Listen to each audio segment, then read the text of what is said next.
A service of KIBMradio.com, the Internet's home for an all old-time radio.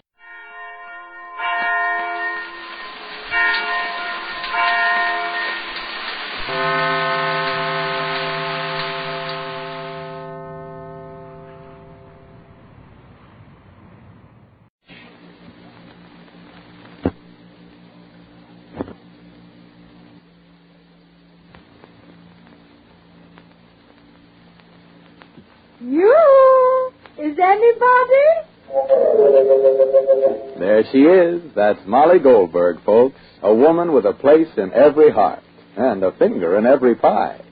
And now the makers of New Does, that new kind of soap for everything right down your wash line, bring you another visit with those good folks, the Goldbergs.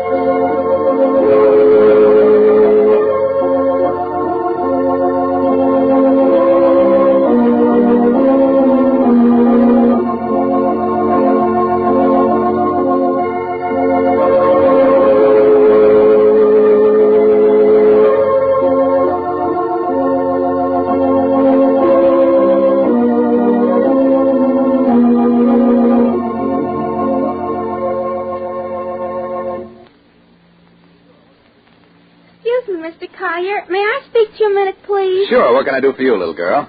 It's about that new soap, Does. Yes? Well, my mother heard you say does everything in the wash. That's right. And when you say everything, you mean everything, don't you? Why, sure. This new kind of granulated soap does all three kinds of wash. Heavy work shirts, grimy towels, to pretty rayon slips. Well, my mother says she just doesn't see how this one soap can get towels white and still be safe for rayons, too, like you say. Oh, she said that, did she? Yep. She said it's ridiculous. Well, anyway, she doesn't see how Does can do so much. Well, she will if she tries, Does. You see, it's Procter & Gamble's new soap discovery. Gee. Now, look, I've got a little plan. How about you taking home a box of Does? Oh, that's a good idea. And just ask your mother to try it. For everything? Sure, for all three kinds of wash. First, she'll discover Does is lots safer for her rayons and fussy-colored washables.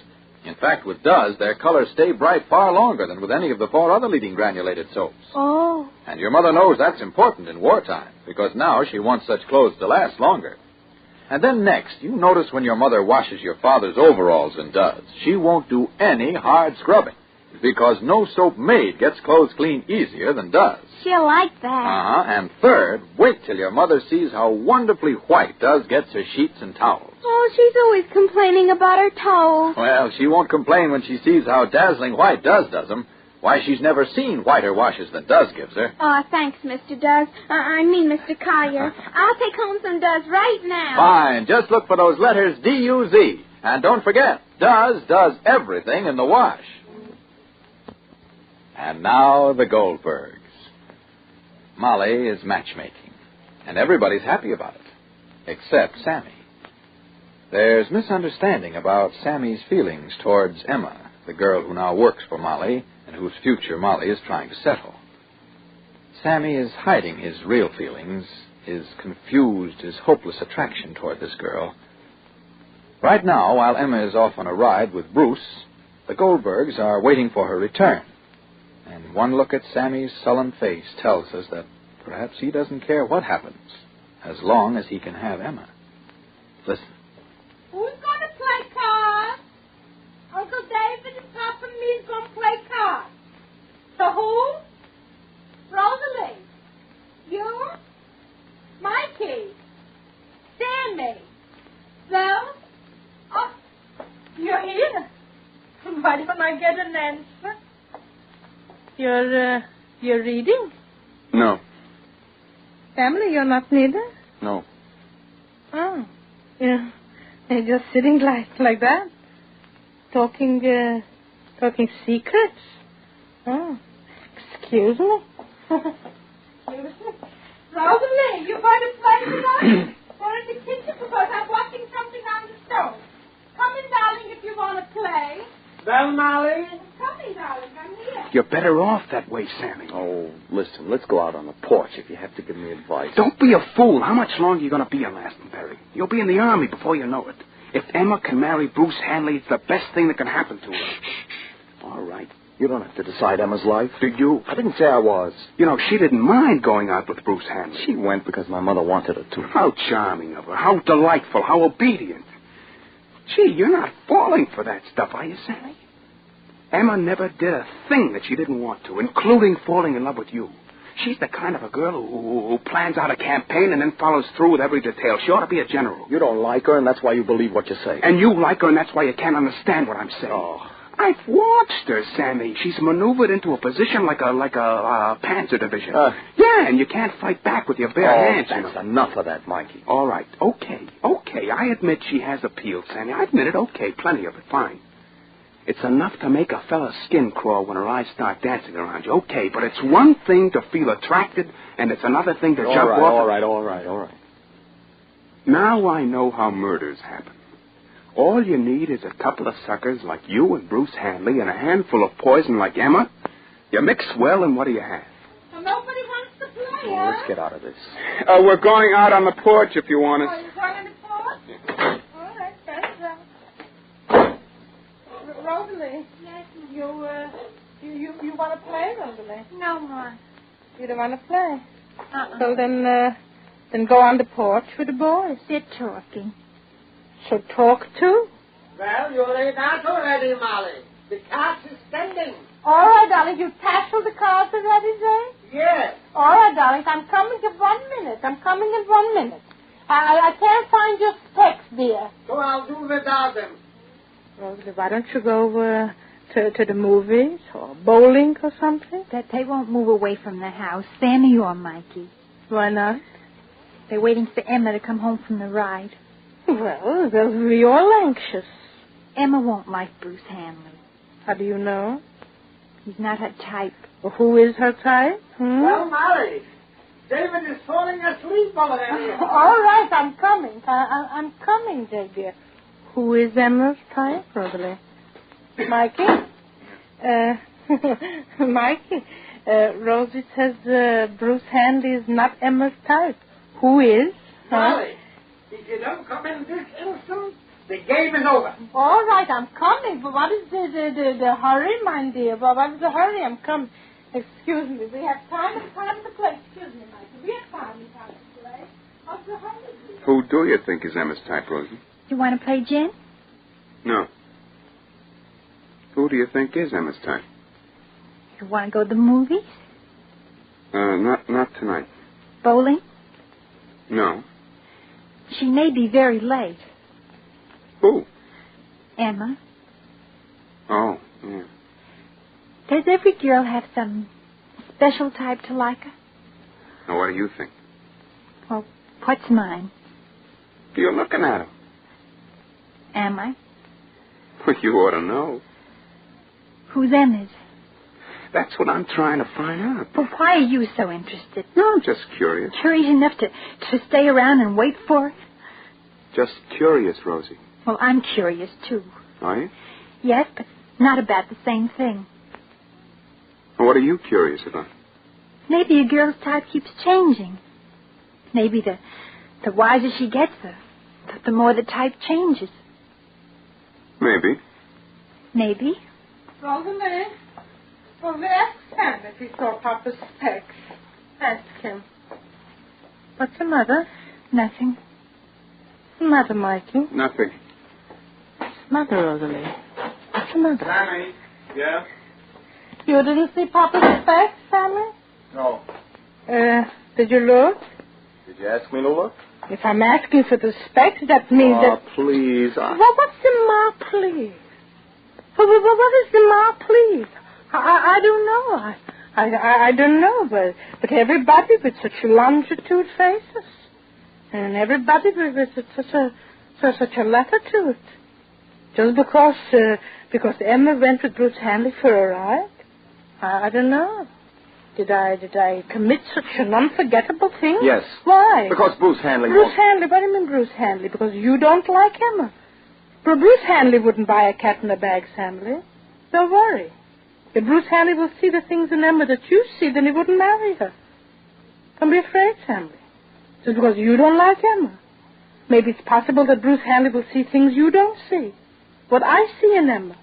that she's a girl alone, lonesome, young, pretty, somebody that needs a little protection from a man, friendship from a man, and love also. Yes. Because you don't like Emma.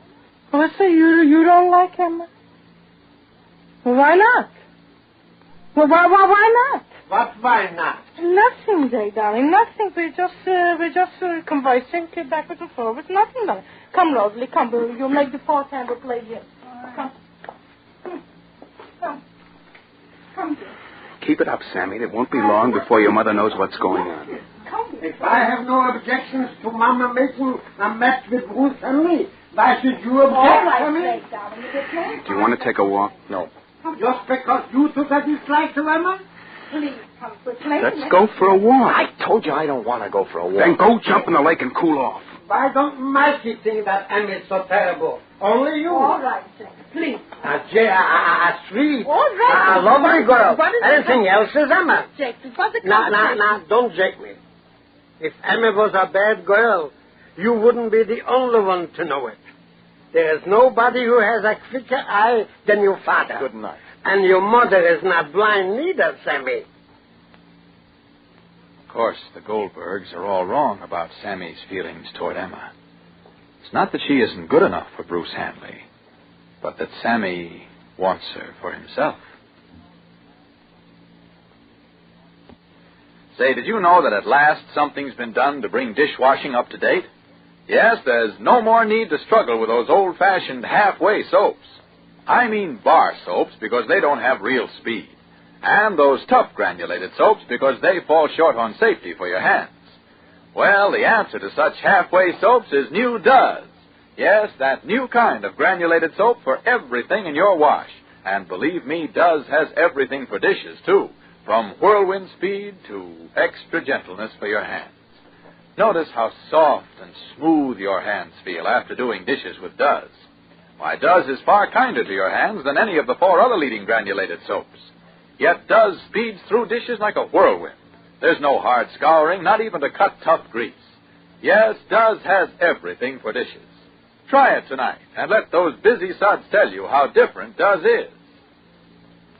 Be sure to listen to the next episode of The Goldbergs, written for you by Gertrude Berg. Sammy feels he has to make up his mind and speak openly about Emma.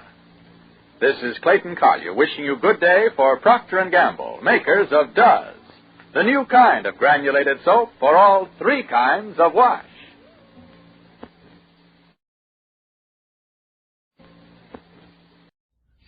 The Grape Nuts and Grape Nuts Flakes program, coming to you from the Marine Corps Air Station at El Toro, California, and starring Jack Benny, with Mary Livingston, Phil Harris, Dennis Day Rochester, and yours truly, Don Wilson.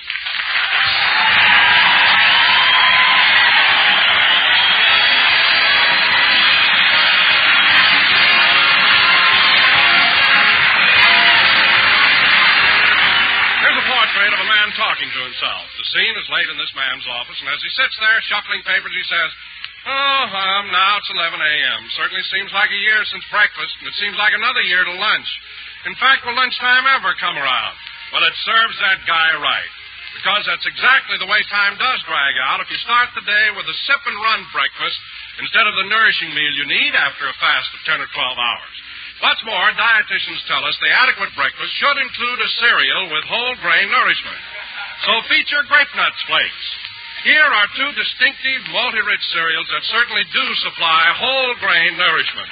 And they also supply something else, genuine appetite enjoyment, really distinctive flavor. Grape Nuts, crisp and crunchy. Grape Nuts Flakes, tempting, toasty brown flakes. Yes, friends, eat a good breakfast, do a better job.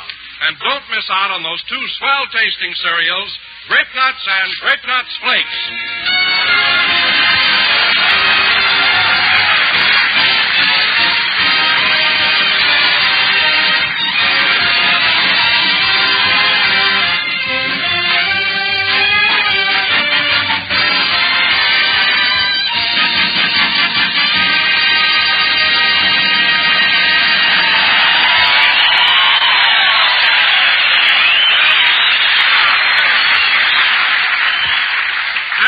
Ladies and gentlemen, from the air station at El Toro, California, home of the rough, tough fighting Marines, we bring you a civilian, Jack Benny.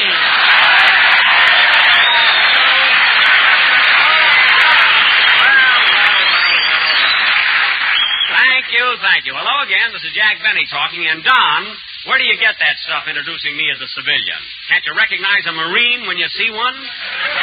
But, Jack... Look, Don, how many hairs have I got on my head? 3. There you are. I'm a sergeant.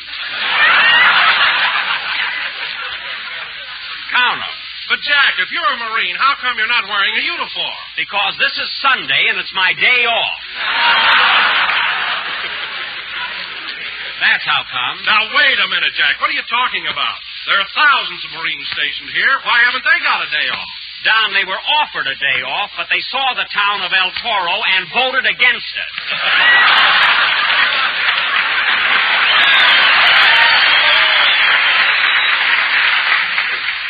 Anyway, Don, the whole thing started with your... Oh, hello, Mary. Hello, Jack. All right.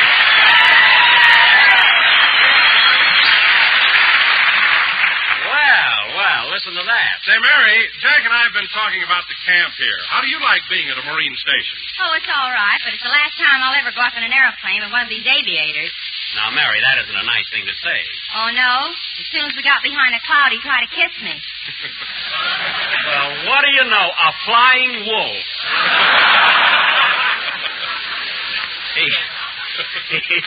He tried to kiss you, huh? Yeah, but I wouldn't let him, so he threw off the parachute. Well, what's wrong with that? I was wearing it. Oh. Gee, Mary, you mean to say that you really made a parachute jump? Yes, and was I embarrassed? I pulled the wrong string.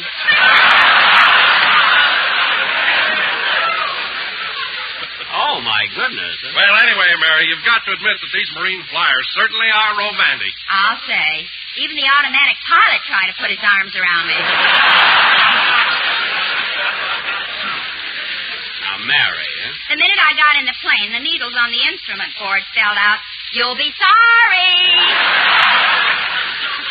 Now, Mary, listen, I happen to know that you went up with an ace, Colonel John Smith, and you said... There you are. And you said you never felt so safe in all your life. Sure, but he couldn't get the plane up any higher than 73 feet. He couldn't? No, next time he's going to leave his medals off. Hey. You know, they do have a lot of medals around here, don't they? One fellow followed me over here. I thought it was a good humor wagon. Oh, I really did. Huh? Say, Mary, that plane you went up in, was it a Corsair? A Corsair? Yes, one of those planes with wings that fold up. Oh, are the wings supposed to fold up like that? Sure. Gee, I thought they were saluting Colonel Fox.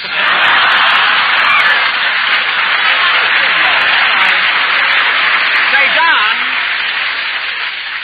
Don, did you meet Colonel Fox? What a great guy he is. Look, you know, the minute I arrived here this morning, he ran over, grabbed me by the shoulders, and said, "Straighten up."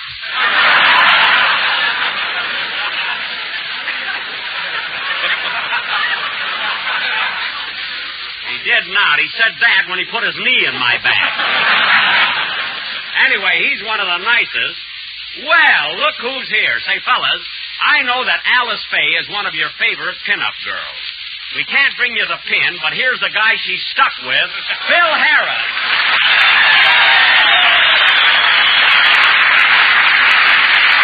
Thank you. Thanks, fellas. Thanks very much. Say, Phil, they like you here, don't they? I'll say they do, and you want to know something? They're nuts about Alice, too. I know. Huh? You know what they gave me when I came in here this morning? A Marine flag to take home. Well. And look what it says on it. What? Something for Alice. That's Semper Fidelis.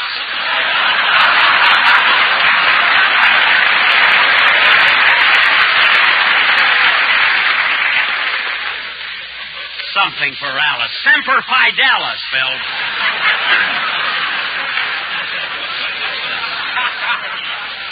Oh, brother. Phil, Semper Fidelis is Latin. Oh, that new language, huh? Yeah. They started it last week in El Toro. A new language. Hey, Jackson, I've heard a lot about that town, that El Toro. You know, I think I'll go out and see that town. Okay. So long. So long. Say, Mary. Well, I saw it.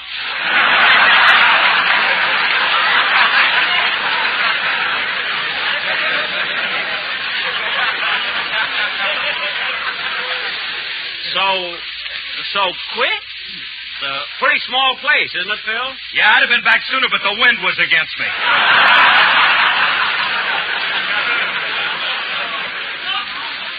Oh. No kidding. Is El Toro really that small? Small? They had to widen the street before they could put the white line down the middle.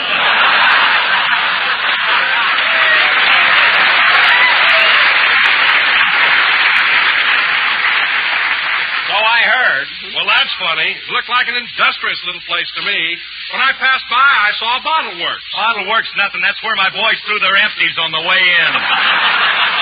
Well, that's where you ought to throw your boys on the way out. Anyway, as long as they're here, how about a band number? Okay. What are you going to play, Phil? I don't know, Jackson. Let's wait till it's over, and then your guess is as good as mine. That's what I thought. Well, go ahead.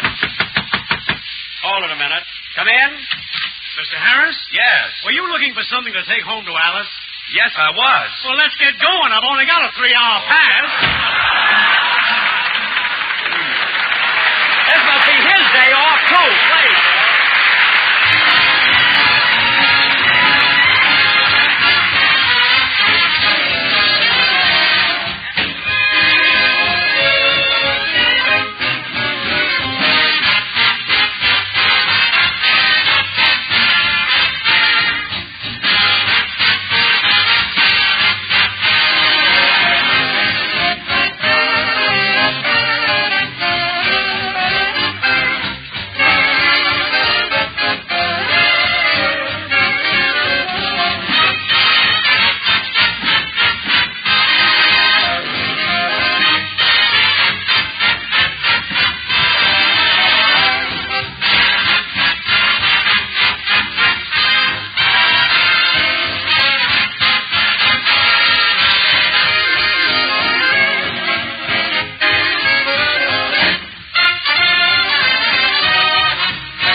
And his El Toro Tomcat, playing Your Guess is as Good as Mine from the quiz program of the same name.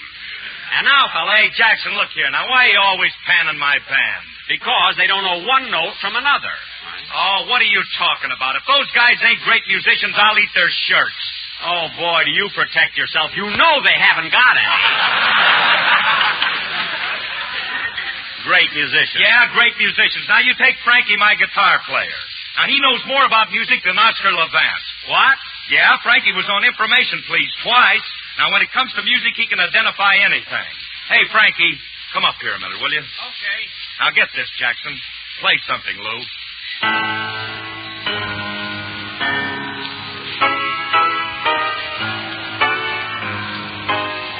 That's enough. Okay, Frankie, what was it? Can I hear it again? Yeah, sure.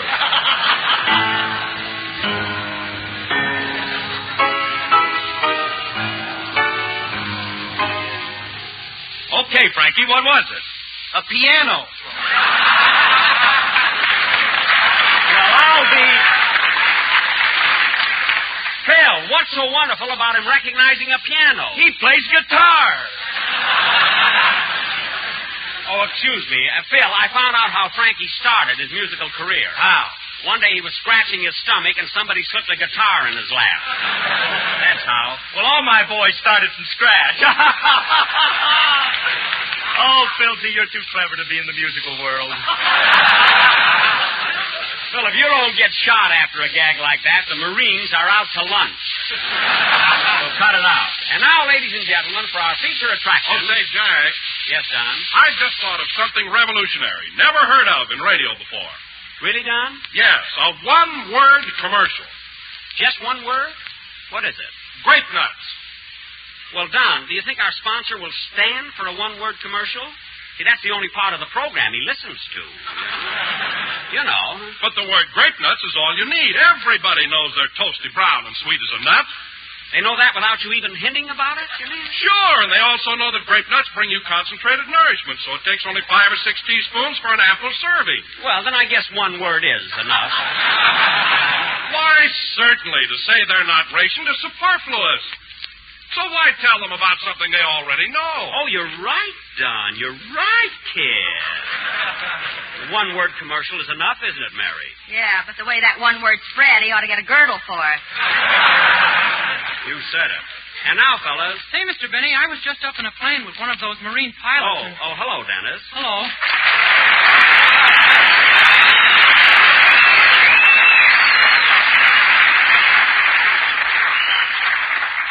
Thanks.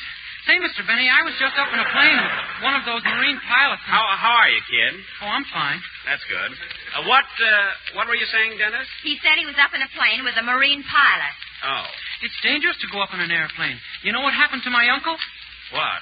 Well, he was up 5,000 feet in the air. Yeah? And the pilot said, I think I'll go into a bank. Uh-huh. So my uncle said, I think I'll go into a drugstore and step out of the plane.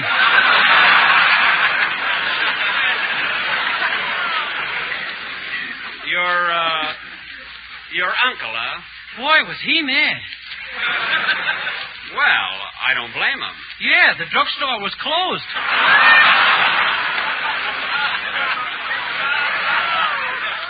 Look, Dennis, forget about your uncle. And by the way, kid, thanks for driving me up here this morning. You're welcome.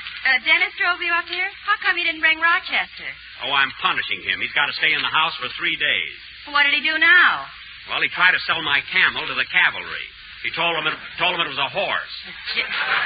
But, Jack, a camel has 2 humps on top. I know. He told them they were twin turrets.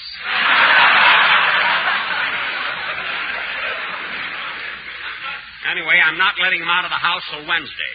Say, I think I'll call up and check on him. Give me that phone, Mary. Here you are. You ought to be ashamed of yourself treating Rochester like a prisoner. Never mind. Number, please. Operator, give me Beverly Hills, Crestview 6, 7071. 1 moment, please. If he's escaped, he's going to get it. Leave me. Mr. Benny's residence, convict number 80460.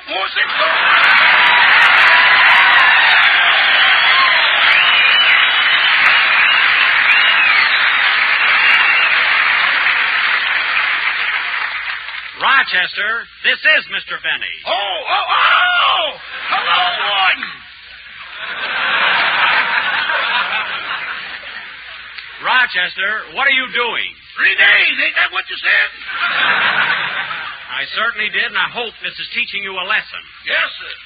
Now, are you eating bread and water like I told you to? Yes, boss, it goes swell with the ham and eggs.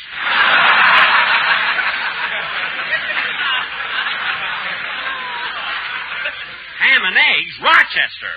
There goes my parole. Never mind that, and keep the shade down. You're in solitary confinement. Gosh, boss, my cousin gets better treatment than this, and he works for Warden Laws. Rochester, your cousin was arrested and went to jail. That's how he's working for the warden. I know, but his 10-year sentence was up 3 months ago. Well, why doesn't he leave? The OPA won't let him. Oh, well, I don't care about that. I'm just calling to check and see that you don't escape. Oh, I wouldn't do that, boss. I'll be with you in a minute, honey. Rochester, have you got a girl there with you? Yes, boss. Well, you get her out of that room. If I don't, the one in the closet will kill me.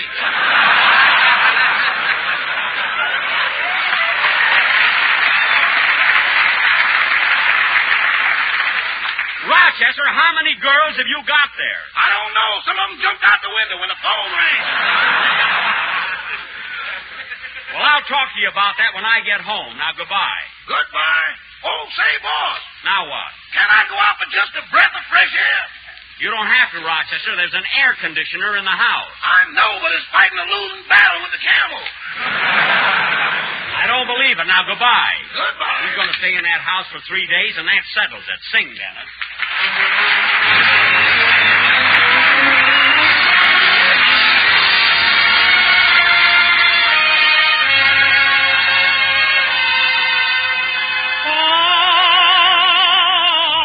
I've had this feeling before, but never like this.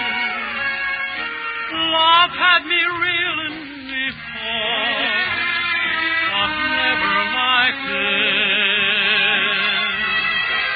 Whoever dreamed this could happen to someone supposed to be smart?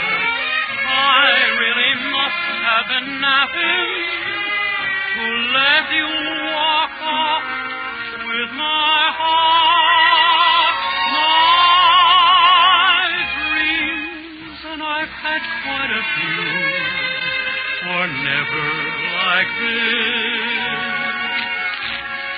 This is too good to be true, but so was that kiss. I know by the way my heart beats that this time I'm playing for keeps. I've had this feeling before, darling, but never like this.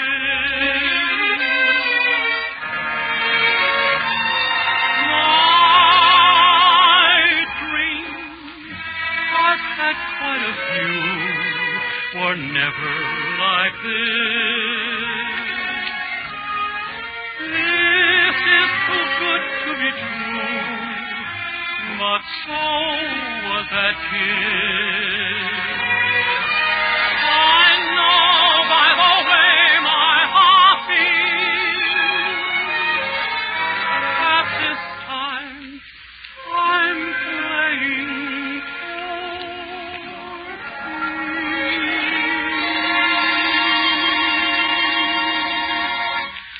I've had this feeling before, darling, but never like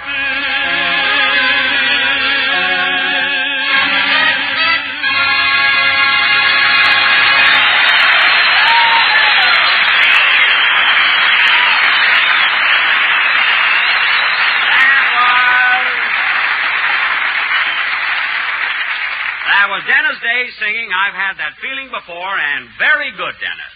Very good. Tell it to the Marines. Dennis, I just paid you a compliment. When somebody pays you a compliment, you're supposed to say thanks. Oh, I never saw such a dope. thanks.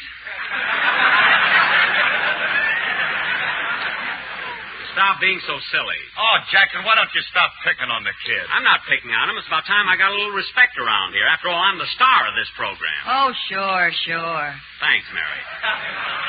And not only am I the star here, but it may surprise you to know that I've just signed a new contract with Warner Brothers. Who cares? I care. Next week, I'm starting a new picture, and they let me pick my own leading lady. They let you pick her. Who'd you pick, Jackson? Oh, you want to know, huh? Well, I'm not going to tell you. Okay. Say, Phil, how are things going at Slapsy Maxie's? Oh, fine, Mary. We're doing a terrific business. I mean, we're really packing them in. I'm not going to tell you. You can ask me 1,000,000 times. Won't do you any good, so there.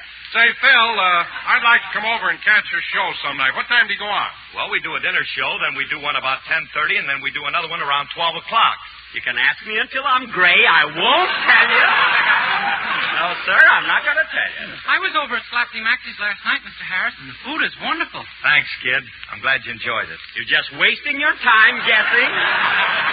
So you might as well give up. Jack, will you please... All right, if you're going to get mad about it. My leading lady is Alexis Smith. You can't even keep a secret around here. Alexis Smith? You see, you're blabbing it around already.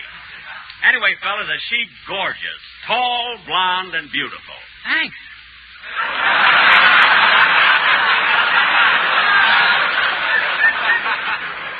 Dennis, I'm not talking about you.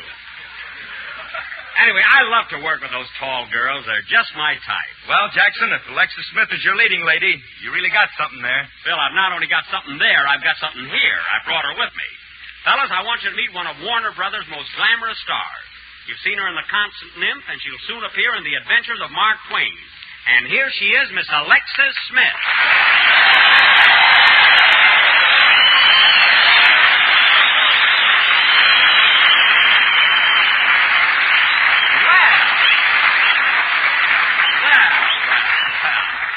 Hello, Alexis. Hello, Jack. Alexis, I want to tell you how happy I am that you came down here to be on my program today. Well, Jack, I kind of misunderstood the whole thing. You told me we were just coming down here to see the boys. Well... I didn't know I was going to be on your radio program. Well... In fact, until this afternoon, I didn't even know you had a program.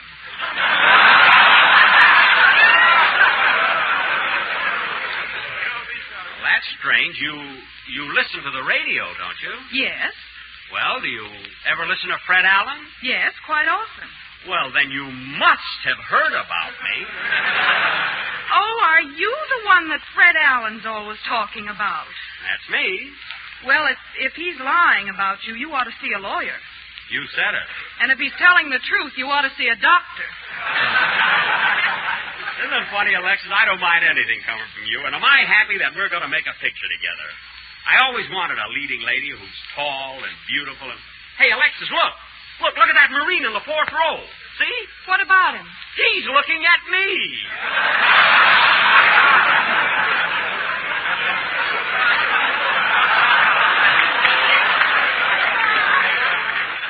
Thanks, Max. Isn't that wonderful? Which one? Over there, the fellow holding his nose.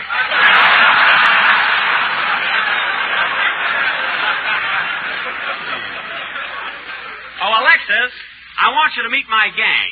First, Don Wilson, Phil Harris, and Dennis Day. Hello, boys. Well, fellas, what do you say? I said, what do you say, not what do you think?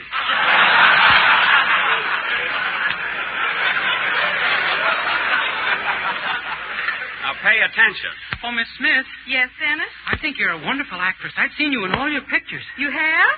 Yes, and someday I hope to see you in person.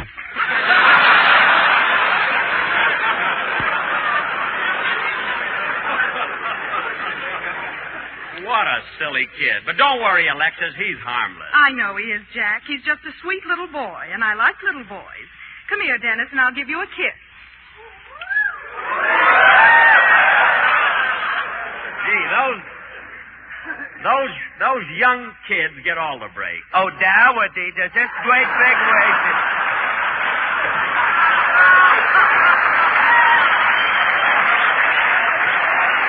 Phil!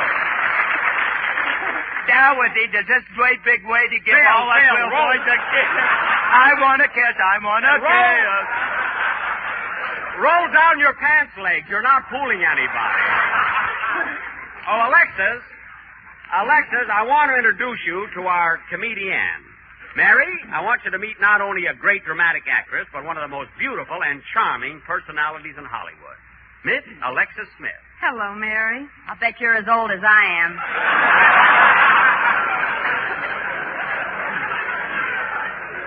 Mary.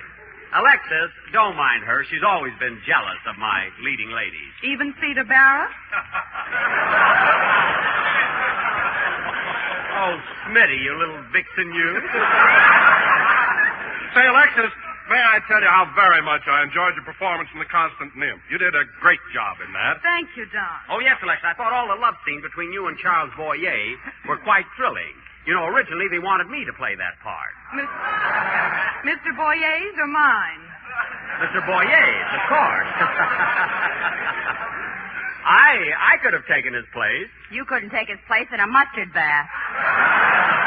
Oh, yeah? Well, I'll show you. Alexis, let's do that scene where you're pleading with Charles Boyer for another chance. You mean the one where I'm afraid he's going to divorce me and marry Joan Fontaine? Yeah, that's the one. I'll play Charles Boyer's part, which was Louis in the picture. And I'll play my original role of his wife, Florence. Yeah, I just loved your English accent. See, I can remember that one scene so vividly. It just held the audience spellbound. as you faced your husband, grasping at the last straw of happiness. Music, please.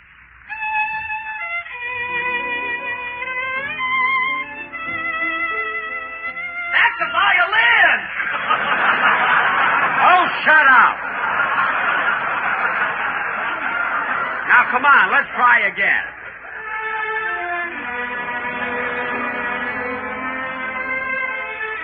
Louis, I want to talk to you. I'm very sorry about the roses, Louis, but I thought you were the one who sent them to me. Florence, I know so well how you must have felt. And you know how I feel now that you're going away. Take me with you. I'll go anywhere you say. Well. If he says El Toro, I'll shoot him. Quiet. Florence, I cannot let you say things like these. I mean it. I'm honest and I love you. The fact that I haven't completely understood you hasn't been all my fault because I've tried. And all the time I've had the feeling that I was succeeding. And all the time I've had the feeling that I was succeeding. Pip, pip.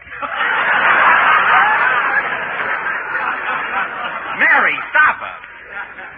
You are attractive, Florence. You are young. You deserve so much more than I can ever be to you. I understand, Louis. You don't want me anymore. Give me another chance. I'm begging you. Gee.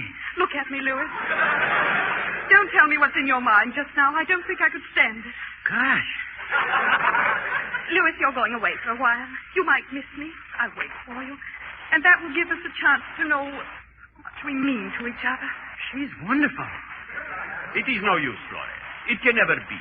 I have thought it over. And all I can... Shut up!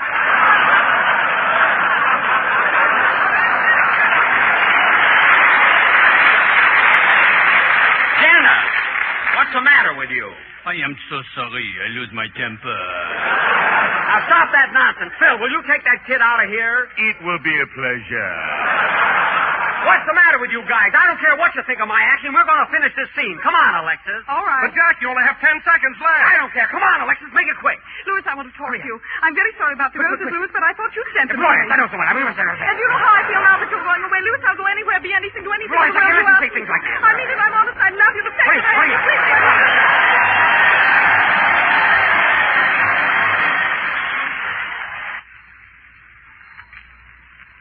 Hot grape nut sweet meal for me, the favorite hot cereal of my family. Then, lady, for value that can't be beat, get the giant new package of this cereal treat.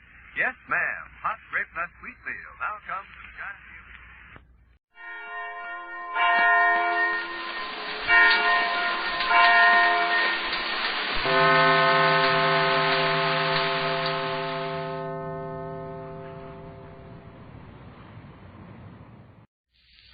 The Grape Nuts and Grape Nuts Flakes program, coming to you from the Army Airfield at Muroc, California, starring Jack Benny, with Mary Livingston, Phil Harris, Dennis Day, Rochester, and yours truly, Don Wilson.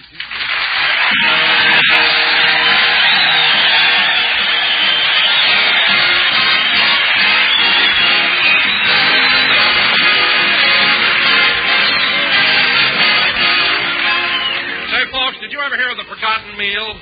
Well, to all too many people, that spells breakfast. Yes, all too many people give breakfast the brush off, sort of take it on the sip and run. Now, that's wrong.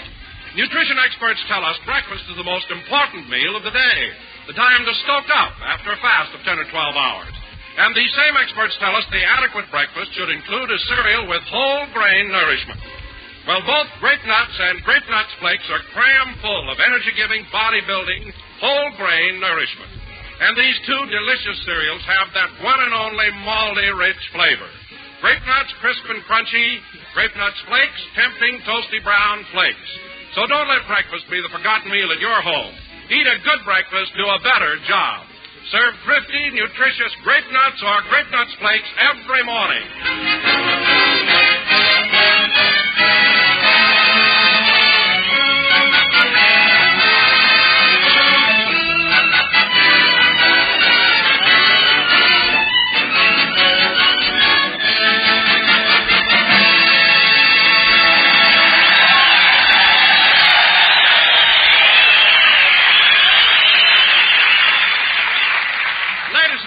Tonight we're broadcasting from the Army Airfield located on the dry lake at Muroc, California. And we'd like to show you how Jack and the gang made the trip up here. So let's go back a few hours and pick up Jack in Rochester at the house. Shoo, shoo, shoo, baby. Shoo, shoo, shoo, baby. Bye, bye, bye, baby. Your papa's going up to the Muroc camp.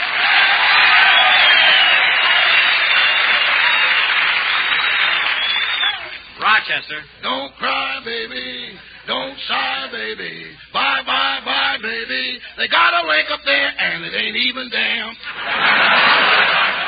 Rochester. We like to travel and entertain the boys. If they don't like us, they stick out their tongues and make a certain noise. Rochester. Oh, shoo, shoo, shoo, birdie. Rochester. When I call you, answer me. Sorry, boss. I was just carried away by my soft, tender voice. Well, take off that bow tie. You're not making me swoon. Now, stop it. I don't say things like that when you play your violin. You don't have to. When I play my violin, I really put something in it. I don't know what you put in it, but what comes out is for it. Never mind that. Now, Rochester, the bus will be here any minute to take us to the camp. Have you got everything ready? Yes, sir. I packed your shoes, your ties, your shirts, your snuggies, your radio, your pipe, your hot water bottle, your skis, your bath mat, your ashtray, your bridge. Rochester, I'm going to Muroc to entertain, not to enlist.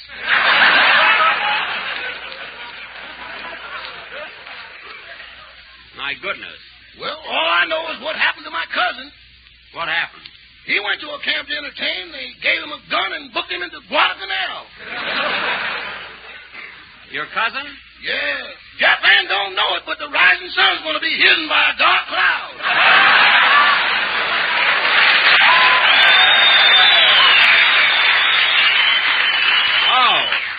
Oh. Well, anyway, Rochester, I think we ought to... Oh, there's the bus. Okay, we're coming. Come on, Rochester. Hey, let's get a move on. Okay, driver. Well, it's about time, bifocals. So what if it is?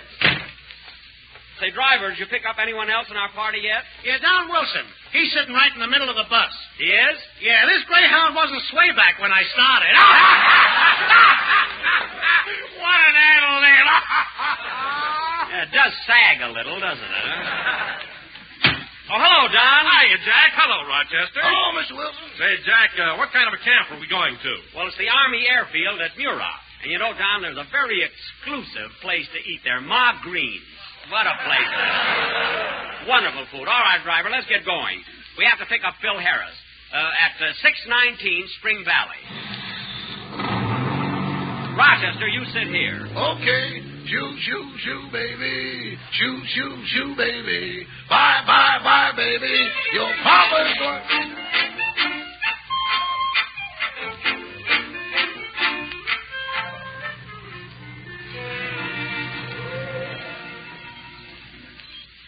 Blue Eyes, 619 Spring Valley. Smart guy. Phil told me he'd be waiting in front of his house. Driver, give him the horn. I can't. It belongs to the company.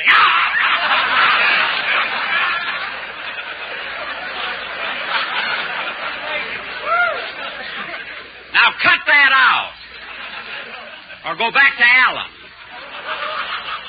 Now just blow the horn. Oh, Phil! Phil Harris! I guess he can't hear me. Rochester, you call. Okay. Call for Philip Harris!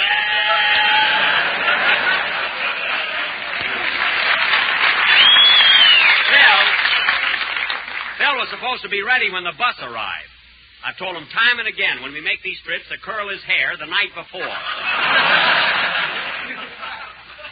Darn it. Maybe he did, boss, and got it mussed up while he was sleeping. Well, maybe. You know, he can't take it off like you do.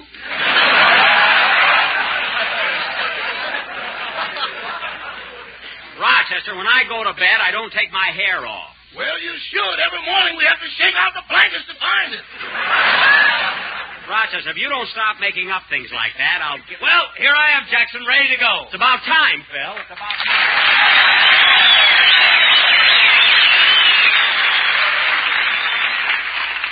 Hey, Phil, what kept you so long? Well, gosh, Jackson, I had to say goodbye to Alice before I could leave the house. Hey, are you married to Alice Faye? Yeah. What do you want to leave the house for? Look, driver, stop being so comical. Just drive, will you? Okay. Our next stop is 360 North Camden Drive. We have to pick up Miss Livingston. Okay. Shoo, baby. Shoo, baby. Bye, baby. Gee, I hope that we don't get a letter. Stop singing and get me to Miss Livingston's house, will you?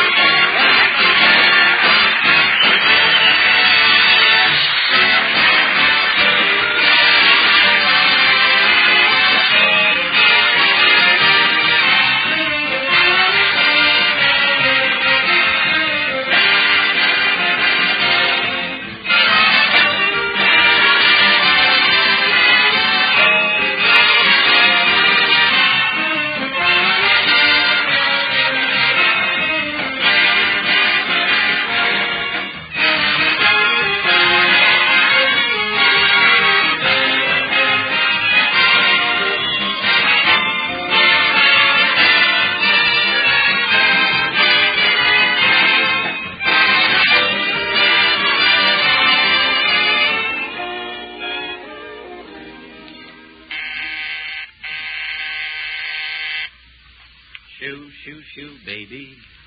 Shoo, baby. Oh, hello, Mary. Hello, Jack. I was waiting for you.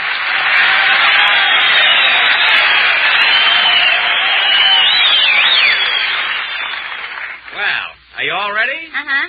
Say, Jack, do you notice anything? Oh, yeah. You're wearing a new dress.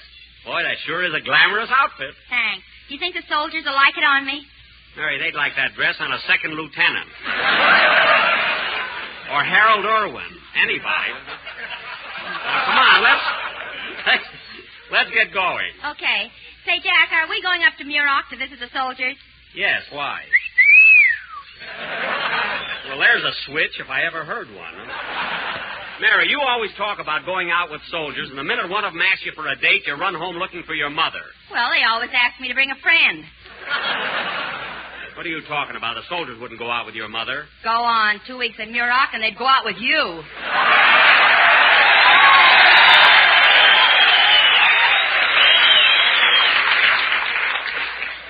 No, it is a little dusty here, I'll admit. I'm not, though. Now, let's... Oh, brother. Now, let's go or we'll be late.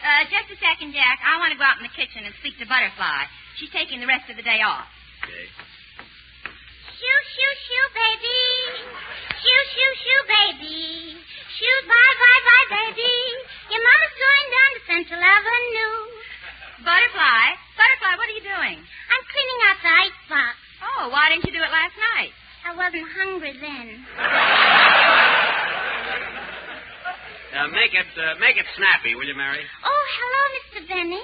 Hello, Butterfly. Mr. Benny, I wanted to tell you that I certainly enjoyed your program last week. Oh, was that the first time you heard it? No, that was the first time I missed it.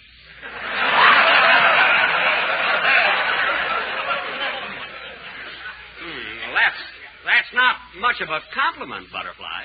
Oh, I meant that Miss Livingston brought the radio script home and I read it. Oh, I see. I've been reading it every day this week, and gee, it sure is funny. Well, thanks. Butterfly, did you like that joke about Miss Livingston going up in an airplane? You know, the one on page 2? Oh, I haven't got that far yet.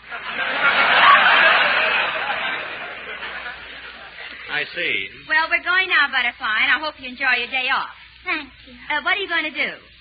You know my boyfriend, my soldier boyfriend, Jerome? He's coming in from camp. He is? Yes. I hope he proposes to me tonight. Well, there's only one sure way, Butterfly. Act hard to get. But, Mr. Benny, he only has a 3-hour pass.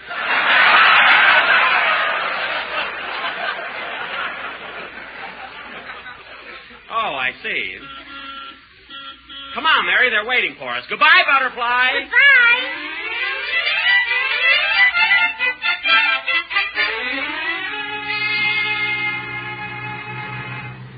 Shoo, shoo, baby. Shoo, shoo, shoo, baby. Bye, bye, bye. Say, Jackson, have I got a surprise for the gang this week? When we get up to the camp, my band's going to play some of that classical music. You know, that long-haired stuff. Phil, don't start anything you can't finish, will you, please? What are you talking about? I studied music. You studied music? Yeah. It took you 2 years to learn how to tap your foot. You wouldn't have learned that if it hadn't been cold. He knows the classics. Well, I do. Ask me a question. Go ahead, ask me. All right. Do you know anything about Beethoven's Fifth? Listen, Jackson, anything that comes in fifths or pints, I know about.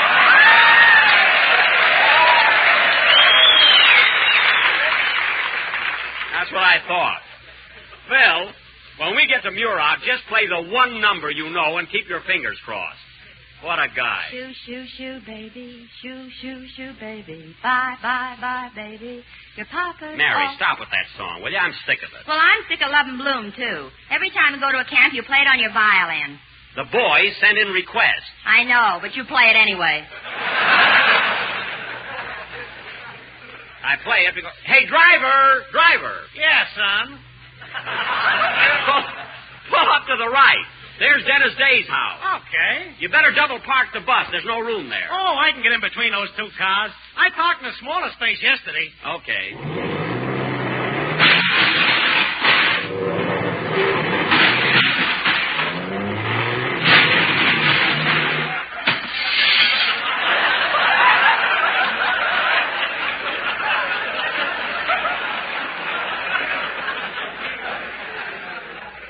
Say, driver, are you sure you parked in a smaller place yesterday? Yeah, but now that I think of it, I was on a bicycle.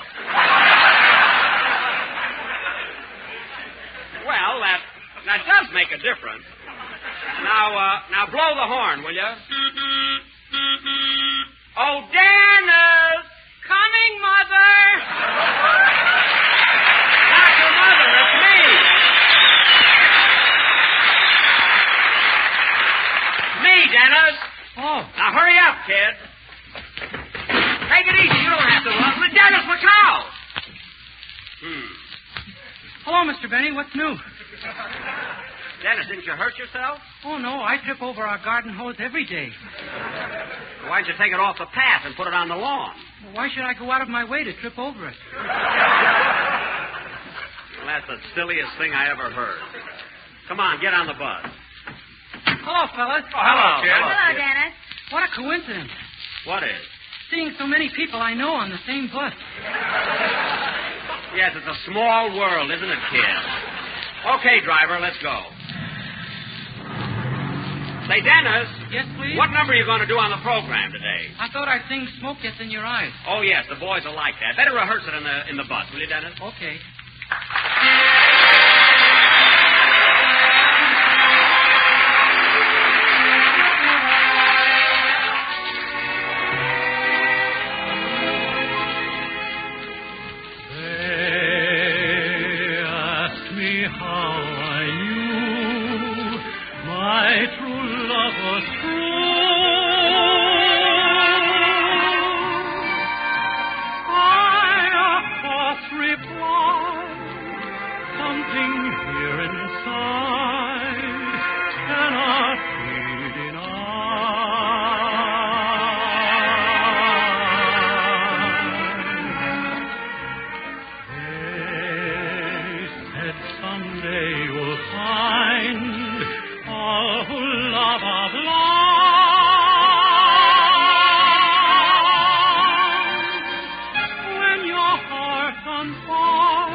Dennis, that was swell. And the boys at Muroc will love that song.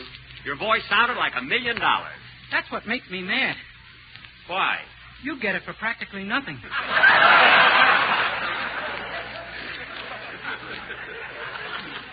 Quiet, Dennis. You're doing all right. Now, driver, make a left turn at the next corner and go to 2833 North Lockett. Okay, baby, okay. Say, Jack, the cast is all here. Who are you picking up? I'm taking Alexa Smith with us. Alexa Smith? She was with us last week at the Marine base. I know, Mary, but we're going to an Army camp today, and the soldiers like to look at a pretty girl. Well, what do you think I am, a GI hamburger? Mary, I meant that with both you and Alexis there, the soldiers would see two pretty girls. And it would be a novelty. You want to show them a novelty, let them look at you, a sad sack civilian. Don't be sarcastic. Anyway, I was in uniform in the last war. Gee, I didn't know they had wax then. Dennis, I wasn't a whack. I was in the Navy. Oh, a wave. I was a sailor. Now, let's forget it. That's what the Navy's trying to do. Oh, stop. And, Jack, you still haven't told us why you're taking Alexa Smith with us today. Because, Mary, she's the leading lady of the new picture I'm making at Warner Brothers. What's the name of it, Jackson? The Horn Blows at Midnight. The horn blows at midnight? Yes. A.M. or P.M.?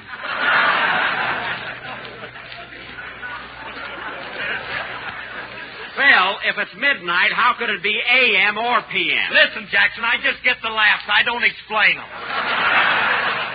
Because you don't understand them. Hey, driver, 3 more blocks, and it's the corner house on the left. Hokey, hokey, pokey. Hope we don't get that guy. I hope we don't get that guy on the next trip. Rochester, give me my box of cigars, will you? Here you are. Thank you. There. Oh, boss, this is Sunday. Why don't you start wrestling?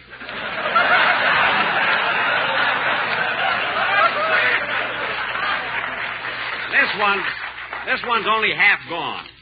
Now, put the box away. Okay. Shoo, shoo, shoo, baby. Shoo, shoo, shoo, baby. Bye, bye, bye, baby. Rochester, will you please stop singing that song? It drives me nuts. Chew, chew, chew, grape nuts. Eat, eat, eat, grape nuts. Yum, yum, yum, grape nuts. Your papa's off to get the sugar and cream. Well, the words are different anyway. Now, John, look, they like grape nuts. Crunch, crunch, crunch, grape nuts. Oh, munch, munch, munch, grape nuts. Ooh. Eat a bunch, bunch, grape nuts. There's a malty-rich flavor in your grape nuts flakes. Pah! Very good, Don.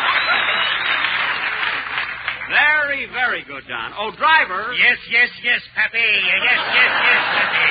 Now, cut that out.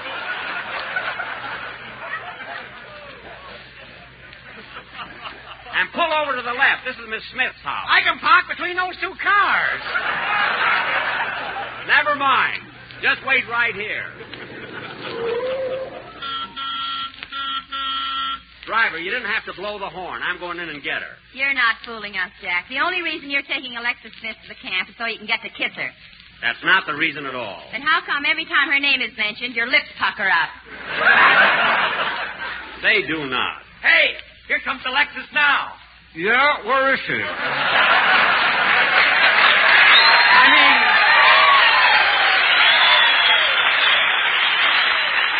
Where is she?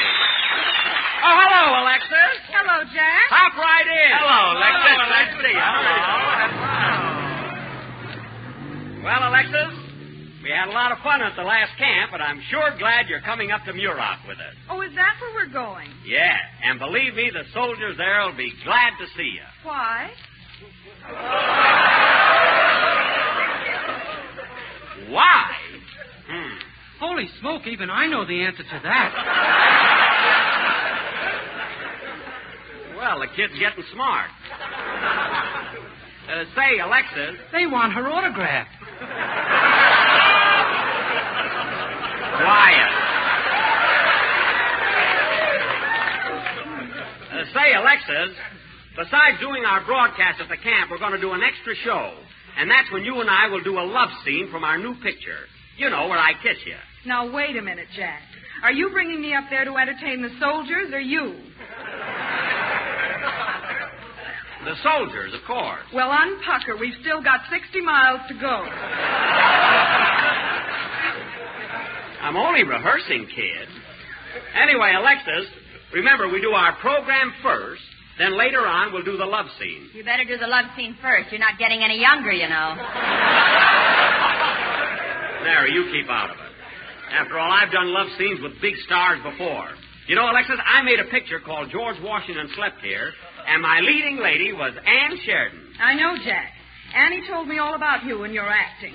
Oh, really? What did she say? Well... Go ahead, tell me. I won't get conceited. I guarantee you won't. Now, Alexis, stop teasing. Tell me, what did Ann Sheridan say? Well, Annie said there was no question about your acting ability. Uh-huh.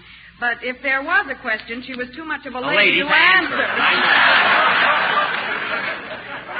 I don't quite understand, Alexis. Well, look, Jack. I saw you in that picture, and all the time you were making love to Anne, you were looking right into the camera. I was? Yes. I had a feeling your option was hanging on the lens. Well, unfortunately, it was. Say, Alexis, let's rehearse the love scene we're going to do at the camp. You know, where I'm going away. Oh, yes. The one where you leave me and kiss me goodbye, isn't it? Yes. Then I discover I forgot my hat, so I come back to the house. Oh. I get my hat and I kiss you goodbye again. But, Jack, in that scene you're only supposed to kiss me goodbye once. Well, I rewrote it a little. Anyway, I get my hat, and this time when I kiss you, I completely lose my head. Then you won't need your hat. Mary, you see, Alexis, I've got the scene rewritten so it has a sustaining interest. When I go out, I kiss you goodbye. Then you go out and you kiss me goodbye. Then for a change of pace, we both go out and we kiss each other goodbye. But, Jack, instead of all this kissing, why don't we just stay in and play a game of gin rummy? Well, I want a little excitement. So do I. Well, thanks. Come on, Alexa, let's rehearse the scene. All right. Now, this is the way we'll do it at the camp. You remember the one. Oh, yes.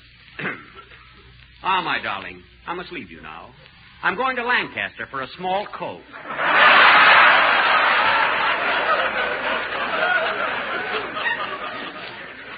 Just a touch of cherry. Don't leave me, Felix. Felix? Not tonight. Tonight of all nights. This is our anniversary. You can't leave me clap saddle. Clap saddle?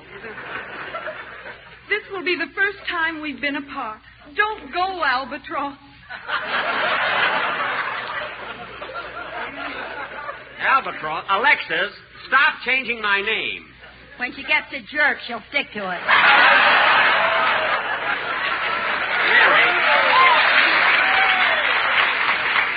Mary, leave us alone. There's a magazine on that seat next to you. Pick it up and read it, will you? Where? Oh, Liberty. I haven't seen it this week. Good. Oh, my sweet. Yes, Clearwater. You know that I don't want to go. You're all that I live for. You're the guiding light in everything I do. You're the sunshine that brightens my drab existence. And, Mary, if you turn to page 16, there's a story about me. It tells about my career and my home life and how generous I am. What a hit I was in vaudeville and pictures and on the radio. And what a great guy I am. Jack, who are you in love with, me or you? Oh, pardon me, Alexis. Where were we? We just passed Ma Green's. I didn't mean that. You were just about to kiss her, dope. I was? Oh, yes, I remember. Let's go on, Alexis. I must go now. I must go now, darling. Kiss me.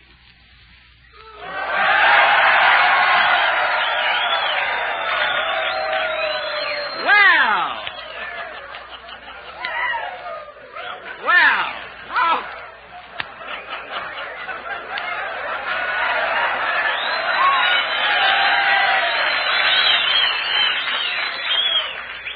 Well, how was that? Pew, pew, pew, baby. Pew, pew, Mary, baby. I didn't ask you. You always have the fun.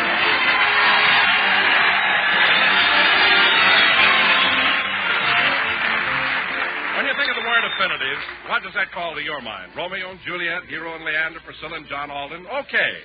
But tonight I'm thinking of another kind of perfect mating, one you meet up with at the breakfast table every morning.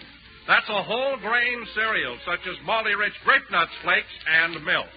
Boy, for swell taste, you simply can't beat a big bowl of crisp, toasty brown grape nuts flakes and milk. You bet not. And now dietitian experts explain why, nutritionally speaking, these two are made for each other, because each enhances the food value of the other. Grape nuts flakes are teeming with whole grain nourishment, including iron, niacin, and vitamin B1. Milk supplies more proteins. You don't want me anymore. Give me another chance. I'm begging you. Gee. Look at me, Louis. Don't tell me what's in your mind just now. I don't think I could stand it. Gosh. Louis, you're going away for a while. You might miss me. I'll wait for you. And that will give us a chance to know how much we mean to each other. She's wonderful. It is no use, Floyd. It can never be. I have thought it over. And all I can... Shut up!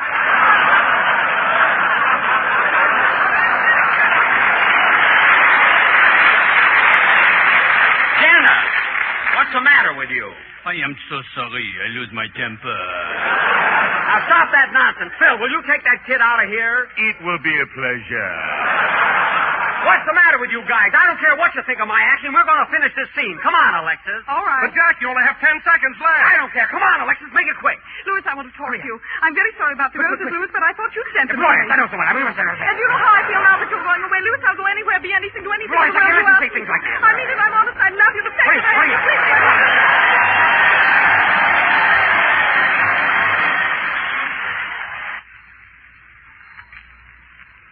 Hot grape nut sweet meal for me, the favorite hot cereal of my family. Then, lady, for value that can't be beat, get the Jot new package of this cereal treat. Yes, ma'am. Hot grape nut sweet meal. Now comes the Jot new...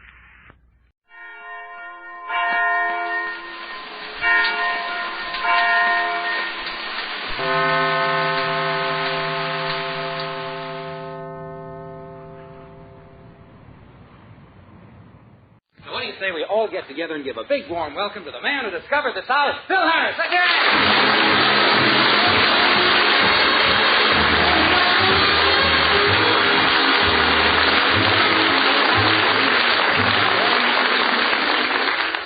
Hi, everybody. I can't tell you what it means to me to come out all by myself, and you're all laughing, and you're applauding, and you're glad to see me, and I just want to tell you I love you for it because I need it.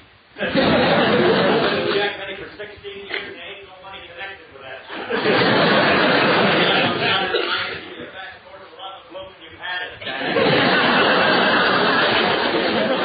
Anything you can do to help me earn an honest living, I'll certainly appreciate it. And also, last night, they told me when I married Alice, she had money, but I'll be damned if I can find it. Everywhere. I thought maybe your brother might have. I went with him, but it's awfully nice to see such a wonderful You're a good group tonight. I just want you to know that I see all the servicemen sitting here, and it's awfully nice to have you. And I want you to know that anytime I have servicemen in my audience, I'm very thankful because they're a good audience, and it's a pleasure for me to try and entertain. And especially, I got to go with you guys, Mac, because during this, I love the sailors, because during the last war, I was in the Navy myself. That's right. Keep it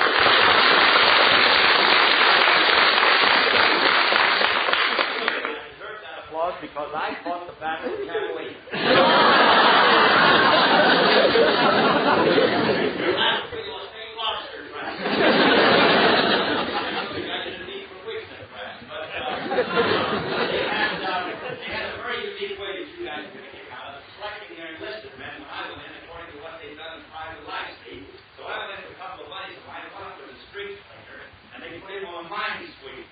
And this other guy tore down the buildings and everything, drove away and carried them off, and they put him on a destroyer. Now, I wound up on the ferry boat.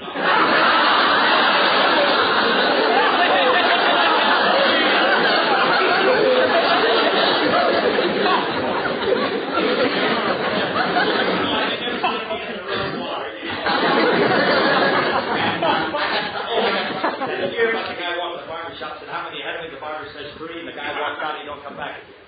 Next day he comes in, he goes up to the barber and says, how many you had of me? The barber says 3, the guy goes out, he don't come back. Now the barber's going, they're on their feet all day, and it's metal and scissors in their ears, banging.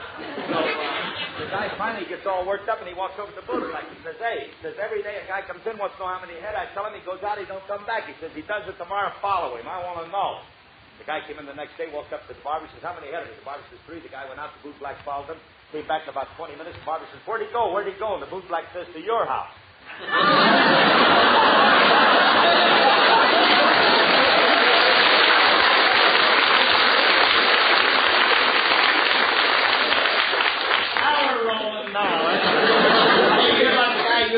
There in the middle, he got tired of it, so he went down and he had the barber put the part from here over to here, giving bangs in front and bangs in the back. But the guy said it got awfully monotonous because people kept coming up whispering in his nose.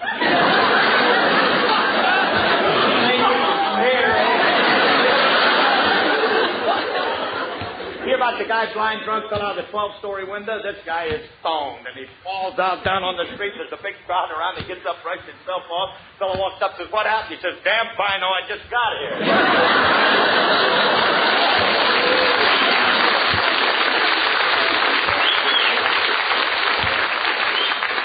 Yeah, you're going to be wonderful. I love you. Listen, I want you to know I'm serious now. For whatever little success we've attained, it's because of 1 or 2 people. It's because of you nice people listening to our program, and because we have such a wonderful organization, ladies and gentlemen.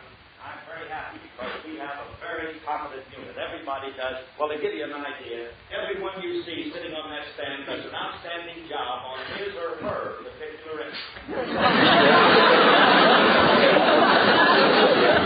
See, there's things that I know that you don't know. I didn't know that may be alone, you know. Take the leader, he's okay. I started off, ladies and gentlemen, as a musician. I mean, an alleged musician. I was supposed to be a pretty fancy faking drummer, but I had an opportunity to meet a lot of wonderful guys in the music business, and we've kept our friendship throughout the years. In other words, seriously, all of these fellas up here all have made a name for themselves in some way or other. You know what I mean? And I'm very happy. Someone on the end hasn't been playing saxophone for long. He was the representative for Manischewitz out here. You do have some fellas that I want you to meet, a couple of them. I think you'll enjoy meeting them. One of them has his own program tonight, but he still comes over, and he does this for me because he loves me. He don't need the money. He just likes to be around me. The one and only Albino Ray.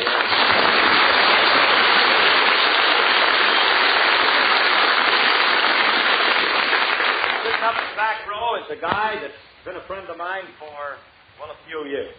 We played together.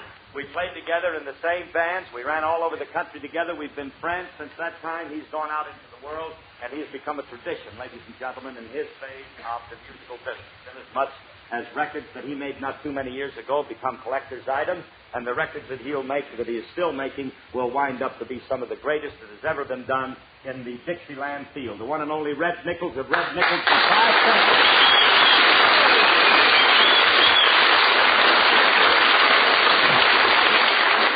Going to meet the cast, ladies and gentlemen. I'm going to introduce you now to a girl. I'm not going to go into a big eulogy about it. I'm just going to tell you we've been married for 12 years. We have one daughter, 9, one 11. She's not only the most beautiful gal in the world, but this kid's got talent, too. Alice Faye!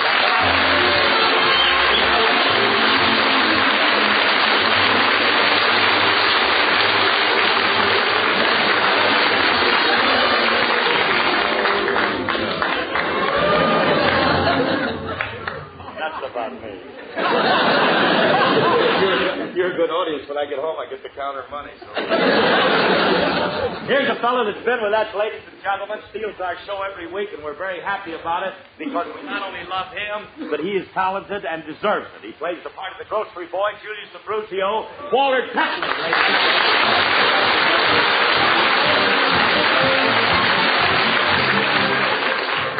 Just as ornery as he looks, too. That's in private life. Now, we have a fellow that this is his first time on our show, ladies and gentlemen. I've been trying to get him on the show ever since Alice and I have been on it for 7 years, but this guy has always been too important on other shows. He's coming on our show tonight to do a character I don't think you've ever heard before, the one that he used to entertain me with many, many years ago. We two have been friends a long time. Here's one of the cleverest guys in the business, and it's a pleasure to welcome him on our show. And when he comes in to do the spot, really make me be happy because I want him back again. You remember him as the old-timer and as Boomer and all of the important parts on the Fibber McGee program. This is Bill Thompson.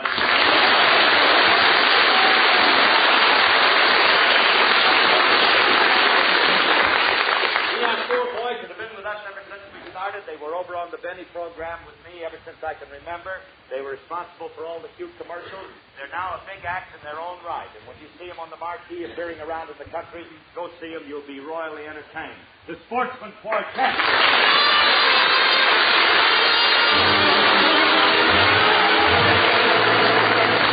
And now the one and only Elliot Lewis.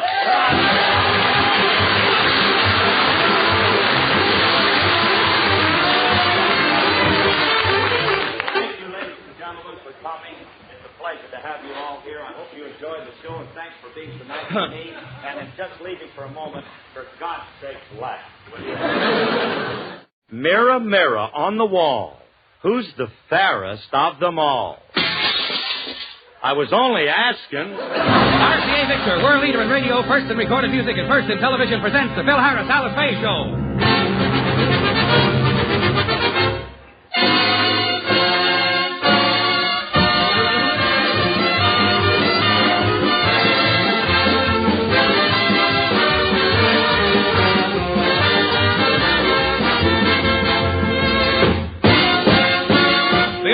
Here is the Phil Harris Alice Faye Show, transcribed, written by Ed James and Jack Douglas, with Elliot Lewis, Walter Tetley, John Hubbard, Janine Roos, Ann Whitfield, Walter Sharp and his music, and yours truly, Bill Foreman.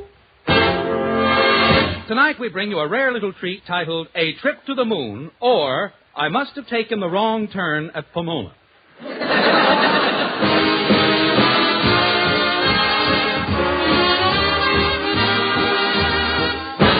Stars of the RCA Victor program, Alice Faye and Phil Harris.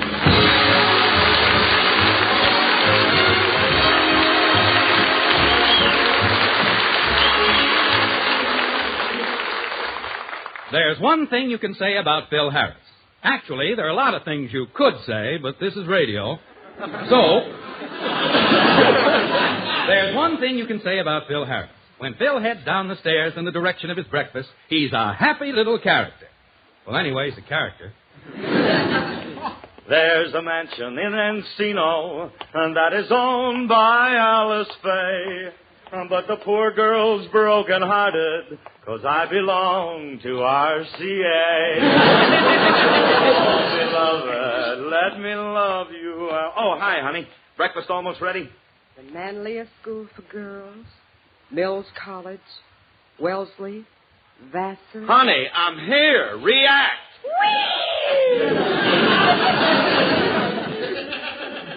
Mount St. Joseph's, Smith, Holyoke. Hey, Alice, remember me? I live upstairs. Remember?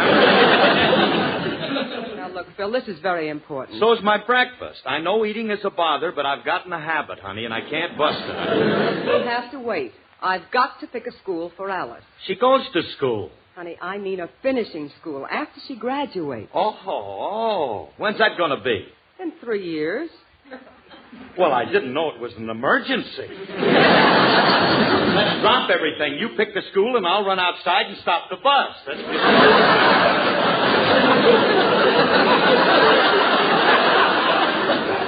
Now, look, Phil, it isn't funny. Every one of these schools has a waiting list 8 blocks long. All right, wait a minute, Myrna. Just 1 second. Now, what about that application I signed 2 weeks ago? Wasn't that for a school? Yes.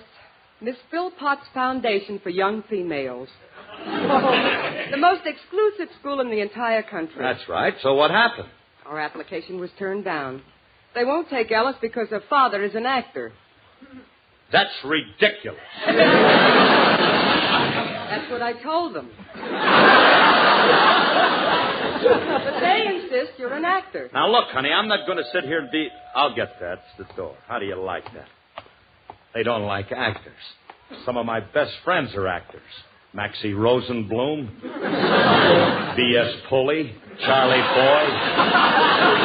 They don't like actors. Hi, Curly. Oh, hello, Elliot. Come on in. Breakfast ready? The way I see it, there ain't gonna be no breakfast. Alice finally ran out of money, huh?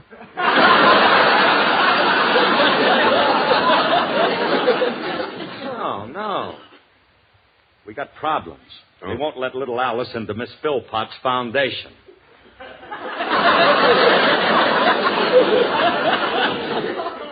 Well, it would be a little crowded. At the school, Clyde. A finishing school. You know, sort of like college or something, and they won't let little Alice in on account of me. What'd you do now? Nothing. They don't like actors. What's that got to do with you?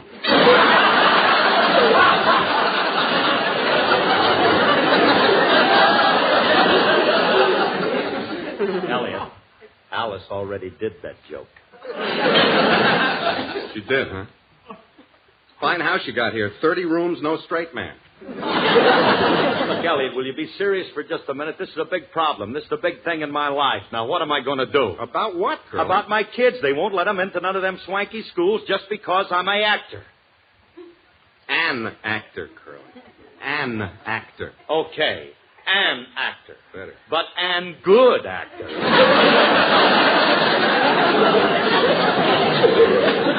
Curly, what's so important about your kids going to a swanky school? So they go to a non-swanky school like everybody else. Elliot, if little Alice went to Miss Philpott's or Vassar or one of them places, she'd meet only the best. Don't you understand? She'd get invited to West Point, Annapolis, and all them places for proms and dances and, well, that's important stuff to a girl. Curly, I got news for you. You better keep your kids out of places like that. Keep them out? What's the matter? You crazy or something? No, I ain't crazy. Look, you put little Alice in that Philpott dame's foundation, and what happens? She starts comparing notes with the other kids. Okay, so she compares notes. What's the matter with that? What's the matter?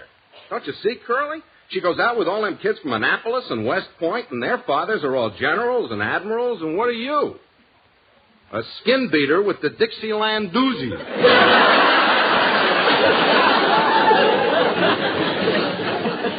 That was 26 years ago. Well, couldn't she say I was a singer? Could anybody? To them, you're still pounding cymbals. You got no background, no culture. Well, I'll get it. Curly, that takes time. Well, Alice don't graduate for 3 years. I'll get it. Look, these kids' fathers are famous men. Doctors, scientists, explorers. Hey, wait a minute, Elliot. You just said it. I got it. What? Explorers. That's what I'd like to be.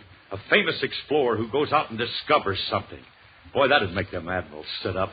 Oh, Elliot, just think of it. Little Alice Harris, daughter of the famous explorer and mountain climber, Sir Philip Harris. Queen of the Annapolis prom. Yeah. Curly, how'd you get to be queen of the Annapolis prom? Little Alice, Elliot. Little Alice. Oh. For a second, you had me worried. Anybody home? I brung the groceries. Oh, yeah, just put them on the table, Julius. Elliot, now there's only one other thing. An explorer, you see, that we hit it right now. Look, there's only one thing we've got to do. What's that? Now that I'm a great explorer, what do I discover? How about, Abyssinia? Elliot, are you nuts or something? How am I going to discover Abyssinia? I don't even know what it is. Well, how about... No, Columbus already discovered Australia. Yeah, he got it. Hey, I could just... You know something that's awful. Every place I think of, somebody's already discovered. There ought to be someplace. Fargo, North Dakota? Charleston, South Carolina? Liberace, West Africa? That's Liberia, Curly. What's the difference? They've both been discovered. Look, if we could only figure how those other guys operated. You know, like Magellan and Balboa, Lewis and Clark. Pico and Sepulveda. All right, Julius, go away, will you? Go on, kid. Beat it before you get clobbered. Please, Mr. Harris, you ain't going to send me away now, are you? This is the moment I've been waiting for practically my whole life. What are you talking about? Well, I couldn't help overhearing the conversation. Leave me stay here, please, so I can watch the end of your complete mental collapse.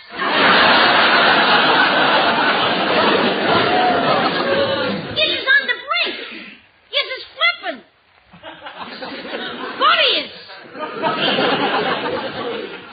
For your information, Mr. Harris and I are engaged in a discussion of a highly technical nature.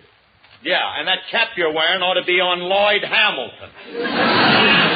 Right, Elliot? By all means, Sir Philip. They're getting closer.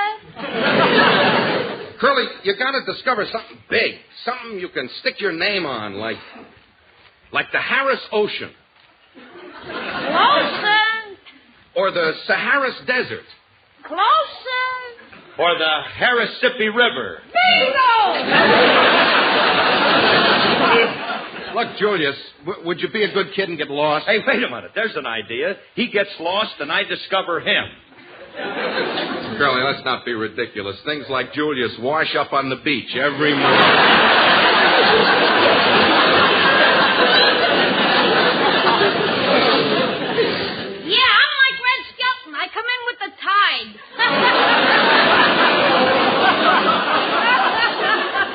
You get it, fellas? Red Skelton? Tide? Nothing, huh? Hey, Curly, that's it. What? Tide. What causes the tides? The moon. Elliot, they already discovered the moon. Curly, you're going to sign up for a trip to the moon. I am? Oh, Elliot, that's hard to do, ain't it? Not for you. You got connections.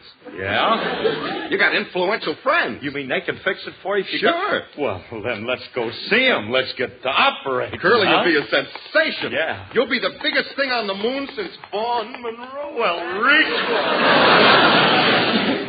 What a horrible sight. Two big, strong idiots reduced to blubbering idiots. Gee, poor Miss Faye. Oh, hello, Julius. I thought I heard you. Miss Faye! Beautiful Miss Faye! At last I am free to speak of the love that is in my heart.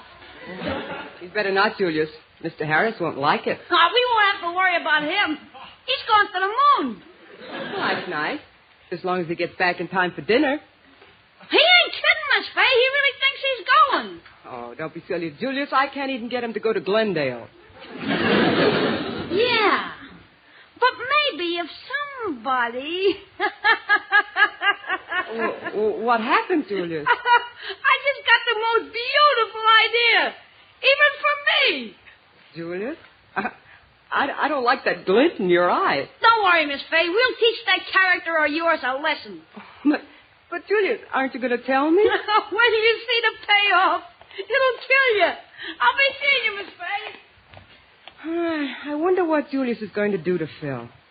Well, it can't be anything bad. He had such a silly little grin on his face. Well, back to the dishes.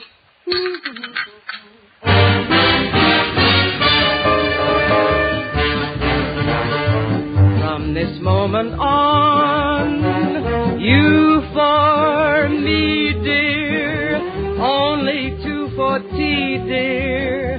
From this moment on, from this happy day, no more blue song, only whoop-de-doo songs.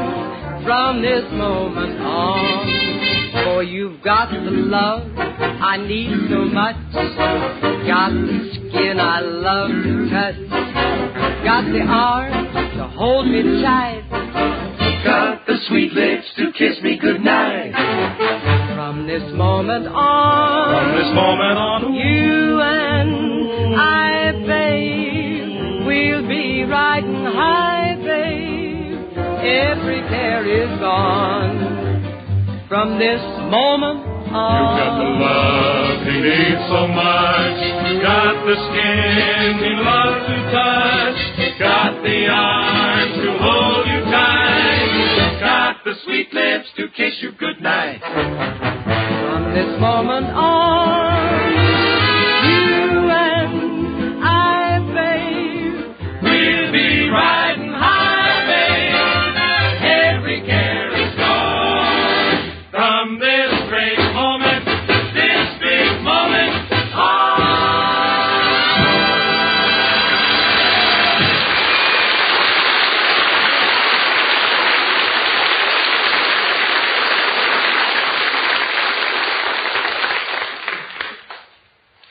Curly, what do you mean they called you last night? Last night, that's what I'm talking about. They called me on the phone. The rocket people invited me to go to the moon.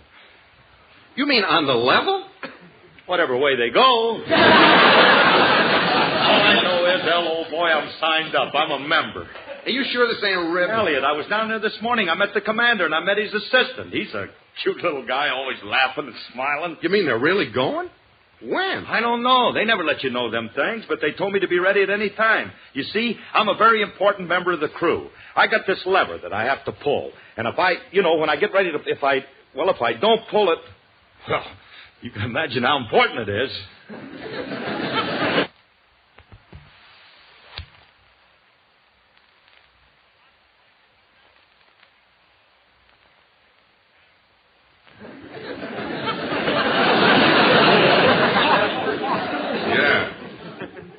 Curly, there's one thing I don't understand. Why'd they pick you? I don't know. Unless they wanted one of every kind.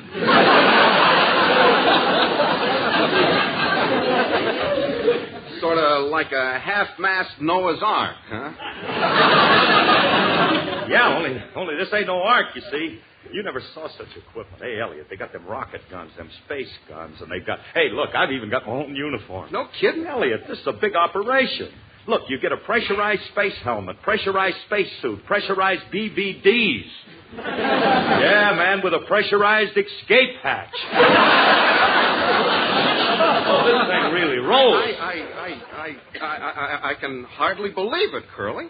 You going to the moon. Look, I told the commander, I said, hey, Commie, I said, I want to make a good impression when I get to that moon. Naturally. And then, I figured, I told him I wanted to look good when I got up there. And I got these, I got them cashmere sweaters with my initials laid on them up there, I thought that'd kind of be nice for the trip with the alligator shoes and everything. And I was selling it. But the commander, he explained to me that when we get to the stratosphere, it's kind of cold. And then he told me that after you get up through to the substratosphere into the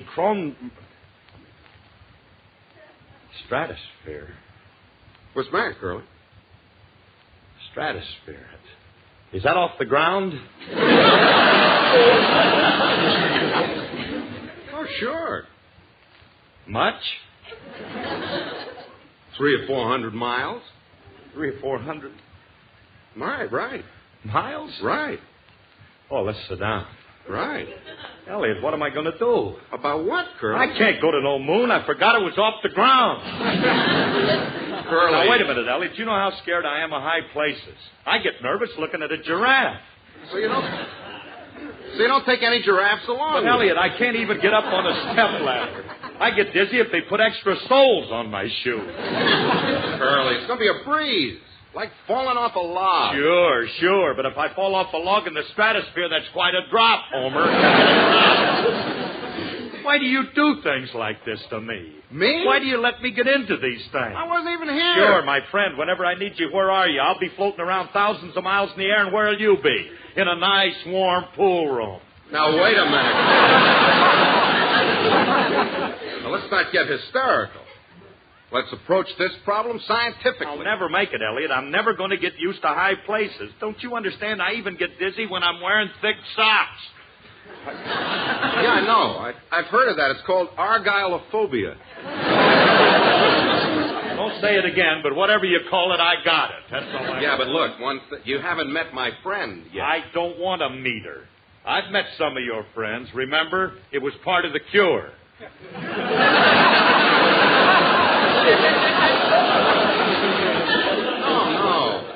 No, Curly. This friend isn't of the stronger sex. This is a man. A man of science, a very famous German professor, Professor Hugo von Straussmann. He's your friend? Sure. And he's an expert on rockets and spaceships and guided missiles. Not only that, during the war, he taught hundreds of men how to fly through space without fear. You mean he was with the German army? An enemy? Well, yes, but in an advisory capacity only. Right now, he's the space travel expert at UCLA. And if anybody can remove your fear of high places, it's the professor. Now, do you want him to help you or not? Well, sure. Okay. Then come on, let's go. Well, I'll be right with you. I just want to put on a thinner pair of socks before my nose starts to bleed.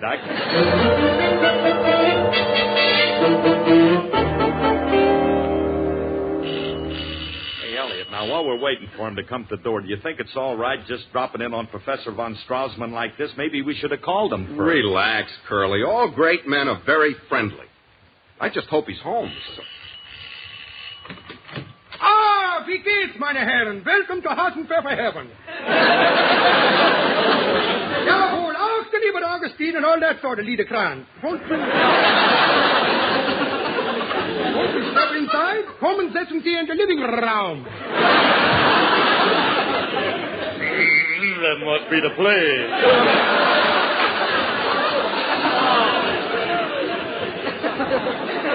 Hey, Professor, you remember me, Elliot Lewis? Sure, I remember you. I never forget a schmootzen. That's face in German. I certainly hope so. Step this way, gentlemen, but be careful. Don't step on the cat's tail. I don't see no cat. Oh, we don't have a cat, just his tail.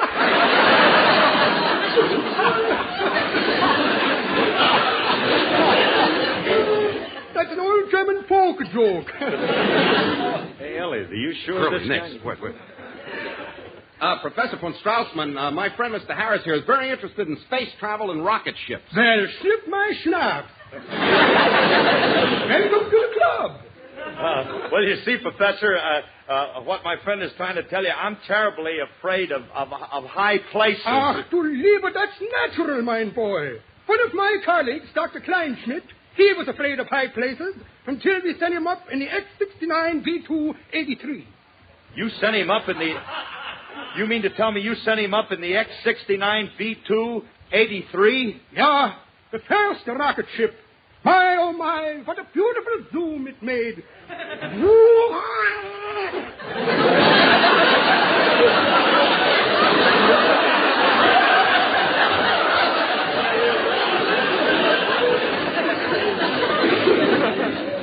And now Dr. Kleinschmidt isn't afraid of high places anymore? We don't know. That was 27 years ago.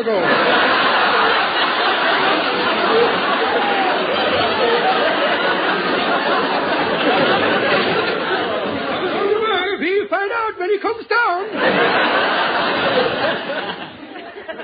You know, Professor, I could listen to this scientific talk all night. So could I. Reminds me of the great German scientist Albert Einstein and what he said about science. He said, Stuhlfreiten, Blütenglieden, Fragen, Stolzen, Flegenblut, und Flügen, Unfrucht. He also had something very interesting to say about women. What? It loses too much in the translation.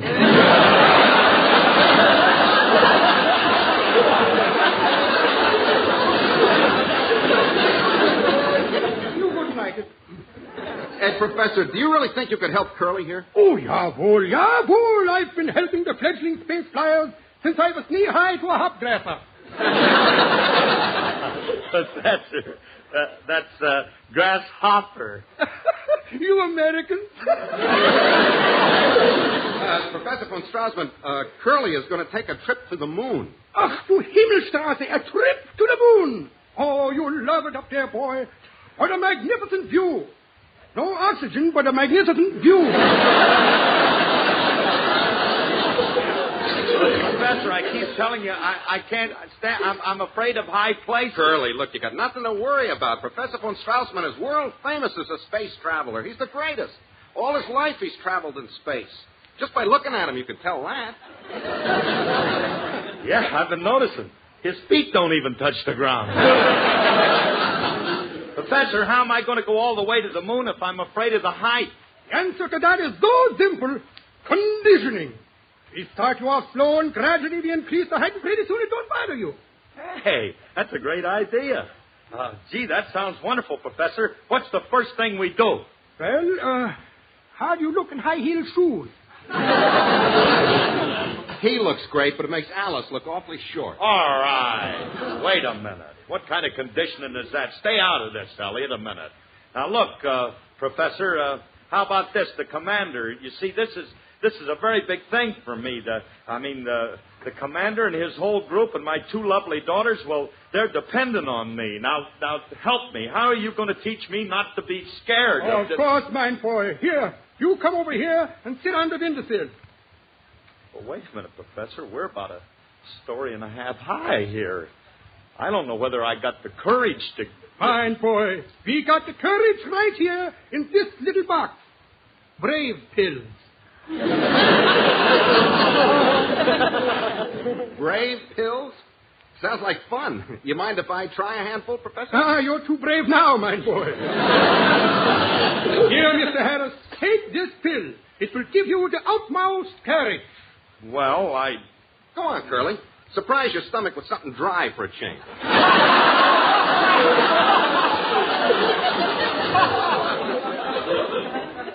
Okay. There. Fine. Now, just zip on the windowsill. Okay, but... That's right. Now, dangle your leg. Lean out a little. Test your courage. All right, but... Hey, I'm scared. Hey, Elliot, I'm slipping. Oh! You know something? They don't make brave pills like they used to.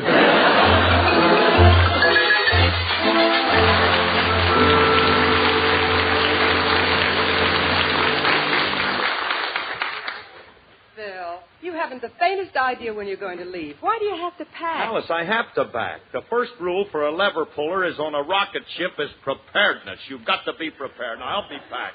You got everything you need, Curly? I think so. Socks, shoes, handkerchief, hair nets, bobby pins, space gun, space helmet. How about some space money in case you run into a space doll? Elliot. Well, let's face it, Alice. There's Venus, Minerva, or Marilyn Monroe.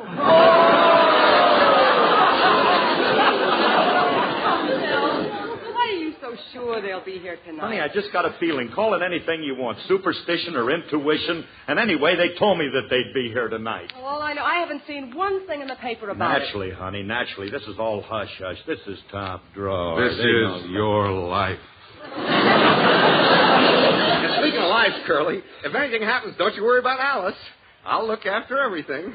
Hold it a minute, Clyde. Hold it. Let's not look so cheerful about it. Cheerful?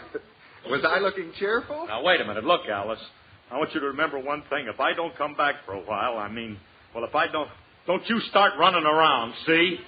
Why, Phil, I won't set foot out of the house for 15 or 20 minutes. Wait a minute. Give me a chance to get back. You don't have to wait long.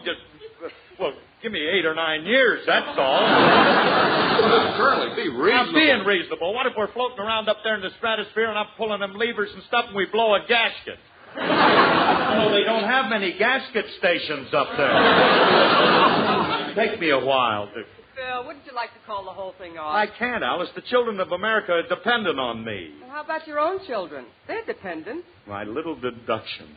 I may never see them again. Well, come on, Curly. Let's finish packing. Elliot, why are you so anxious for me to pack? I'm being helpful. Well, stop being helpful and stop trying on my cashmere sweater. Can't I even feel them? Never saw anybody so anxious. Hey, Curly, listen. What? Listen. Phil, what is it? Well, whatever it is, it's right out in front.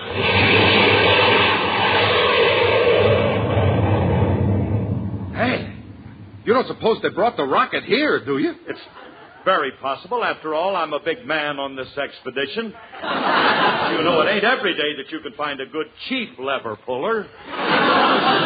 Phil, don't go. Please. Don't go. Please, Phil. Alice, make up your mind. Laugh or cry.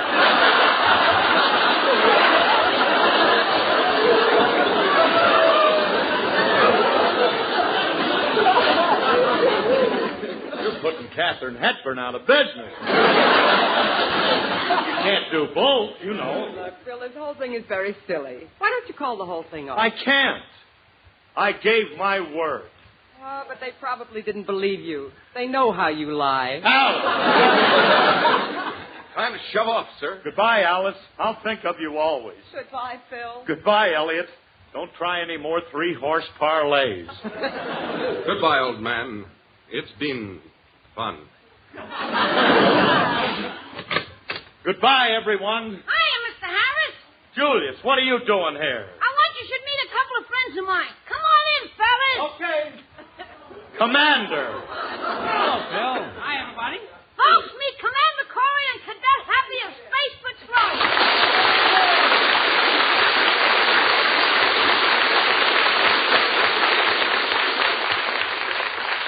Hey, Curly, are these the guys you were telling me about? Naturally. It's my commander and his assistant. Oh, Julius, you're so cute. I think you're cute, too. Wait a minute, Commander. I want to get one thing straight. You're not taking Julius, are you? Well, as far as the station. Then I ain't going. Oh, smoking rockets, Mr. Harris. You gotta go. If Julius is going, you can include me out. There ain't no rocket ship big enough for the both of us. Oh, let him go, Curly. You can dump him around Sagittarius. I ain't dumping him nowhere. If he's going, I'm staying. But he's got to go, Phil. We're using his truck. To go to the moon? Smoking rockets, Commander. I think he's got Encino space fever. Who said anything about the moon? You did. You even knew my middle name, Wonga. Oh, he didn't say Wonga, Mr. Harris. He said Tonga. She's a girl scientist on the show. Show? What show? The show you're going to be on. Space Patrol! Oh, no!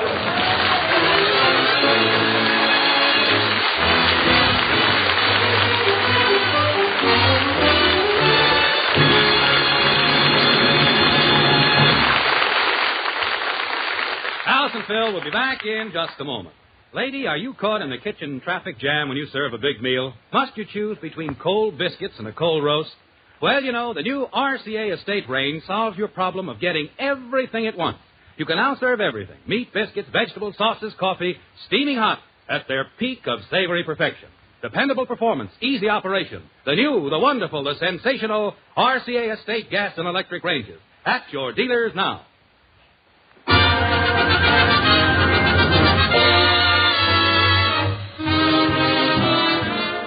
Folks, this is Phil again. And I want to thank Commander Corey and Cadet Happy for zooming over on our show. What a big thrill it was, and how happy it made our audience. And I would just love for all of you people out there to be here and see these two wonderful guys.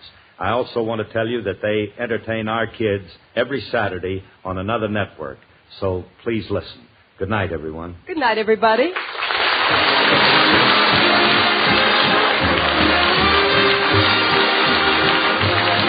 Included in this program transcribed were Bill Thompson and Ed Kemmer as Commander Corey and Lynn Osborne as Cadet Happy in Space Patrol. The part of Julius was played by Walter Tetley. This has been an NBC Network production.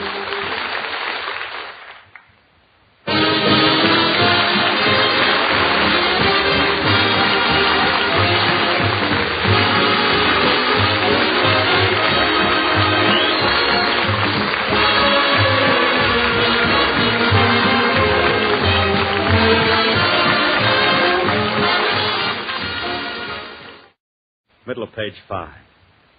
Little Alice Harris, daughter of the famous explorer and mountain climber Sir Philip Harris, queen of the Annapolis Prom.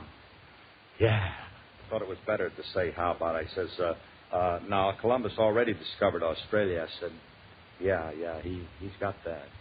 I think that's kind of nice to throw in. Just say, yeah, he's got that. How about if I just... No. Bottom of page 5.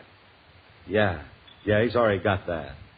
How about if I discuss... Or, you know something, Ellie? This is awful. Every place I think of, somebody's already discovered. I can't go to the moon. I forgot it was off the ground. You know how scared I am of high places.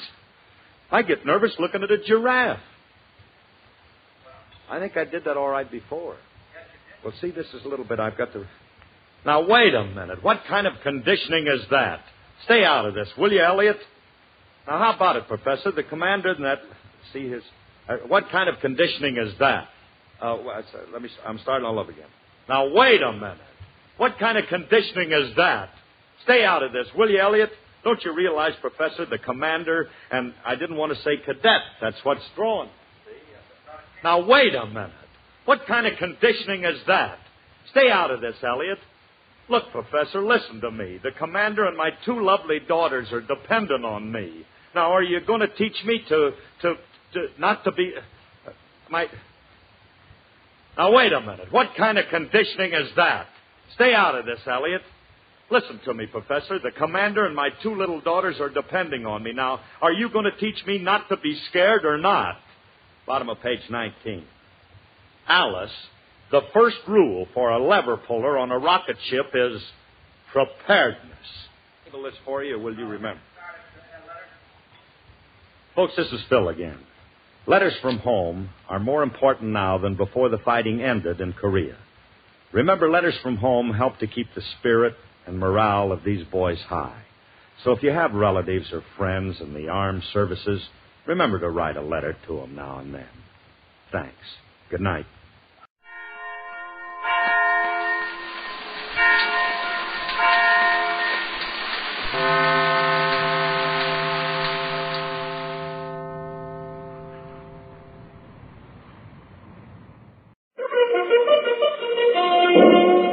Mail call from the United States of America.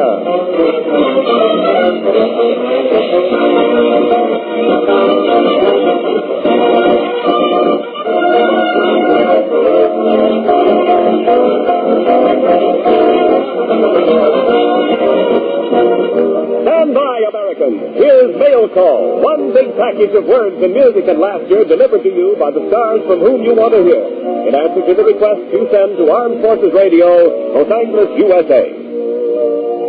Well, we have a star-studded cast for today's program, and to get things started, we take you now to Jack Benny's house in Beverly Hills, California, where we find Rochester with the scissors cutting Jack's hair.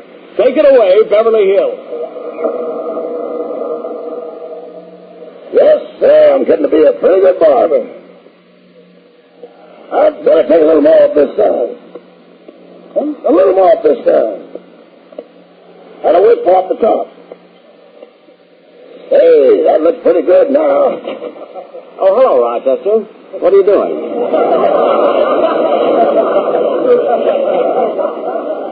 Just cutting your hair, boy. Put it down. Let's see how it looks.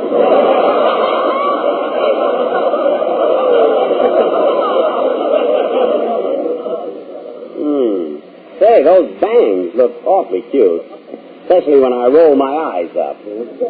No kidding, Rochester. Don't I remind you of Lauren Bacall? Oh, no, boss. Your voice is too high. Whatever made you think of Miss Bacall, anyway? Well, tonight is the preview of my new picture, The Horn Blows at Midnight, and I have selected Miss Bacall as the girl who will accompany me. Oh, you want something like the draft board, eh? No, it's perfectly voluntary. Of course, I haven't asked Miss Bacall yet. Well, pick up the phone and prepare for her to accentuate the negative. Listen, Rochester, what makes you so sure that Lauren Bacall won't go with me to the Carthay Circle tonight?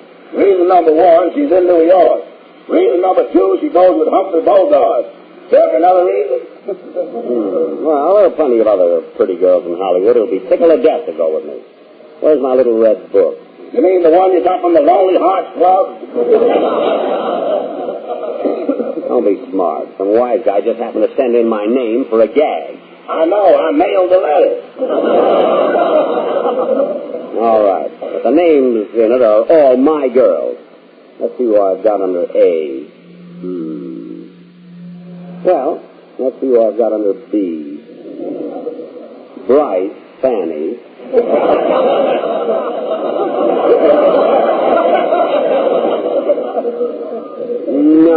No, she's too young. Too young? I always think of her as Baby Snook. Let's see, Bergman, Ingrid. I think I'll give Ingrid Bergman a jingle. I don't think the bell's going to toll for you there, boy. Oh, here's the one, Colbert, Claudette. I'll call Claudette Colbert.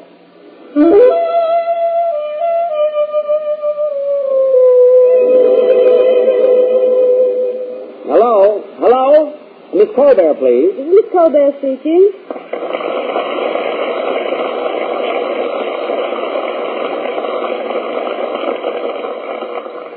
Claudette, this is Jack Benny. Boy, have I got a surprise for you. You have?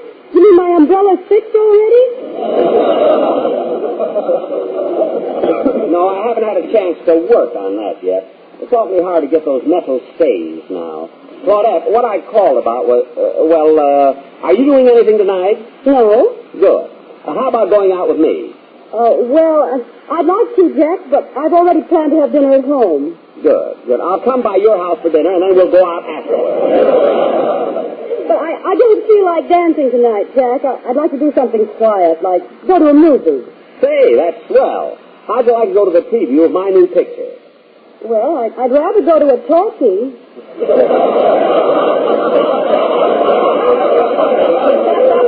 Come on, Claudette. The least you can do is go out with a serviceman. Oh, you in the Army? No, Navy. Last war. Gosh, a fella gets lonesome. You mean to say you haven't had a date since 1917? No. Yes, but I got to get a date tonight. How about it? Oh, there are lots of other girls. Some other time. You, Jack? Okay. I'll drop in for dinner anyway. You will? Certainly. Goodbye. Goodbye. Oh, well, I know who I'll call. Let's see. Paulette Goddard.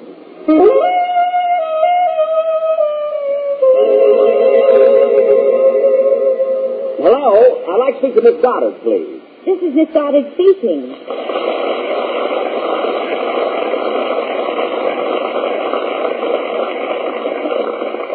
Hello, Paulette. This is Jack. Well, Jack who? I know a lot of Jacks. Which one is it? Well, take a guess. Well, let's see. Jack Adams, Jack Ainsworth, Jack Alexander, Jack Baker, Jack Barton, Jack Carson. Wait, you passed me. This is Jack Denny. Oh, Jack Denny. Well, I'm awfully glad that you called, Jack, and do call again. Goodbye. Just a minute. You didn't even find out what I want. Jack, I've talked to my mother, and I practically pleaded with her, but she just won't go out with you. I don't want a date with your mother. I want you. Oh, tell me, what did you want to do, Jack? Take me out to dinner? No, Paulette. I have an engagement for dinner. But I thought that after dinner... You'd like to go to the preview, after dinner, you'd like to go to the preview of my new picture with me. Well, I'll tell you what, Jack. How about my going to the preview of your next picture with you? Oh, but that may be a year from now. Oh, at least. Well, thanks just the same, Paulette. If you change your mind, let me know. I will. Goodbye. Goodbye. Let's see. Oh, I know who to call. Jinx Falkenberg. I met her at a tennis tournament last week. Hello?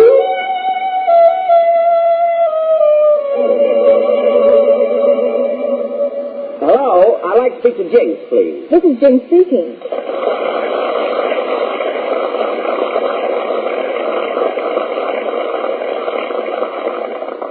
Jinx, this is Jack Denny. I've got a surprise for you. You have? Yes, you're going out with me tonight.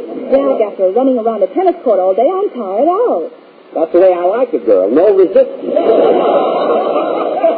Oh, some other time, Jack. But I do want to thank you for putting that new gut in my tennis racket. I went all over and couldn't get my racket fixed. Oh, I got more guts than anyone in town. I've been repairing for all the big players. Well, thanks for calling, Jack. And if I don't get in touch with you, please don't get in touch with me. Oh, I won't. Wait a minute. Look, what about our date tonight?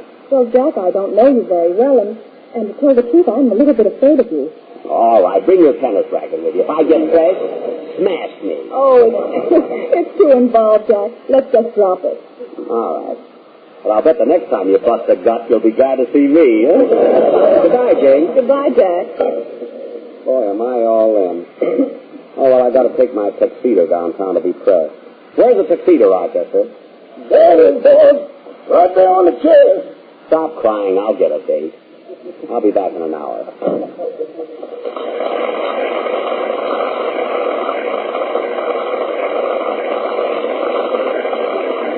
While Jack is taking himself to the cleaners, here's the Smart Set with a bright usability unit. I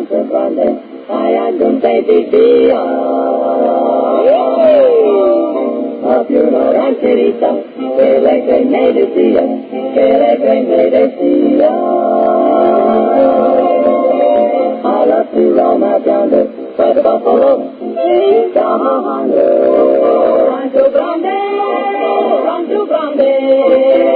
Yes, eagle flying, I'm open in the sky. I'm open in the sky. Give me my ranch and my cattle, far from the great city travel. Give me a big herd to travel. boys and small herding cattle.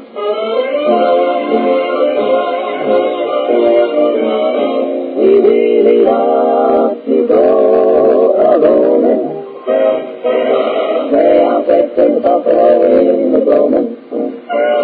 Clippity south, popping along, singing a knocked out cowboy song.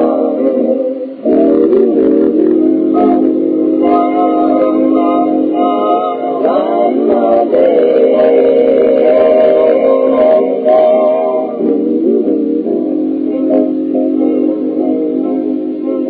riding all day. Just give us a ranch with plenty of cattle, where we can yippee-yi, yippee-yi, yippee-yi, yaddle to the cattle. We want to go where the men sing Sarasoni. Get along, little pony. Get along, little pony. And just in case you hear our lingo, swing out, Mr. Jingo, on the road to Rancho Grande.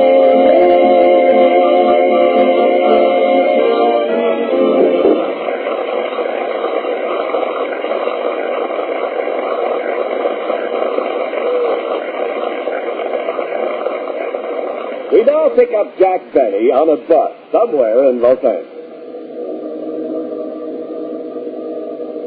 Say, driver, would you mind stepping on it?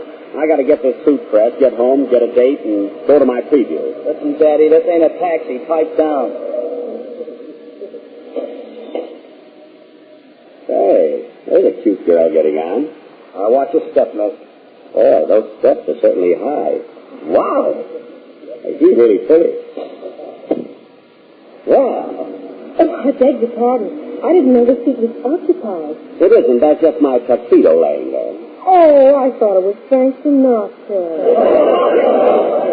No. Please sit down. Thanks. Yeah.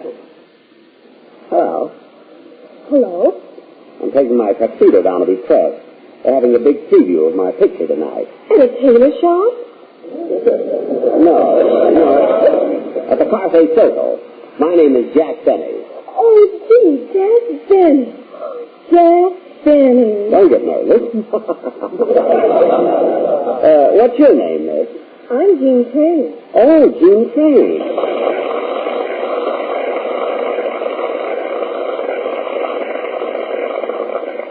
Well, Jean, it certainly is nice meeting you. Gosh, previews are so exciting, with the lights and the crowds and everything. Well, they are exciting. Say, Jean, I just happened to think I've neglected to get a date for tonight.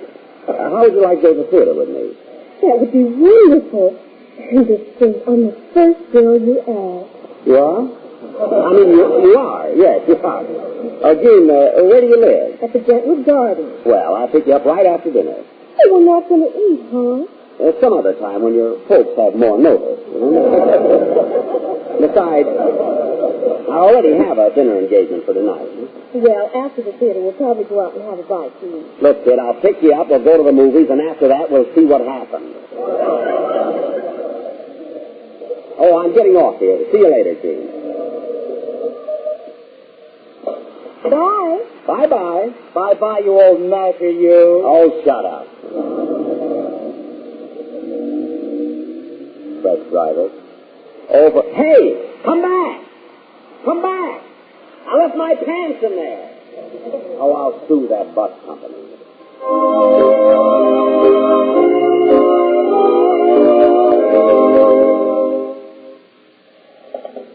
House of Bailey from an alarm clock to neglected mixer. Send over, we can fix it.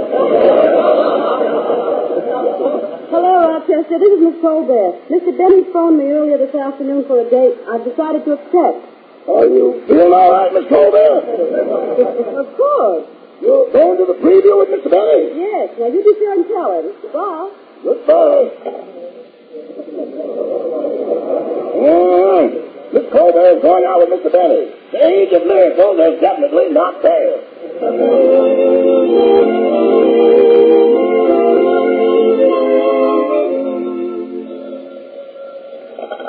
Home of Jack Benny, the great lover, Rochester speaking. Rochester, Chester, this is Miss Goddard. Will you tell Mr. Benny that I've decided to go to the preview with him tonight? Huh? I said, tell Mr. Benny I've decided to go to the preview with him tonight. Yes, Miss Goddard, I'll tell him the minute he gets here. This calls for strong drink. Get ready, fellas. The curfew is over.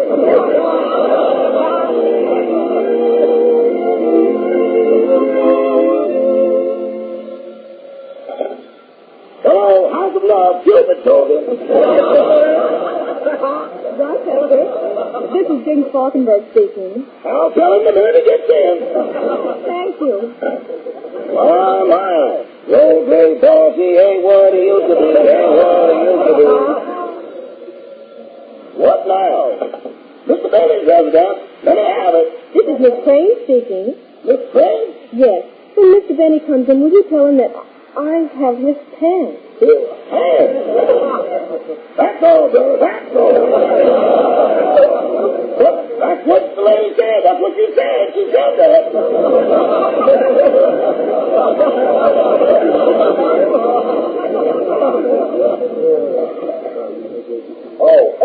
Oh, Mr. Benny. Hello, Rochester. What's new?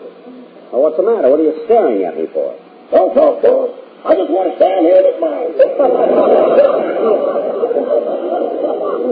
Rochester, have you been drinking? Oh, I could with one hand. I was on the phone with the other. Oh, did someone call me? Yes, Miss Colbert phone and said she'd go to the preview with you. Gee, that's wonderful. Oh, no. Look, I already had a date. Where'd you get that? On the bus. Oh, what a man. What a man. It's terrible. I've got a date with 2 girls. Make that 4. 4? Yes, Miss Goddard and Miss Falkenberg also decided to join the caravan. Goddard and Miss Falkenberg, they accepted 2? It's the worst mess I've ever been in. Yes, like being trapped in a harem.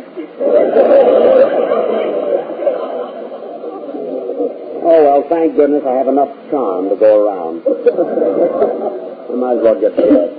Oh, Donna, say, Rochester, is the bus company phone about my pants? The bus company? Oh, come now.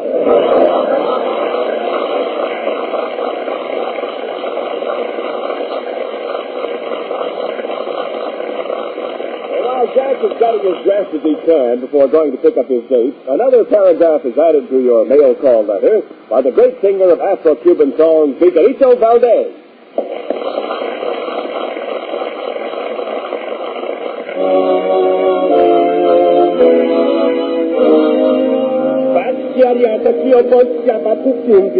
Hello, amigos. With me. Arrujimbirika, Arrujimbirika, Arrujimbirika, Arrujimbirika, Arrujimbirika, Arrujimbirika. Ay, que yo va para mira, Leono. Ay, porque esta canción, mira, mamá. No quiere mi pichura de mi vida, mira, nena de mi alma, no. Ay, que yo va para...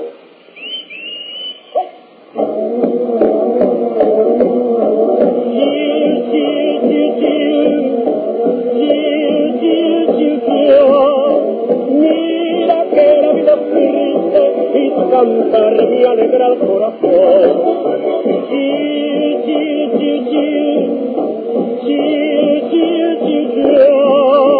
Canta, canta, pajarito, que cantar me alegra el corazón.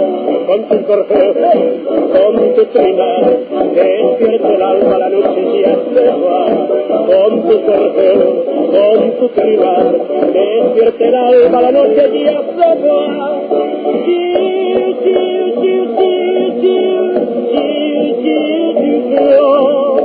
Canta, canta, pajarito, que cantar me alegra el corazón. Ay, bim bam bum, es el nuevo compás, que los negros van bailando con la copa. Y me lo mamas, ay, bim bam bum, la negrona merced, arrollando va detrás de la comparsa. Ya no quieren cumbanchar la negrona de los solares, y no tocan al compás de ese ritmo. Buénalo, bailalo, gózalo. Ay, bim bam bum, que calientito está. Ese paso arrollador que de la piguiricumba, la mazaca, la casuba, la mamá, y que dime el nene, que no me diga Miguelita, que me diga papi, que me diga que también la recita calientita, que recita de la piguiricumba, la mazaca, la casuba, la mamá, y que dime el nene. Ay, bim bam boom, soy. Ay, bim bam boom.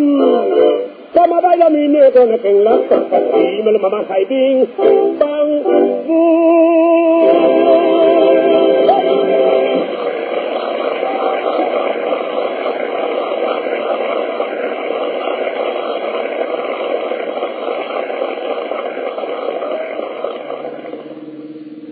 Driver, you sure you have all those addresses right? Yes. First up, Claudette Colbert's house, then Paulette Goddard's, then Jinx Falkenberg's, then Jean Kane's. Good. Why didn't you just take the sightseeing bus, Daddy? You know, a taxi costs money. Never mind. Pull right up here at this colonial house. That's Miss Colbert. There's Claudette in the yard. Oh, Claudette! Hello, Jack. Dinner isn't quite ready yet. Oh. It won't be long. Say, I hope your picture is good tonight. Me too. You know, the three of us ought to have a good time. The three of us? Yeah, you see, I got kind of mixed up, and I asked Paulette's daughter to go, too. Oh. Well, seems a crowd, but at least us girls will be safe. You sure will. Jack, why are you wearing gray slacks with a tuxedo coat? Is that something new? Oh, no. Jean Crane has my pants. What? Well, you see, I left in a hurry. Jack Stenny, you leave my yard immediately. Now, just a minute, Paulette. I mean, Claudette. You getting fresh, lady? No, I'm not getting fresh. Keep out of this. Now, look, Paulette. I mean, Claudette. I left my pants on the bus. Jean Crane found them, and I'm picking her and them up. Oh. Is she going to preview with us, too? Oh, sure. Well, I should hope so. That's the least it could do for the girl.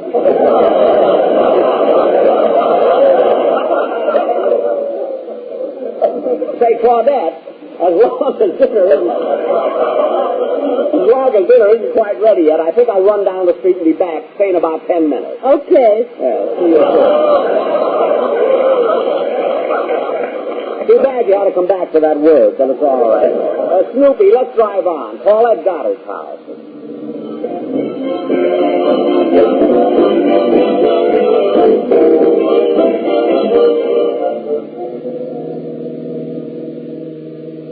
Say, Paulette, I meant to tell you, Claudette Colbert is going to the preview with us, too. Oh, isn't that a shame? I thought I'd have you all to myself. Oh, Paulette, you're kidding. I sure am. Oh, but Jack, you are sweet. Oh, you're sweet, too. No, you're really sweet. Oh, you're really sweet, too. Oh, what am I, a glass of vinegar? Yes, and pull up here at this White House. I'll run in and get Claudette. I'll get somebody. Wait.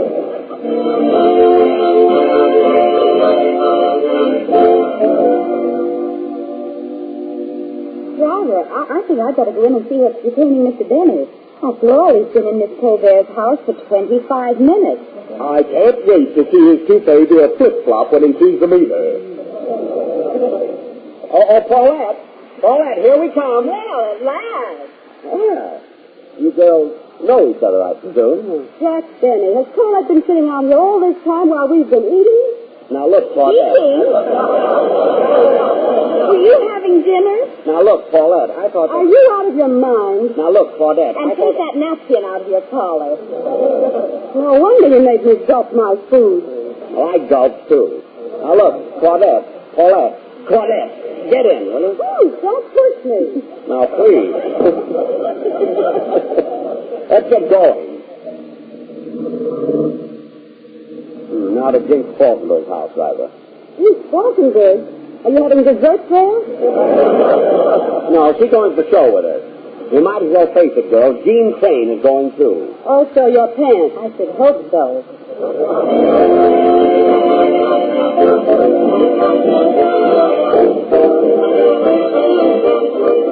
And so they picked up Jinx and Jean, and after much more explanation on Jack's part, we now find our happy little group in the taxi about 15 cents away from the Cottage Circle Theater. Well, we're nearly there, gang. The gang is right. Oh, what's the matter? When we get out of the cab, everybody will think it's Joe's Battalion and his all-girl orchestra. Well, what's all this excitement about me being with 4 girls? It looks like a new kind of medicine's been discovered.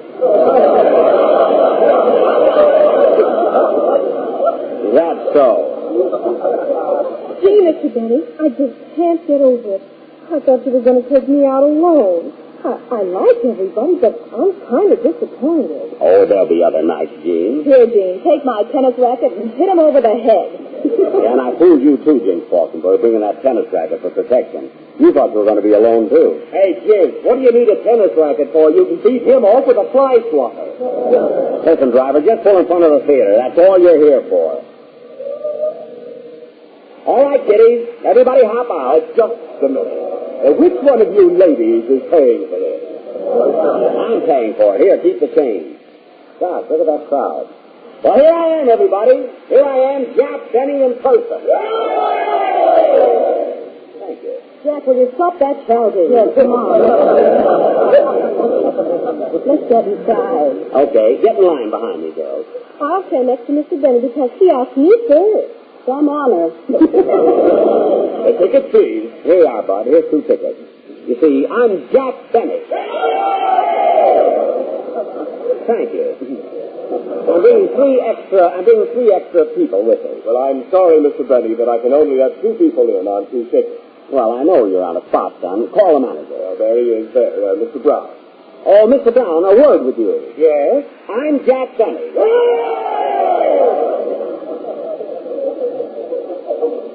Thank you. You see, I only have 2 tickets, and I need 3 more. Well, Mr. Benny, I'm sorry, but every seat in the house is taken. Well, such popularity must be deserved. Let's give him a cheer, girls.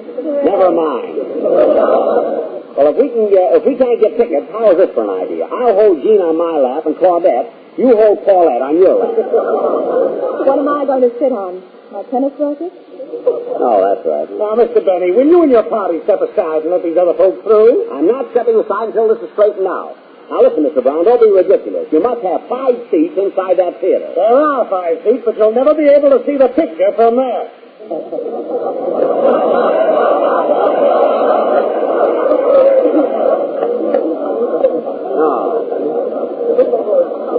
Now, Mr. Brown, excuse me. Here are 2 tickets that were just turned in at the box office. Oh, fine. There, Mr. Benny. Now everything's great. We can all go in. No, Jink is still sitting on her tennis racket. Now what will we do? I know what we'll do. Give me those tickets. But Claudette. Gee, here's your ticket. Toro, here's yours. Jinx, here's yours, and this is mine. Hey, what about me? Here's the tennis racket. See you later, Jack. The Jinx. The Jean. The Claudette. Paulette.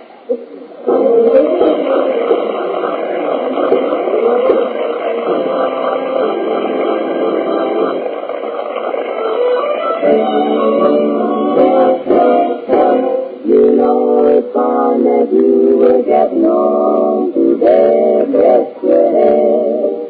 Time to miss the you never worry about the hours with you, and you never want you, cause the Sandman has a system. He'll put you to sleep. With a clang, clang, clang of a trolley, a bang, bang, bang of a door, the clang, clang, clang of the milkman, rattling on the coming on the upper floor, come on along and listen to the lullaby about the fool. Down his lip for a mighty mile, going to bed bye-bye.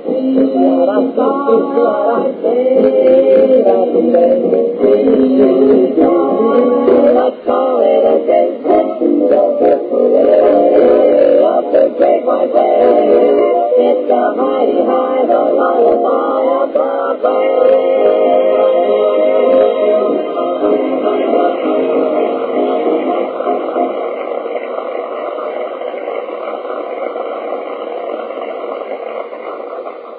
Well, that just about winds up another inking of mail call, fellas. Till next time, this is Jack Benny. Thank you. Saying so long and good luck.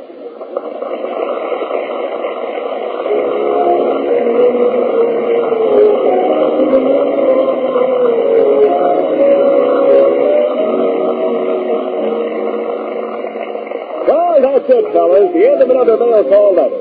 Signatures include Jack Benny, Claudette Colbert, Paulette Cottage, Jink Falkenberg, Gene Kane, Eddie Rochester Anderson, Miguelito Valdez, the Smart Set, John Brown, Frank Nelson, and yours truly, Ken Nye. This program is arranged with the cooperation of the Hollywood Victory Committee. Another mail call will be coming your way the next time you hear...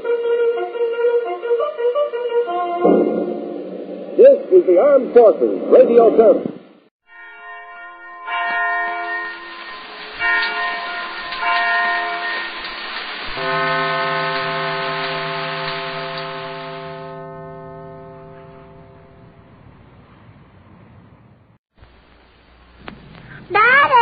Snooks, be quiet. Why? The program is going on the air in a second. How do you know? Because Don Wilson is standing there ready to announce it. I want to announce it. You can't. I want to announce it. Please, Snooks, the signal's coming. If you don't let me announce it, I'll hold my breath till my face turns blue. Oh, Don. All right, Daddy, all right. Let her announce it. Thanks. Go ahead, you little dictator. Ready? Shoot, there's the signal. It's Maxwell House coffee time. Ain't I good?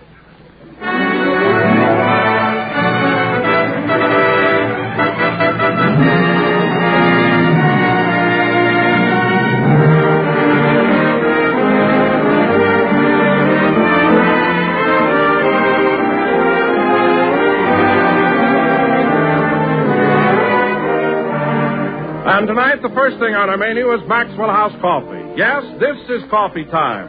Time to sit back, relax, and enjoy with us a steaming, fragrant cup of the coffee that's good to the last drop. Well, now we're ready for another lightning session of entertainment with our Maxwell House stars, Mary Martin, Meredith Wilson, Hanley Stafford, and Fanny Bryce as Baby Snooks. And as a special Thanksgiving package for all of you, our super-duper added attraction, your favorite comedian, Jack Benny.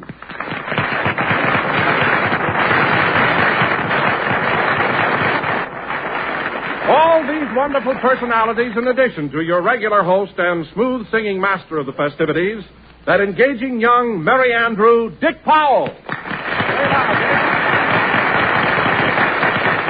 Thank you. Well, ladies and gentlemen, since we have so much show to cram into these 30 short minutes, this young Merry Andrew is going to engage himself in a song, fresh from the pen of Maestro Meredith Wilson, and bearing the unsentimental title, Rockabye Your Baby with a Long Underwear Tune. I assume no responsibility for the music and lyrics. My job is to keep it on key and make it come out even with the orchestration. Ditty, if you please.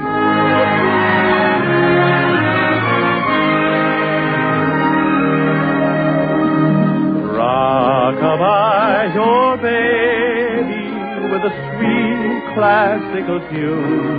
When Papa Haydn takes you riding, you go gliding to the moon, to a Brahms sonata or string quartet. You'll be singing a sweetheart duet. So rockabye your baby with a sweet old, dear old classical tune. But the kids' vocabulary nowadays, oh, it would really curl your hair. Everything from Bach to Offenbach, they call long underwear. So rockabye your baby with a long underwear tune.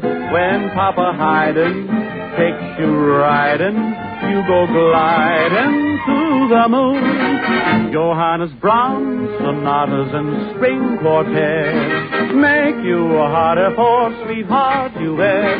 So rockabye your baby with a long hair, long underwear tune. Johannes Brahms sonatas and string quartets make you harder for sweetheart duet. So rockabye your baby with a long hair, long underwear tune.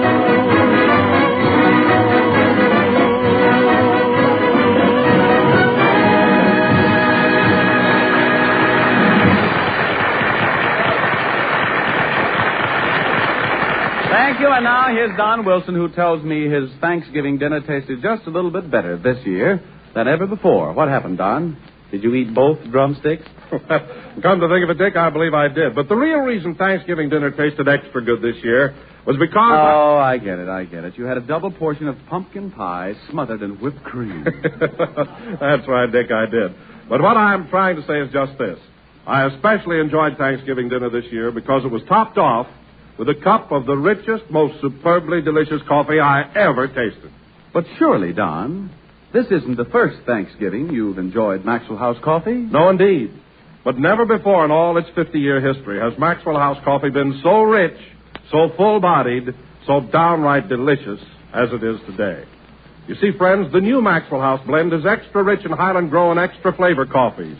Coffees so rare in fragrance, so vigorous in flavor, they're unlike any other coffees in the world.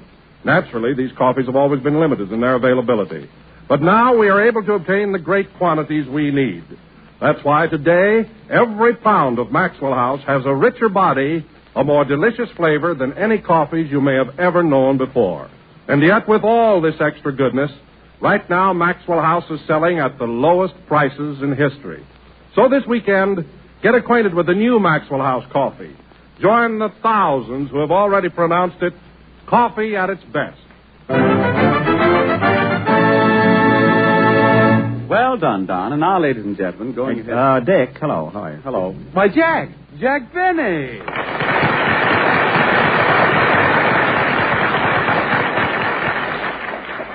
Well, am I on time? Why, Jack, of all people, what are you doing here? What am I doing here? Well, this is certainly a surprise. Meredith, look, here's Jack Benny. Jack Benny, see, this is a surprise. Now, wait a minute. Well, you're the last guy in the world we thought... Wait a minute.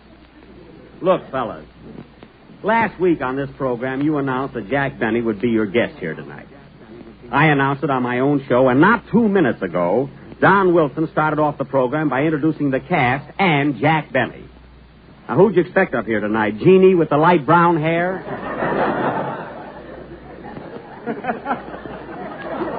Or Fred Allen's eagle or something? It certainly is a surprise. Well, frankly, I did hear Don Wilson announce Jack Benny, but I didn't associate it with you. Oh, you didn't? No, we didn't know you were the Jack Benny he was talking about. Oh. Well, of course. Imagine me thinking there was only one Jack Benny. Why, that name is as common as Stanislaus Brogroznius. The phone book is full of them. Now, wait a minute, Jack. You don't have to get sarcastic about it. I'm not sarcastic, Dick. Oh, well, let's forget it. I'm here, you knew I was coming, and we're not fooling anybody. Okay. I guess we were bordering on the puerile and banal. It's a very good line, Dick. Do you mind if I use it on my program last week? And we pronounced it banal, if you don't mind. They didn't know me, but they knew my material. Huh? Say, Dick. What? You know, he has got blue eyes. Oh, there they go again. You think I was the only guy in the world with big blue eyes. Oh, hello, Don. Jack, how are you? Well, this is indeed a surprise. Oh, fine. Some enthusiasm after a honeymoon.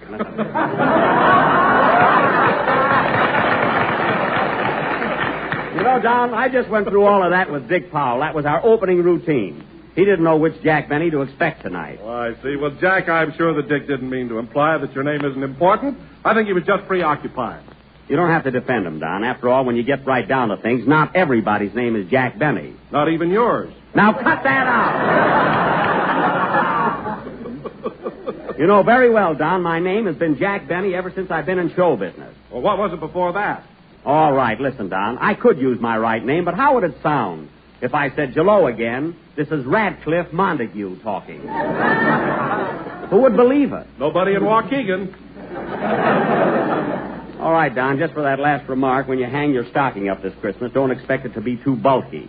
Unless your leg is in it.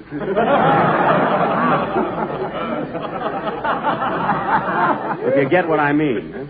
Why, Jack Benny, don't tell me you're not going to give Don a Christmas present this year just because of an innocent little remark like that. Well? Why, Jack, that doesn't sound like you. It doesn't?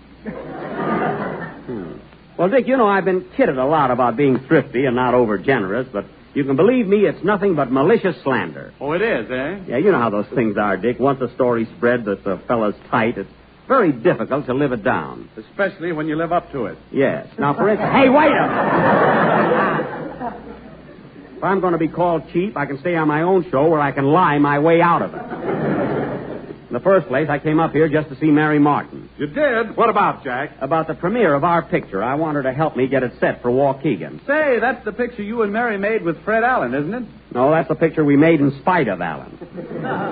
Boy, what a ham he is. The way he tries to steal every scene. Oh. Well, Jack, I worked in a picture with Fred Allen once, and he never tried to steal anything from me.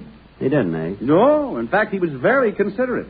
Whenever I did a comedy bit, Fred would turn his back to the camera. Well, he did the same thing with me, only he didn't have his pants on.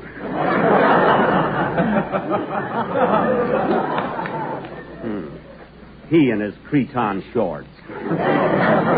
You know, Dick, he wants the premiere of our picture held in Old Orchard, Maine. Say, Jack, I've got an idea. What is it, Meredith? Why don't you hold the premiere in Mason City? Mason City? Why? Well, that's my hometown. Why should we have it in your hometown? You weren't even in the picture. Well, that's it. I've got nothing to lose.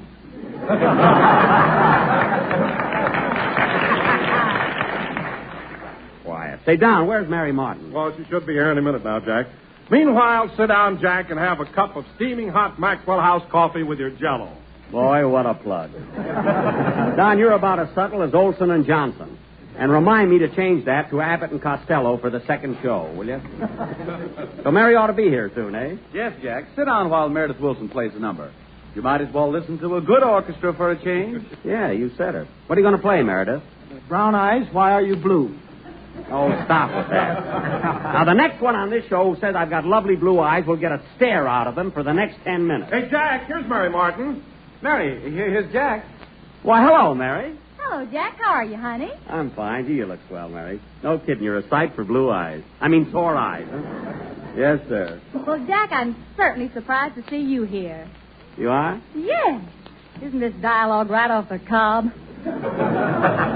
Yes, but Phil Harris is listening in, and he'll think it's dynamite. Now, look, Mary, I came here to ask a favor of you. I want you to help me out on a little matter about our picture. I'll be glad to, Jack. What is it? Well, you know, I want the premiere of the picture held in Waukegan, and Fred Allen wants it held in his hometown, Old Orchard. Where's that? It's up in Maine. Oh, I know where Old Orchard is. Where's Waukegan?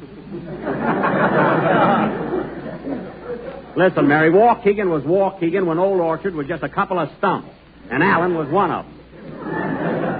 But, Mary, truthfully, don't you think that Old Orchard is the wrong place to hold the premiere of a picture as important as ours? I agree with you there, Jack, 100%. Now, you're going to stick by me on this. We will definitely not have it in Old Orchard. Yes. And we'll have it in Waukegan, Illinois. No. What? I think it should be in my hometown, Weatherford, Texas. Yikes! Mary, be reasonable. What's the population of Weatherford? Oh, about 18,000 head. Head? Mary, I'm talking about people, not cattle. How many people have you got in Weatherford? I don't know. We brand everybody. You brand everybody? Yes, my heart belongs to Daddy, but my body belongs to B-Bar-H. Well, listen, Mary, let's get this settled once and for all. I'm not going to Old Orchard, Maine, and I'm not going to Weatherford, Texas. But, Jack, you might be making a mistake. Those cowpunchers are wonderful people. If they like you, they'll give you the shirts off their backs. Dick, shirts I've got. Whole drawers full of them. What do I need with shirts? But, Jack... But, Jack, nothing. I'm going to call the studio, and this time I'm going to lay down the law. I'm going to get tough. It's either Waukegan or they're going to lose me. Oh, Jack. What? Before you do that, I'd like to talk to you a minute. All right, what is it? Well, Jack, I don't want to hurt you and what I'm going to say, but I want you to take this in the spirit in which it's given. Mary, what are you talking about? Well, I overheard a conversation today at Paramount between Mr. LeBaron and Mr. Freeman, and they... Yes? Well, Jack, you've simply got to face facts. I know you were a big star once. What? Well, 2 years ago you were on top. But you can't stay there forever. You had to start slipping sometime. Everybody does. Everybody? Yes, Jack, even the big ones. Well, you know how it is in show business. The public is fickle. Yesterday you were a star, and today... Oh,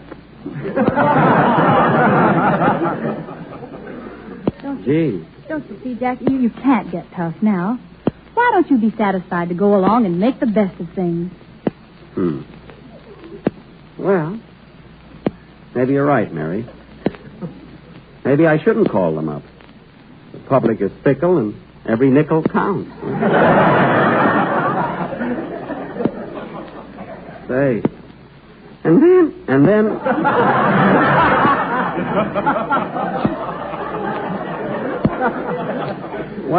What's the difference if the premiere is held in Old Orchard, Maine, or Waukegan, or Weatherford, Texas?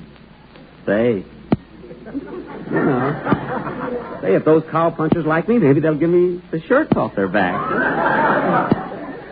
I can always use a few more shirts. After all, shirts ain't hay. What do you say, Jack? Well, Mary, I'm sure you're right, and I certainly appreciate your cooperation. And you tell Mr. LeBaron and Mr. Freeman, you get to see them. Tell them I'm going home now and pack. And any place they want the premiere is okay with me. So long, Mary. Goodbye, Jack. So long, Jack. Bye. Goodbye.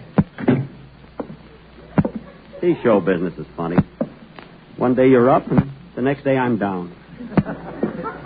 One day you're working for big money, and the next day you're working for shirts.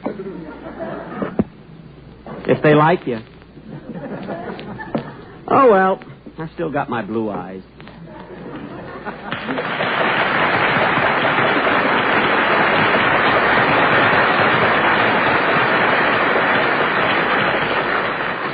Well, that was very diplomatic, Mary. Are you ready for a song now? Ready and willing. Ladies and gentlemen, from the prolific pen of Meredith Willson comes another gem. In collaboration with Charles Chaplin, he has written for the great dictator an appealing song, Falling Star. Mary Martin sings it for the first time.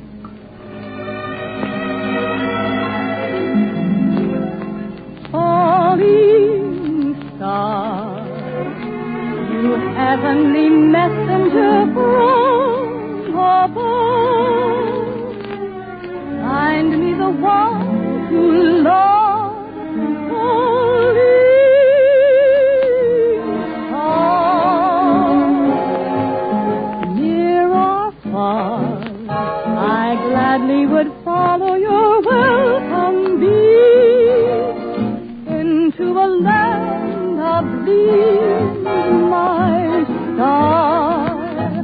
I find this earth so sad and dreary, without some love and for help, I turn to you above.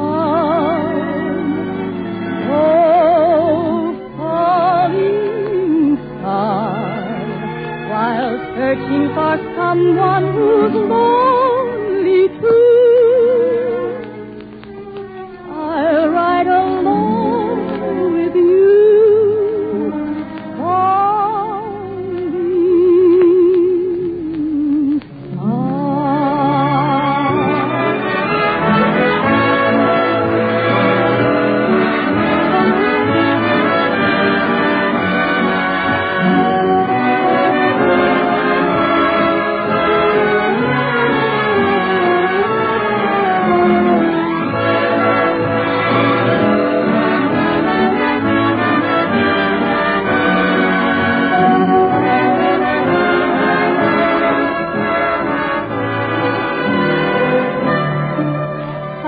This earth so sad and dreary, without some love, and for help I turn to you above.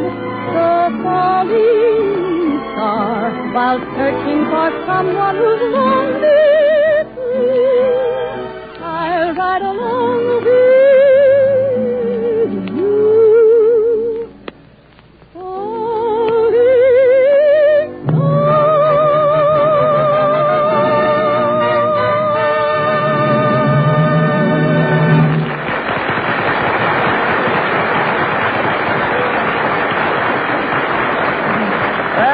Mary, thank you. And now, with the magic touch of radio, we transport you all to the home of Baby Snooks. Well, Snooks, it's bedtime. I'm sleepy, Daddy. Just the same, you've got to go to bed. Why? Because everybody has to sleep. It's impossible to burn the candle at both ends. Which candle? No candle, it's just an allegorical expression. Let's burn it, Daddy. Snooks, there's nothing to burn. Why? When you hear of a person burning the candle at both ends, he hasn't really got a candle and he's not burning either end. Is he burning in the middle? No, it's just a symbolic phrase. Now, come on. You've had a wonderful Thanksgiving dinner. You've played with your toys. Now it's time to go to sleep. I want some more turkey. More turkey? Yeah, from both ends. Now, look here, Snooks. If you eat another mouthful of turkey, you'll burst. Will I? Certainly. You ate enough to feed an army.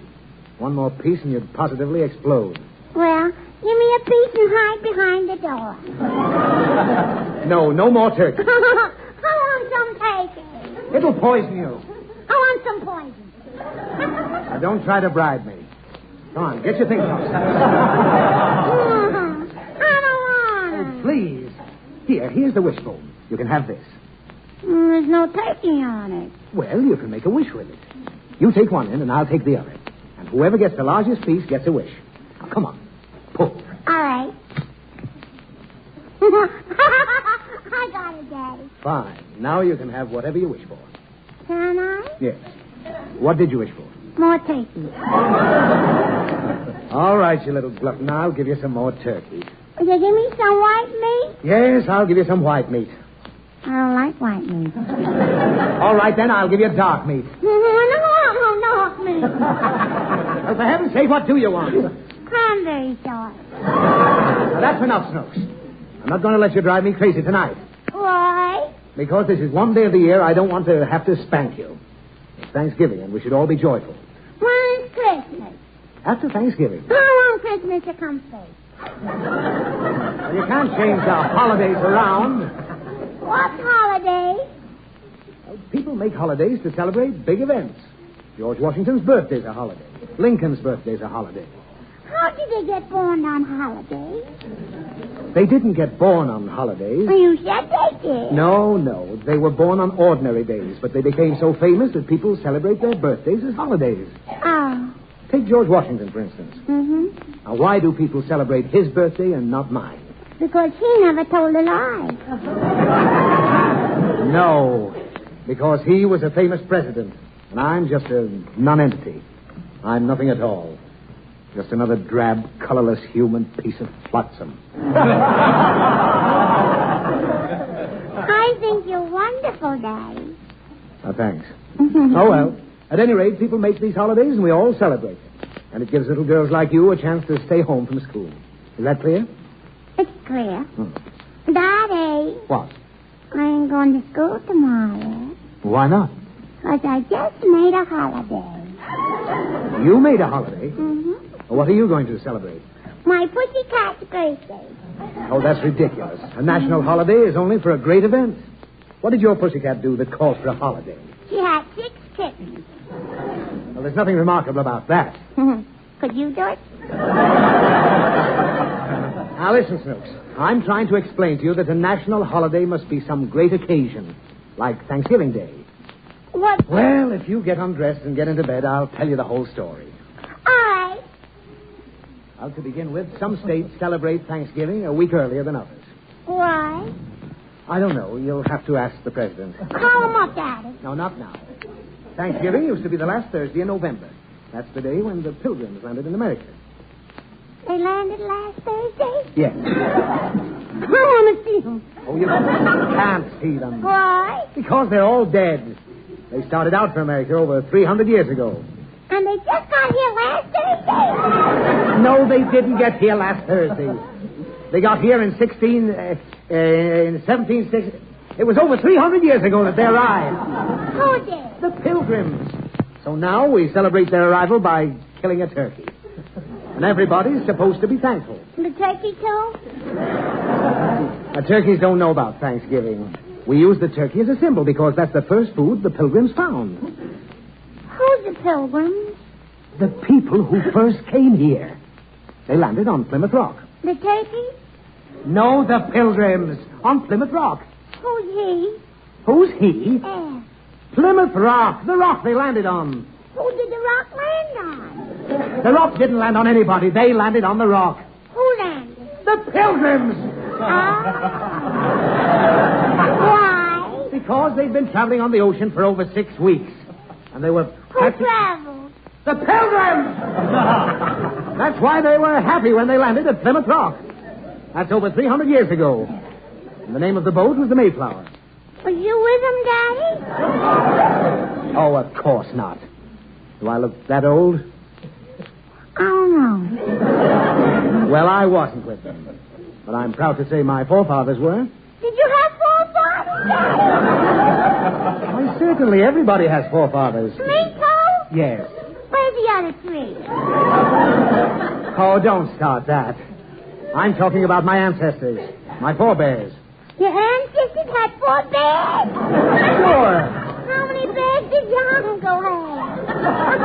My uncle didn't have any bears. Nobody had any bears. My ancestors were my forebears. Understand? Understand. Well, what do I mean? Your aunt had 4 sisters, and they were all bears. That's right. Now go to sleep. No, finish your story. Not if you're going to keep interrupting me. Will you be quiet? Uh-huh. All right. After the Pilgrims landed on the rock, they went and found a clearing in the woods.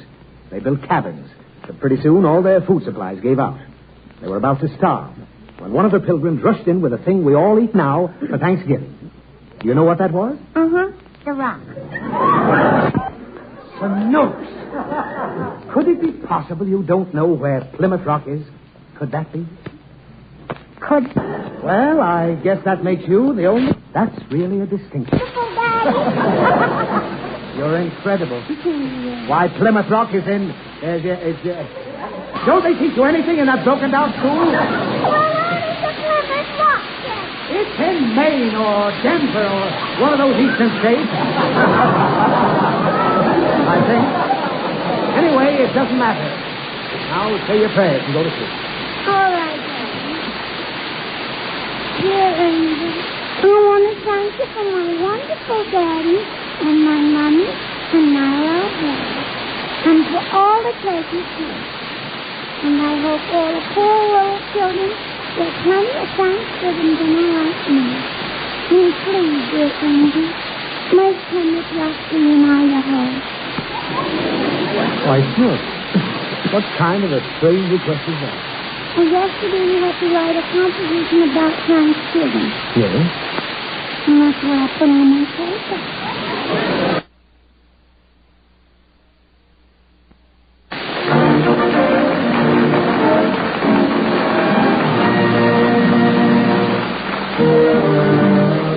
The sum of which just about ties off another session. So this is Dick Powell once again saying good night to the gang, and thanks for listening.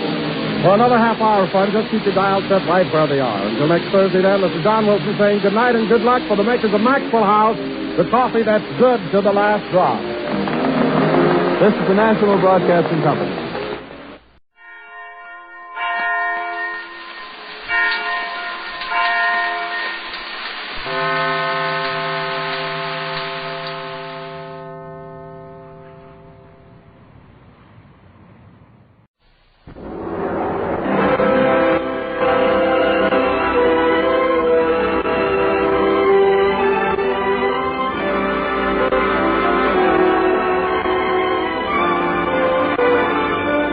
Ladies and gentlemen, Dennis Day.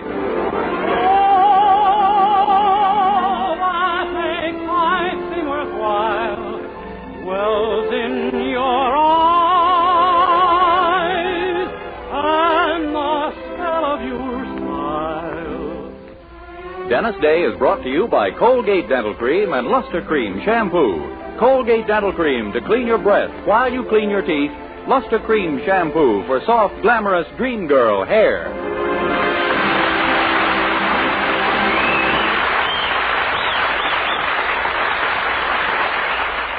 The Dennis Day Show with Barbara Eiler, B. Benaderet, Dink Trout, John Brown, Charles Dant in the orchestra, and yours truly, Vern Smith, is written by Frank Galen and stars our popular young singer in A Day in the Life of Dennis Day.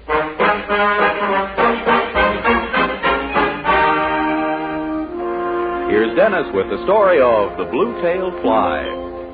When I was young, I used to wait on master and give him his place and pass the bottle when he got dry and brush away the blue-tailed fly. Jimmy crack corn and I don't care.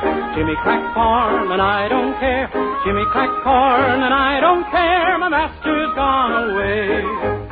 And when he'd ride in the afternoon, I'd follow after with a hickory broom, the pony being rather shy.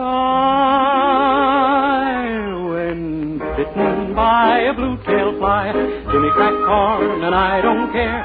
Jimmy crack corn and I don't care. Jimmy crack corn and I don't care. My master's gone away. One day he on the farm, the flies so numerous they did swarm. One chance to bite him on the thigh.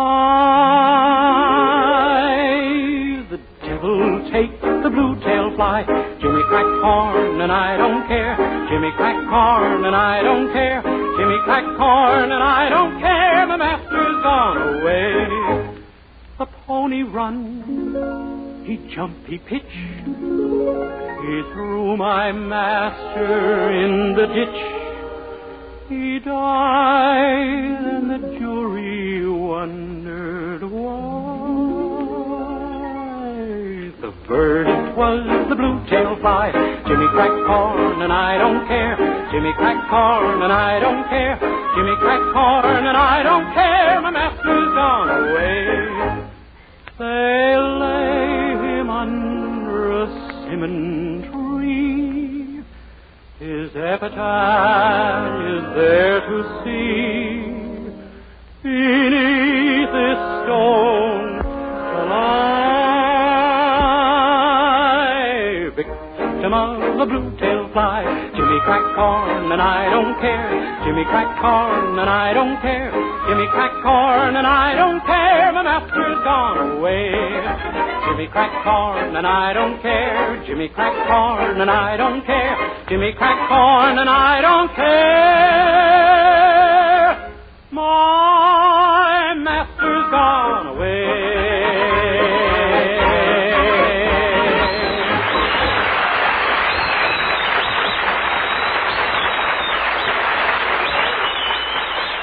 Colgate Dental Cream cleans your breath while it cleans your teeth. No other toothpaste does a better job of cleaning teeth than Colgate Dental Cream. For Colgate Dental Cream has a safe polishing agent that cleans your teeth both gently and thoroughly, brings out their natural sparkle and beauty. You can actually see and feel the difference. And scientific tests prove that Colgate Dental Cream cleans your breath while it cleans your teeth. Yes, actual scientific tests prove conclusively that in 7 out of 10 cases, Colgate instantly stops unpleasing breath that originates in the mouth. Colgate Dental Cream is famous for its wonderful wake-up flavor, too. Nationwide tests of leading toothpastes prove that Colgate's is preferred for flavor over every other brand tested. Yes, preferred over every other brand tested. And no wonder, for Colgate Dental Cream is the result of constant effort to produce the finest toothpaste in the world today. For cleaning teeth, for flavor, for sweetening breath. So see if you don't agree with the millions who have made Colgate Dental Cream America's favorite toothpaste. Try Colgate Dental Cream to bring out the natural sparkle and beauty of your teeth. For a wake-up flavor you'll thoroughly enjoy. And always use Colgate Dental Cream after you eat and before every date to clean your breath while you clean your teeth.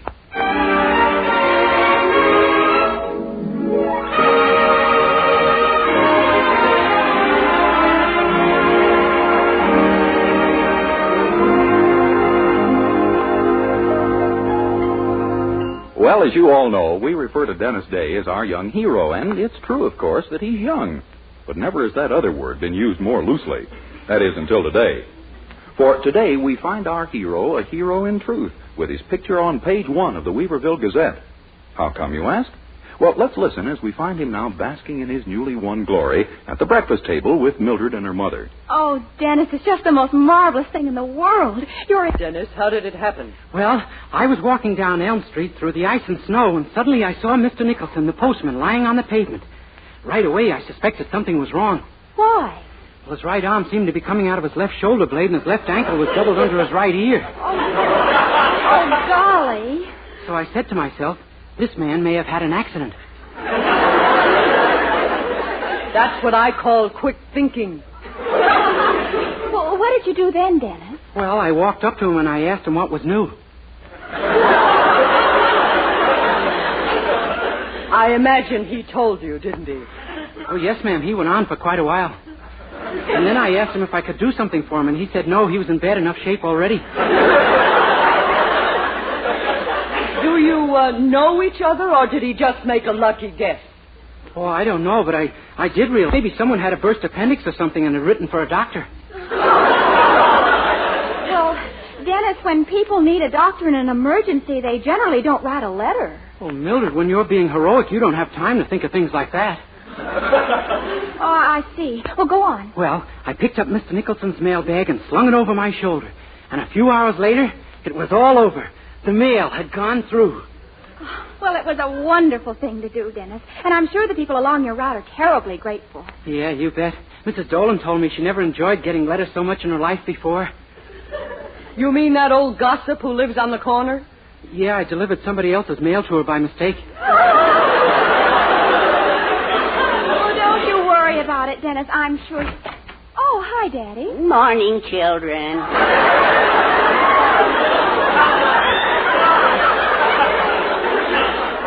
Morning, cinnamon bun. Good morning, Herbert. Hi, Mr. Anderson. I just picked up the morning mail, Dennis, and there's a letter for you. Here you are.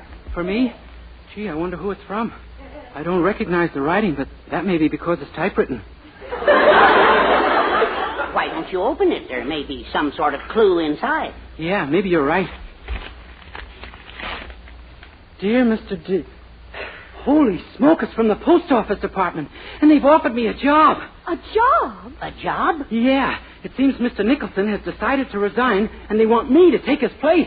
You mean you're going to be a postman? Sure. Oh, just imagine that, Mother. Yes. A thing like this could easily bring back the carrier pigeon. Oh, Mother. Oh, did they say anything about salary, Dennis? Well, let's see. Yes, they say I can start at $1,700 base pay. $1,700? Boy, if they think that's base, they ought to hear what Mr. Willoughby is paying me. Well, you're going to take it, of course, aren't you, my boy? Well, yes, sure, if I can get it, but it says here I have to pass an examination. Oh, of course you'll pass. It's just a formality. You're going down to the store right now and tell Mr. Willoughby you're leaving him. Come on, I'll walk to the door with you. Okay. I'll see you folks tonight. Goodbye, Dennis. Oh, Dennis, just think. If everything goes well with this new job, at last we can be married. Oh, won't it be wonderful? Yeah, I'll certainly be glad to legalize our hand-holding.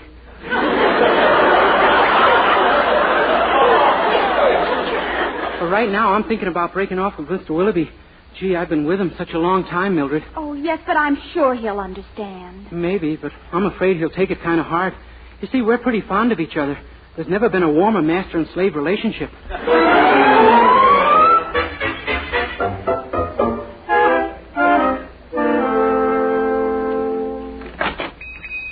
Morning, Mr. Willoughby. Good morning, Dennis.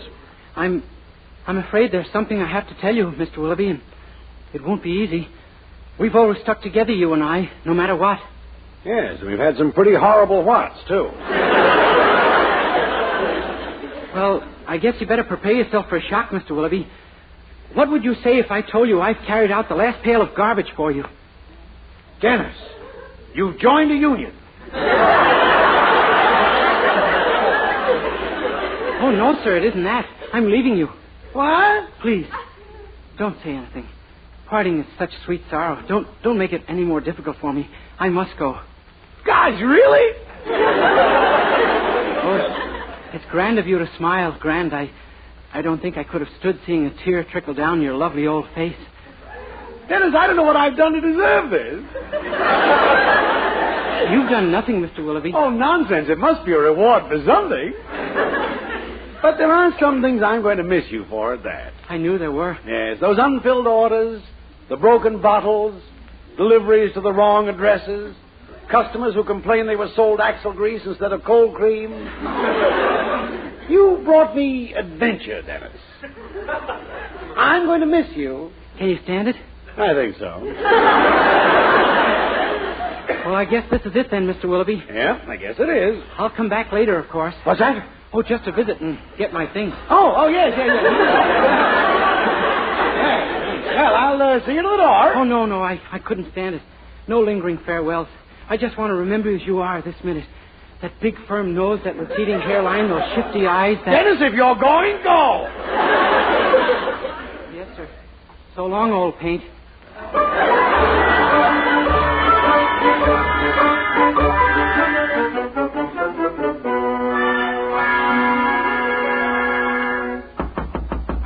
Come in.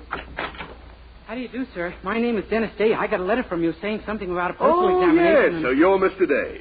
Sit right down. I'm glad to meet you. Thank you, sir. We're very grateful to you, Mr. Day, and your appointment is virtually assured. So we've decided to give you a simple verbal or oral examination. Good. Either one is okay with me.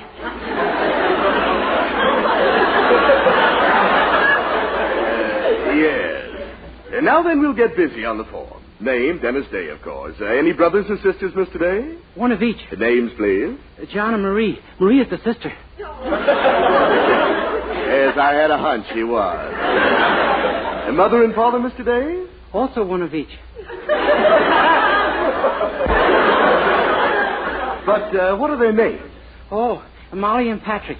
Thank you. I think we can tell which is which at a glance. Yes, sir. And now then, Mr. Day, have you ever had any previous experience with the United States Post Office? Oh, yes, sir. I've been one of your customers for years.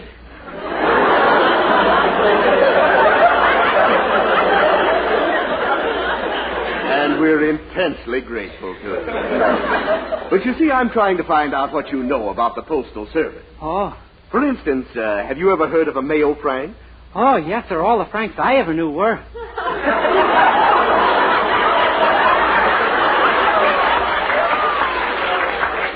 You know, Mr. Day, I always thought these examinations were pretty dull. You're changing all that.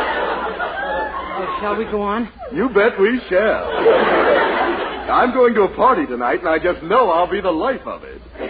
We come now to the examination proper, Mr. Day. Yes, sir. Now, our first group of questions are those requiring thought. Shall we throw them away?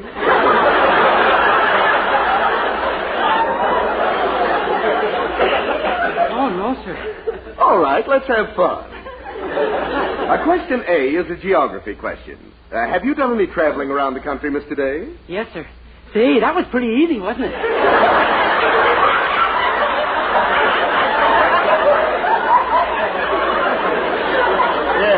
Yes, it was, but that wasn't the question. Oh. The question is, in traveling between Chicago and Cleveland, what cities do you pass through? New Orleans, Los Angeles, Philadelphia, and Omaha. Mr. Day, just how have you done your traveling? By troop train.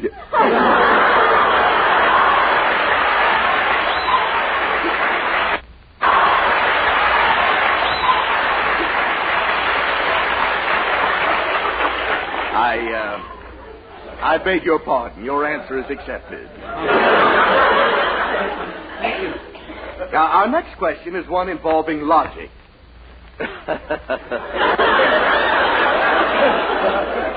Now, listen carefully before you answer. A mail sack is to letters as a purse is to horseback riding, cheese, or money. It is? Not all three of them. Just one. You have your choice. Oh, okay. Horseback riding. I'm afraid I can't accept that. But I thought you gave me my choice. Today, a mail sack must be the same to letters that a purse is to money, mustn't it? Not my purse. Next question. Now, ordinarily, your mail route starts at 1st Avenue and ends at 3rd Avenue. Uh-huh. But today, your bag contains 4 pounds of mail for 1st Avenue, 8 pounds for 3rd Avenue, and 14 pounds for 2nd Avenue. So you sling the bag to your shoulder, and what do? Fall down.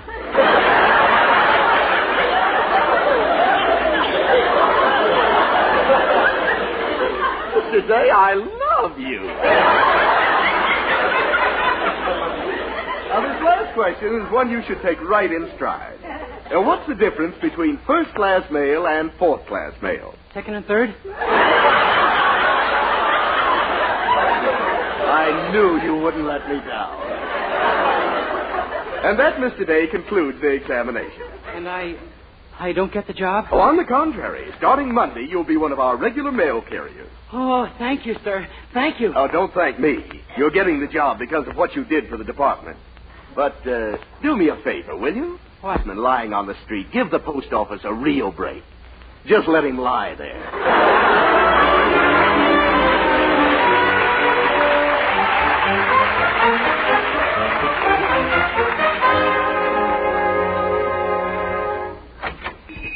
Hi, Willoughby, old man. How's tricks? Just dropped in to pick up my things. Well, you're pretty flip, aren't you? I just landed a job, Willoughby. A real job, of plenty of money.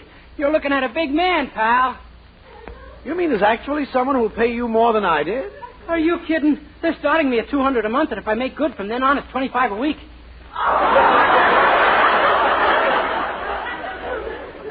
Don't let them pay you by the hour, Dennis. You couldn't afford it. You're just jealous because you know it'll be tough for you to replace me. I'm going back and get my things. Okay.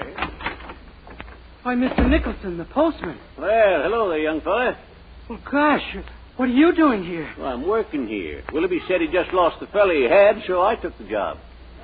But your left leg is broken and both your arms are in a cast. Yeah, I know, but he said I'd be more help to him this way than the other fella was when he... Gee, Mr. Nicholson, I'm the other fella. No. Yes, and now I've got your old job with the post office. Well, that's a funny one. Danged if we didn't swap jobs. Yeah. Well, I sure hope you like it here. And, of course, at least you'll make the best of it. Isn't it a good job? Oh, the job is all right. It's just the work and the salary that's so horrible. Well, you don't say. Well, I know you'll be happy in my old job. You'll like the people on the route. Old Doc Peterson, too. Oh, is he on my route? No, but you'll find him the best man in town for your pneumonia. My pneumonia? Oh, sure. When they say neither hail nor sleet nor gloom of night, they ain't kidding. Gosh. Oh, of course, you got to remember to keep on the lookout for Killer all the time, too. Killer? Who's Killer? Why, the Dolan's dog. That big bloodhound of theirs. Oh, my gosh, and I've got some of the very stuffy hounds. None to spare either, I see. Hey, you better be careful, son. Boy, I'll say I will. Well, I better be going, Mr. Nicholson. I'll leave you my knee pads, of course. Your knee pads? Yeah, you'll be using them all the time here. When you're not scrubbing the floor, you'll be begging Mr. Willoughby for a raise. You mean he makes you scrub floors here? And clean the walls and wash the windows and carry out the garbage. That's the trickiest operation of all. Oh, say, I was wondering about that. I haven't been able to find a garbage pail. There isn't any. That's what makes it so tricky. You know something, young fella? I've been doing some thinking. Yeah, me too. You know, maybe we'd both be happy if we had our old jobs back. You ain't kidding. Well, I think it could be done if you do everything wrong around here. That'll convince Mr. Willoughby that he'd be better off hiring me back again. Oh, I see. I make him think I'm a worse employee than you, huh? That's it. It won't be easy, but I think it's possible. Yeah. And meanwhile, you... Hey, wait a minute. How are you going to quit? Huh? Oh, that paper they made you sign, the county contract. That binds you for a period of 1 year. Oh, my gosh. That must have been in the small print, which I didn't read. No, it's in the large print. Which I didn't read either. Well, I'm afraid you're stuck, young fella. As soon as you take the fitness and character test, they'll swear you in. The fitness and... Formality. They send a man around to make sure you're a good law-abiding citizen. Oh, they do they? Mm-hmm. Well, brother, your worries are over. We're home. Huh? Never mind. Just do your stuff here with Mr. Willoughby. I'll have that man check me at my boarding house, and that formality is going to be the most informal evening he ever spent.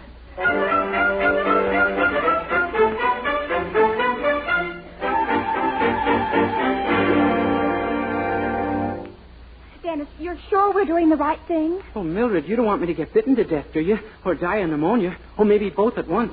Oh, well, no, of course not.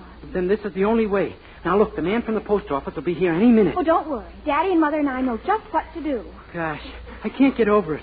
Your mother is actually going to help me? Yes. She says that getting you out of the post office is just as patriotic as buying war bonds.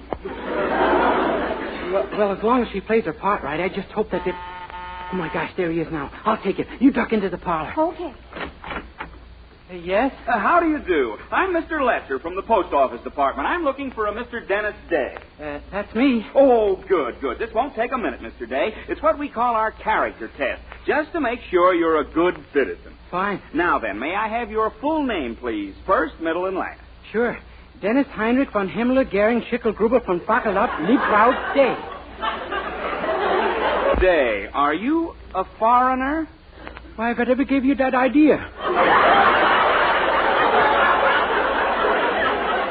Are you Mr. Day? Forget it. I'm pure American for 6 generations back. You're certain of that? Ja, sure, natürlich. I'm still suspicious, Mr. Day. Oh, don't be silly. What do you think I am, a spy? Oh, no, of course not, but... Pardon me, Chief. X-14 on the short wave. Ixnay, Gretchen. He's a B-U-L-L.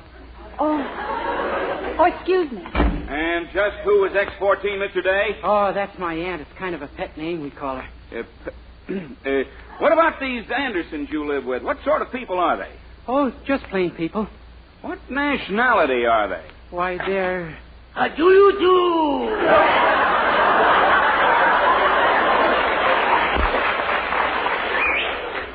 Vyacheslav Anderson. How often have I told you not to come in here without knocking? Silly boy. I have here the pictures. Yes, but we Pictures, huh? Here, let me have a look at those. Oh, no, you don't. It's none of your business what the floor plan of Fort Knox is. Fort Knox? Give me those. Hey. What? Why, these are just photographs of Lana Turner. You ought to see what happens when you put them under the hot water faucet. So that's it. What kind of a gang is this, anyway? Gang? Why, we're just a plain, normal American family like any other ordinary family. Hello, Chiefy. Hello, Matta. Mr. Lester, I'd like to present Mrs. Matta H. Anderson. I'm glad to know you, big boy. Had a nice day, Matta? No, not too bad. I got the map of the uranium deposit, and here are the plans for the supersonic plane. The general came through. That's my fine girl. Same method as usual? Certainly. Rope him, soft him, elope him, and dope him. Good work. We can take this over to the Sublotnik legation and collect 3 million commitments.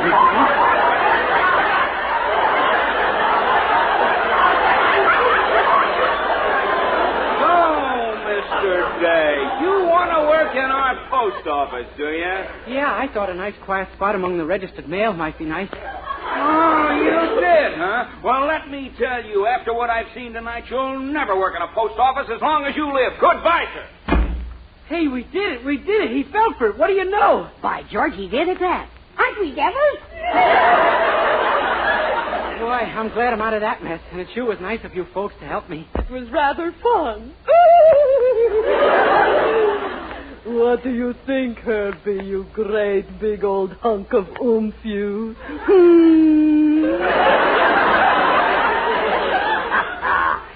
Silly girl.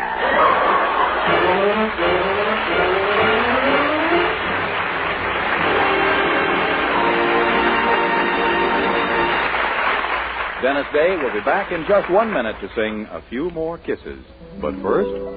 Dream girl, beautiful luster cream girl, hair that gleams and glistens from a luster cream shampoo.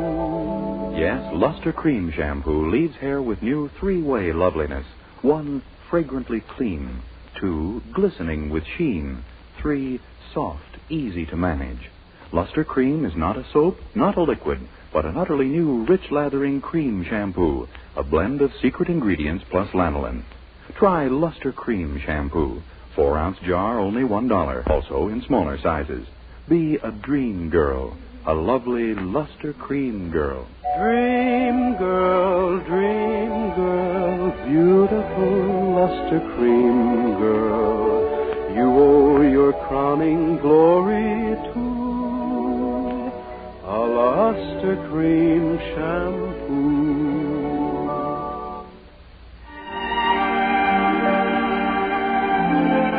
With Charles Dant and the orchestra, here's Dennis to sing his latest RCA Victor recording, the hit ballad, A Few More Kisses. A few more kisses and a few less heartache. That's all I'm asking of you.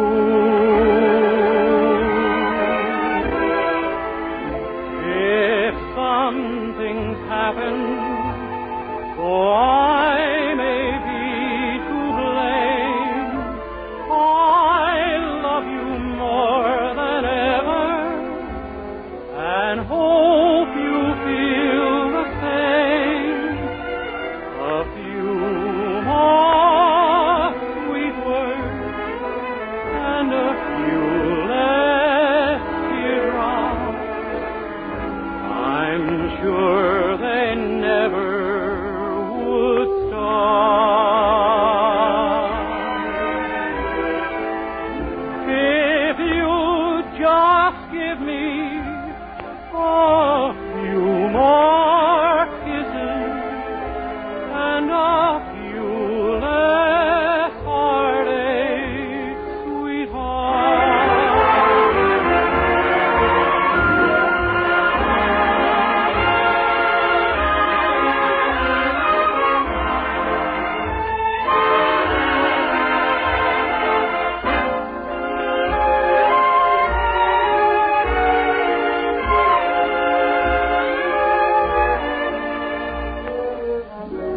If you just give me a few more kisses and a few less heartache,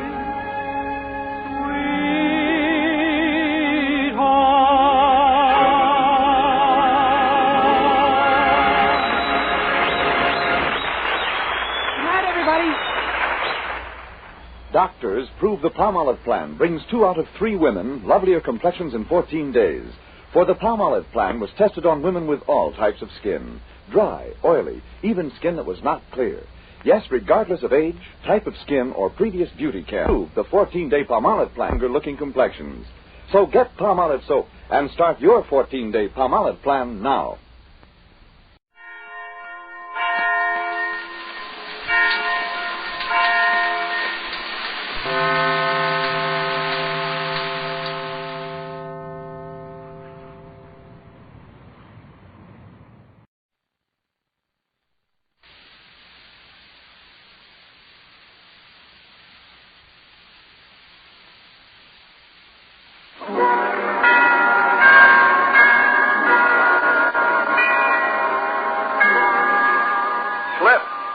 Made Milwaukee famous presents The Halls of Ivy, starring Mr. and Mrs. Ronald Colman.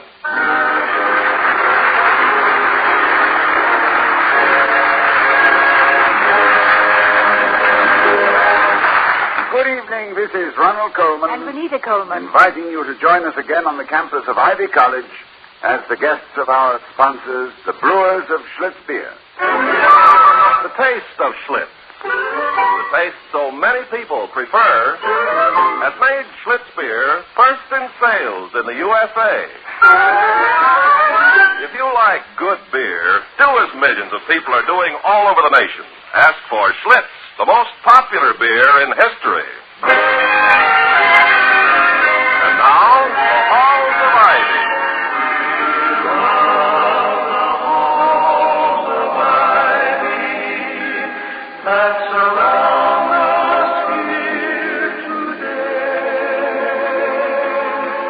Welcome again to Ivy. Ivy College, that is, in the town of Ivy, USA. On almost any campus, Saturday morning is an occasion for late rising, eager preparations for various forms of violent relaxation and assorted escapes from academic confinement. Dr. William Todhunter Hall, president of Ivy, also appreciates the boundless promise of the day. But even more, he appreciates his beautiful wife, Victoria, to whom he's saying, "A fine Victorian hand has been at work this morning, my sweet. What is it? I have just been in my study, prepared to straighten out innumerable small confusions, and I find that everything is dreadfully in order.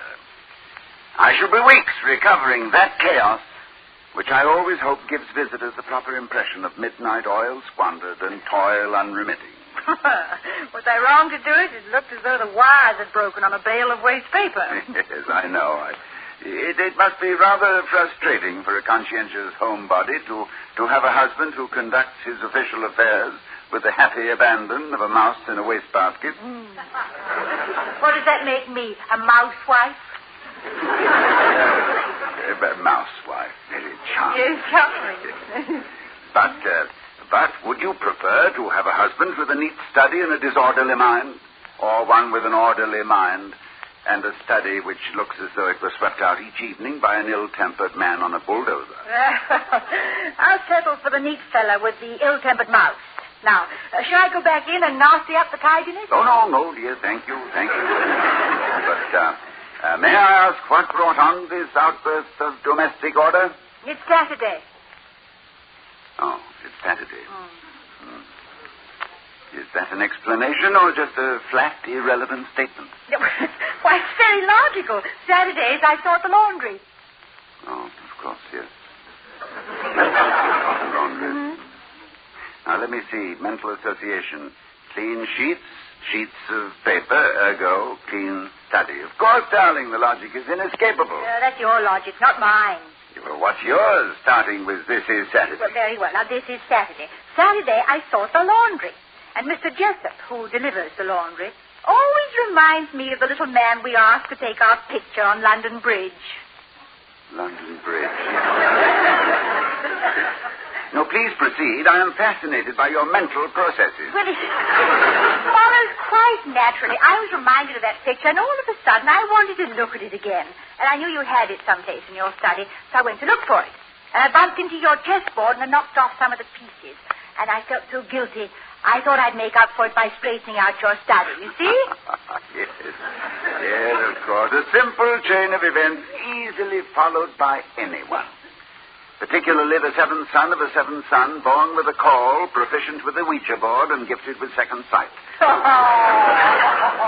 Anyway, I do thank you. As Ben Franklin said in his Poor Richard, if you want a neat wife, choose her on a Saturday. Oh. You may have chosen me on a Saturday, dear, but you proposed on a Wednesday. Well, the sight of you, having always made me deliriously weak in the middle, it was only logical that I should take such a delirious step in the middle of the week. And now, a brief farewell, my love. Yeah, farewell? What, are you running away and joining the gypsies just because your study's neat? No. I have some matters to clear up at the administration office. Oh. If Mr. Wellman calls, tell him I have left for Upper Rhodesia with my butterfly net. To look for the rare Flitterensis peculiarina. Are you expecting Mr. Wellman to call? No, but that's when he always does call. He is a living inadvertence, alert for the unpropitious. And I'll tell him you said so if I can remember it, which I doubt. Now, come on, I'll go to the door with you and pick up the mail, huh? Ah, what a crisp, lovely day. You sure you don't want to change your mind and stay home, Toddy? That new 2-volume Thomas Jefferson you ordered came yesterday. No. Don't tempt me, my sweet. Ah, look at them, Vicky. The Harriers of the cross-country team. Nothing more graceful than a foot runner who has hit his stride. Well, they must like what they're doing. I can't imagine any other reason for running down the street in your undies in the middle of winter. You know, they look like fugitives from a press-while-you-wait shop. Coach Simmons seems to think we have a good chance against Bradford next month, thanks to Bruce Dillon. Dillon? Oh, isn't he the long-distance man? Just distance, darling. Oh. Long distance is usually a woman. But at any rate, Bruce Dillon is the best 2-miler Ivy's ever had. Oh, look at that poor little perisher. They've left him way behind. No, dear, the others moved ahead. That's Wally Lovett.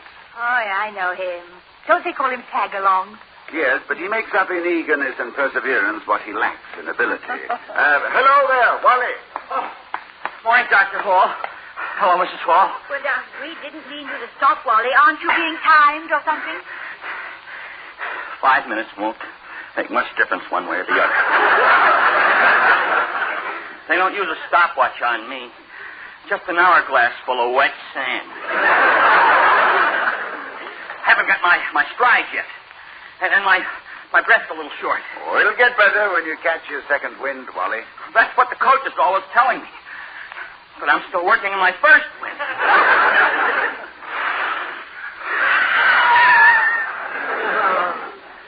Does that sound right to you? Sounds as though your fan belt's broken. Now, how can you tell when it's your first or second wind? I wouldn't know. I never had a second wind. But they tell when you've forgotten your arms and legs and you don't know you're breathing and you don't feel anything and don't care, then you've got your second wind. Or else you're dead. Sorry, tell me, if running is as painful for you as it sounds, why do you do it? I like it. No further questions? Of course, I'd like it a whole lot better if I could come in someplace before last, just once. Well, if determination and faithful practice have anything to do with it, I'm sure you'll have your reward, Wally. Well, it's a cinch. I'm not going to get any better just talking about it. Besides, I guess I've given the other fellows enough of a head start. Joke. And away I go. Bye. Bye. I didn't know. He reminds me of a rag doll. He doesn't run, he just slaps. Is he really going to try and catch up with the other boys? Try, yes, but he won't, and he knows he won't. But that isn't what's most important to him right now. He's still looking for his second wind. And when he's found that, Vicky, he's won his first prize.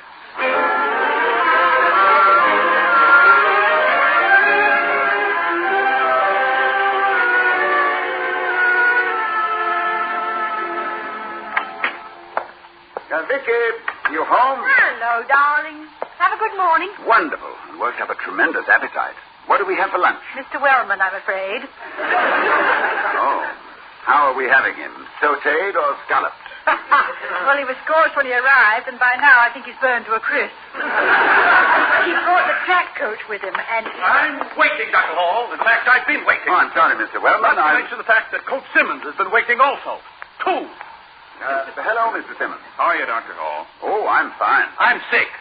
Sick of de-emphasis. It's all you hear. De-emphasis here, de-emphasis there. What's the matter with emphasis? I think, Mr. Wellman, that perhaps You told me what you think, Simmons, and Dr. Hall has told everybody what he thinks, and nobody's thinking about the boy. 1 minute we tell him, go, get him, beat him. Next we tell him, no, don't, stop. Well, I say go, and may the best man win. Well, I agree with you, Mr. Wellman. Oh, no, you don't. All this, there's about too much emphasis on athletics. Wurzelweed. That is, weasel words. Look what it's done. We're not cheering our boys on. We're discouraging them. But, Mr. Wellman, I saw a whole flock of boys out running this morning, and they didn't look discouraged. Unless you're speaking of Wally Lovett, and he was only trying to get his second wind. Lovett? Ha! And that's another thing, Simmons. You keep a deadhead like Lovett on the team and let Dillon go. Well, I can't do anything about Lovett, Mr. Wellman. I know he's lousy, but I like him. And he likes to run. But what's this about Bruce Dillon? It's a disgrace. That's all, a disgrace. Dr. Hall, I wouldn't have come to you about Dillon, but Mr. Wellman insisted. Suggested, Simmons, subjected. Well, yes. Suggested on an or-else basis. You see, Dillon has dropped off the track team, Dr. Hall. Well, that is bad news. Did he give you any reason, Coach? Oh, yes. Yes, and one I never thought I'd live to hear. He feels that he's been wasting precious time that he came to Ivy to study. He's studying all right. He's out to make straight A's or bust. Ha, ha! How do you like that, Dr. Hall? If I didn't like the idea of a student trying to make good grades, Mr. Wellman, I'd have to resign my position. I must admit that it's good to hear of a runner who wants to toe the mark scholastically. Well, perhaps the real significance of this has escaped you, Dr. Hall. A very fine athlete has been so de-emphasized, he's turned into nothing but a student. Poor boy, you make him sound utterly depraved. I didn't say that, Mrs. Hall. Well, you implied that, Mr. Wellman, but perhaps we misunderstood you. My compliments, Dr. Hall, for admitting the possibility. If I haven't made myself clear, then I don't understand myself. And if I don't, why don't I? Because I put the interests of Ivy before myself. And if you and Simmons can't see what's happening right under your... Well, that's all I have to say. Look, Dr. Hall, a coach can push a boy a little now and then, but he's got to know when to stop, or he'll just shove him on his face. If Dillon doesn't want to run, I don't want him.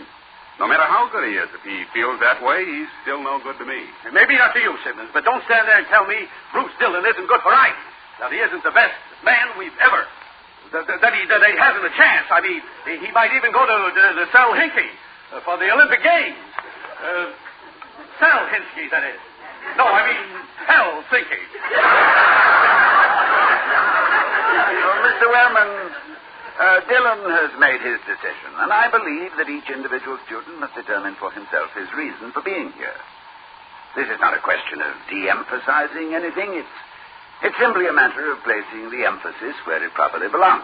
Well, I don't belong here, Dr. Hall. Obviously, I'm a minority in this matter, but thank goodness I'm a minority with the majority on my side. Goodbye. I must admit there's one thing I admire about Mr. Wellman. He always raises his colors in defeat.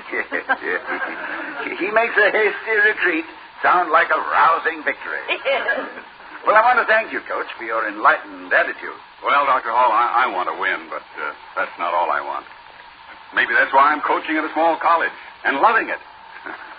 Thank you both for your patience. Bye. Goodbye, Mr. Simmons. Poor Coach Simmons.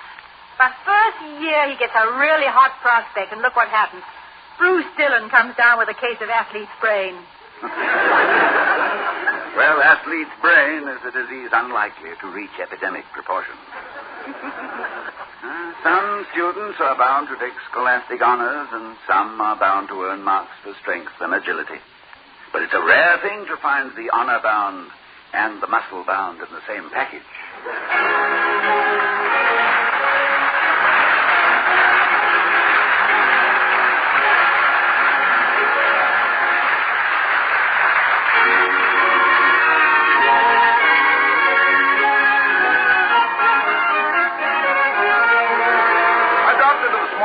Lab of Doc Bateman, the head of Ivy's chemistry department, the other day. Doc was correcting mid-quarter examination papers, and I interrupted him just as I heard. Oh, no. Well, hello, Doc. Is something wrong? Huh? Oh, it's you, Carpenter. There's nothing wrong. I'm merely exercising your professor's right to groan at the answers I get to my exam questions. Oh? Well, what particular answer had you on the ropes as I came in? Question 4, part 2 of our recent Chemistry 1 exam reads, and I quote, describe the composition of coal. Mm-hmm. That's a good question. What's wrong with it? Of course, it's a good question. The only thing wrong about it is this answer.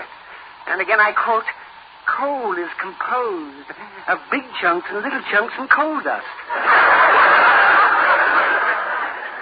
Well, isn't it? Oh, Carpenter, everyone except you and my students know that coal is a carboniferous classification of vegetable matter. Sure. I know, Doc, but who cares? You say who cares to me? Julius Charles Bateman, the head of the Ivy Chemistry Department? Look, Doc, I'll explain. For example, you take Schlitz beer. Beer lovers know that it's brewed from select barley and hops and yeast and other fine ingredients. But what they really care about is how Schlitz beer tastes. And let me tell you... Just a minute, Carpenter. Let me save you the trouble. Schlitz beer tastes so good, it's the best-liked beer in America. That what you were going to tell me? Well, that's right, Doc. How'd you know? Carpenter, I've heard you before. Don't ask me why I listen. I just do. A man has to have some weaknesses. And besides, I like Schlitz beer myself.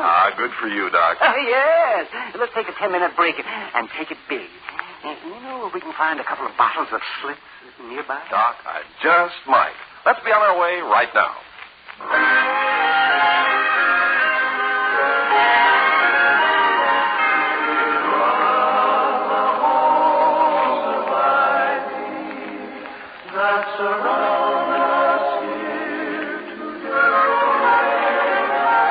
Return to the halls of Ivy. It's a few days later in the early afternoon, and Dr. Hall is in his study. As a matter of fact, he's in a brown study when his wife Victoria enters. Why, sorry, I didn't know you were still here. I thought you'd gone. A slight delay, Vicky. Mr. Wellman's secretary called to say that Clarence would be coming over at 2:30 and he didn't want to miss me. I hope you told her that you wouldn't miss him. Yes, well, the retort occurred to me, my dear. But insults, when necessary, and they almost never are, should be personally delivered, not through secretaries. Well, with you, dear, bad manners are an effort. What you looking at? No, nothing, just an old scrapbook. Well, let me see. Oh, Charlie, look at you in your underwear. Vicky, that is a tracksuit. Oh. I was somewhat of a dash man, you know. Well, you're still dashing to me, darling. But didn't your knees ever get cold? Well, when one runs the 100-yard dash in approximately 10 seconds flat, one is totally oblivious to the weather. Of course, I use the word approximately loosely. The truth is that my best time was 10 2/5 seconds, and that was considered quite good in those days. Well, what are you doing back in those days at this particular moment? Why the research? I was checking on some track records before I started working myself down to a maudlin nostalgia over my undergraduate athletic triumph. I was trying to find out when we last defeated Bradford in track. I found out it was a long time ago. You really did have high hopes of winning this year, didn't you, darling? Well, Yes, of course I did, Vicky. Until Bruce Dillon dashed them. Oh, mind you, I have nothing but admiration for that boy. No. How many times do you find a young man who is such a brilliant athlete, who can win so many honors, and yet who can make such a courageous decision to give them up? After all, it's not often that you... I wonder...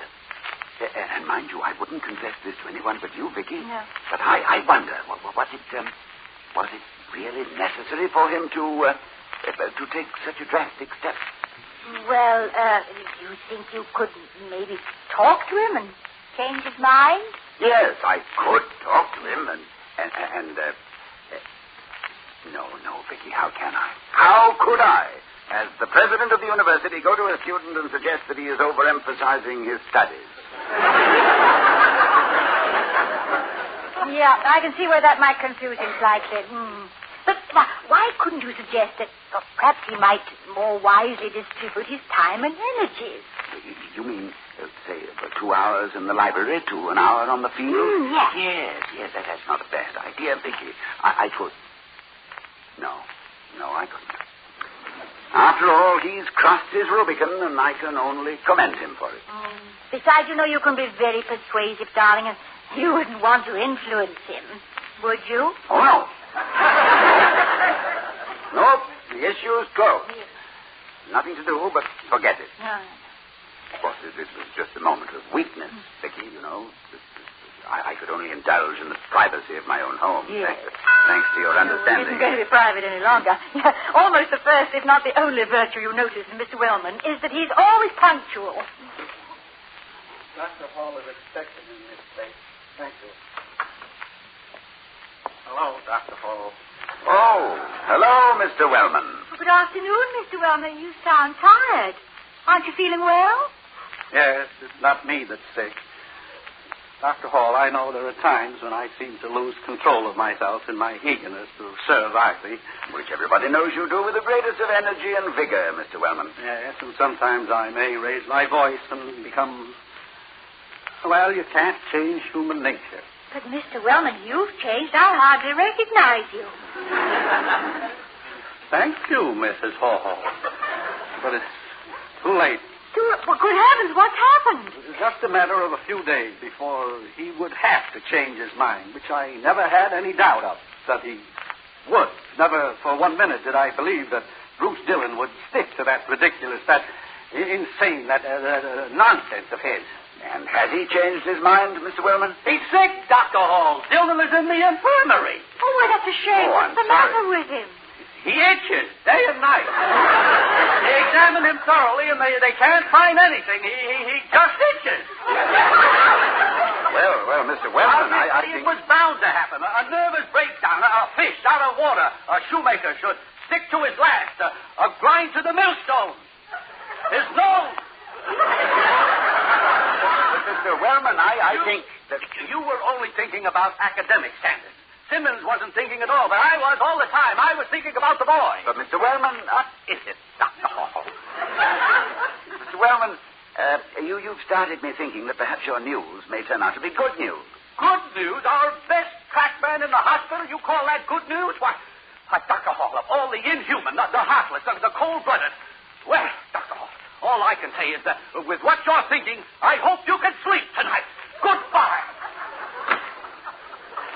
Now I recognize him. That was Mr. Wellman. Yes, and he was right. I was thinking about academic standards. It made me realize that now I have to go and speak to Bruce Dillon. Come on, Vicky.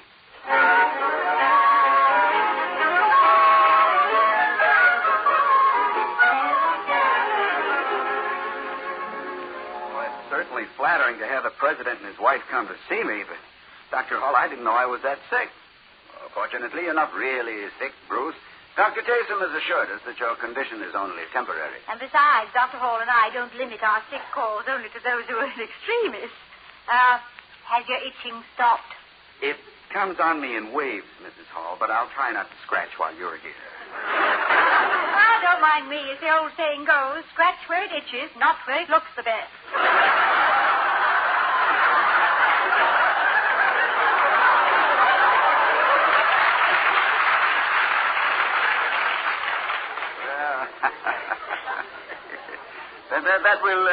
That'll subside, Bruce. Not likely to last the legendary 7 years, but you're just upset, emotionally as well as physically. It takes time for your system to become accommodated to such an abrupt change of pace. I guess I did start track too quick. Oh, yes, indeed. You might easily have. I suppose I'll have to go back out and get some exercise. Good. Yeah. A half hour now and then in the gym ought to take care of me, don't you think, Dr. Hall? In the gym? Yes. Oh, well, perhaps half an hour running someplace. I mustn't give it up too abruptly. Oh, no. No, if I did that, I'd end up on the track team again, right back with the same old problem. Oh, dear. You see, I finally woke up and realized that I've been wasting my time for the past 2 years. I hadn't heard that you were failing any of your courses, Bruce. Oh, I'm getting by, but at the rate I've been going, I won't win any honors. That's why I decided to knuckle down and quit spending so much time on something that doesn't mean anything. After all, when you go to college... Hey, Bruce, I brought you the book here. Oh, excuse me. Hello, Dr. Hall. Hello, Wally. Hello, Wally. What, no tracksuit? Oh, I just got out of class, Mrs. Hall. I'm on my way to the lockers now. You don't have to explain to me, Wally, just so I know you haven't thrown in the towel. Oh, no, not me, not now. Wait till you hear what's happened. Coach has put me on the team for the cross-country run against Bradford. Well, that's great, kid. Well, congratulations, Wally. I know you'll do splendidly in the long run.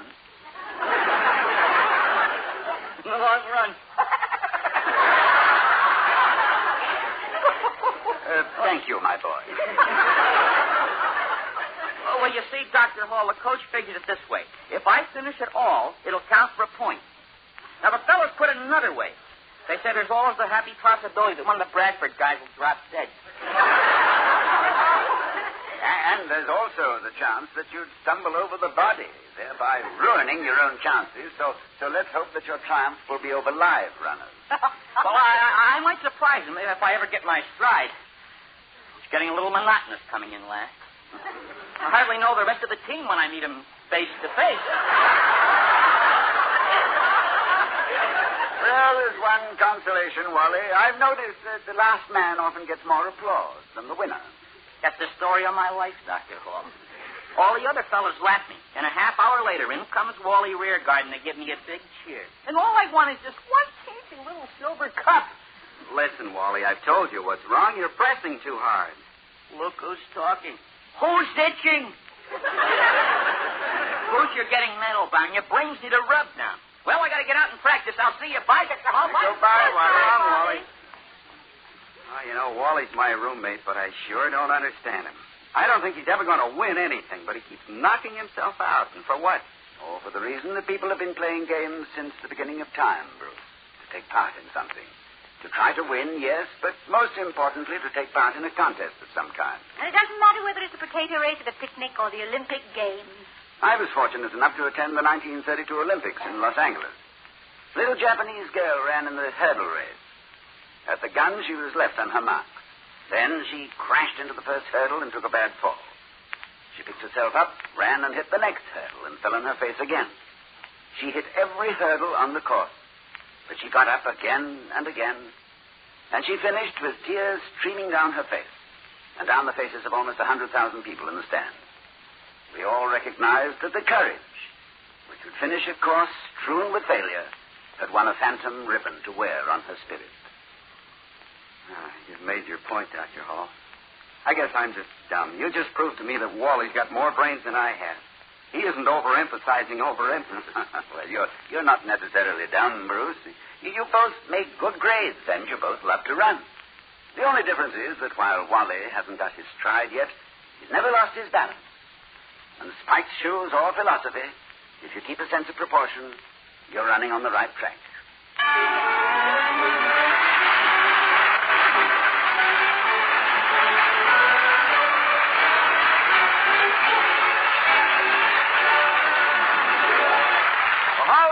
Starring Mr. and Mrs. Ronald Colman has been presented by Schlitz, the beer that made Milwaukee famous.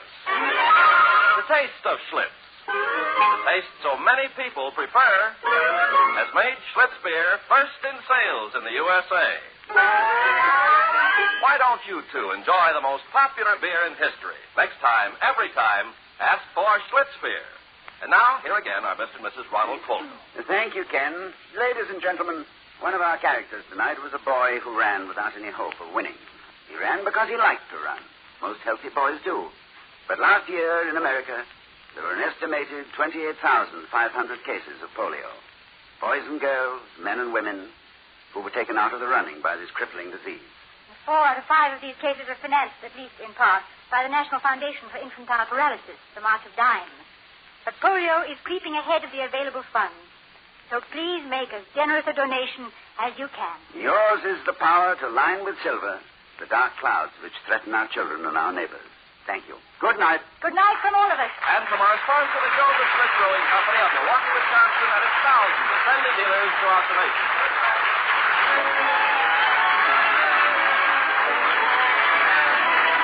We'll be seeing you next week at this same time at the Halls of Ivy, starring Mr. and Mrs. Ronald Colman. Mr. Wellman is played by Herb Butterfield. Also in our cast were Ken Peters, William Tracy, and Victor Perrin. Tonight's script was written by Barbara and Milton Merlin and Don Quinn. The Halls of Ivy is presented by the Joseph Schlitz Brewing Company of Milwaukee, Wisconsin, who invites you to enjoy on television the Schlitz Playhouse of Stars with the brightest names of Hollywood and Broadway. See your newspaper for time and channel. Ken Carpenter speaking. Now, just for laughs, join the Great Gildersleeve on NBC.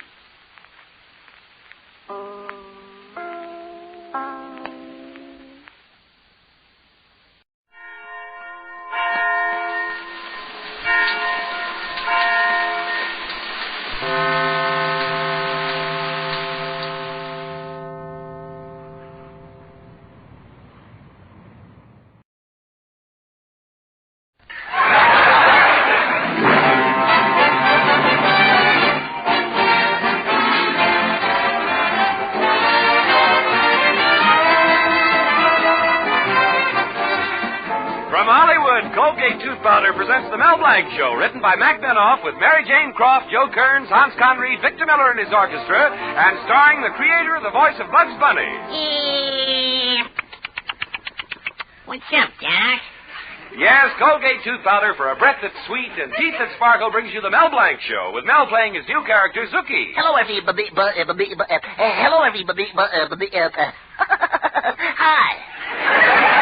And starring himself in person, Mel Blanc. Hi, folks. Ugga, ugga, boo, ugga, boo, boo, ugga.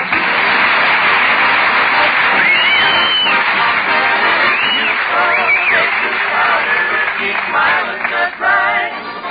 Use it each morning and use it each night. It cleans your teeth, makes breath so sweet.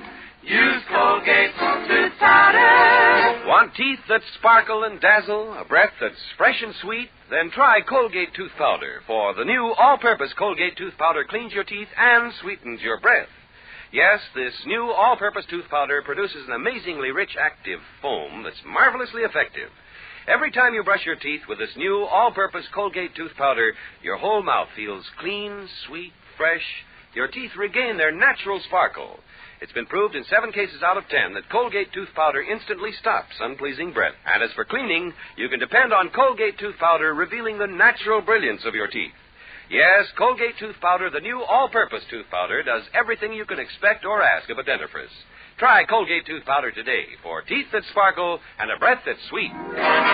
Use Colgate tooth powder. Well, here it is, the month of June. For those who are single, it's the month for marriage. For those who are married and know better, it's the month for vacation. Anyway, in Mel Blanc's little town, everyone is looking through travel folders, and we hear Shirley Davis saying to her boyfriend, Gee, the places in this travel folder are beautiful, Roy.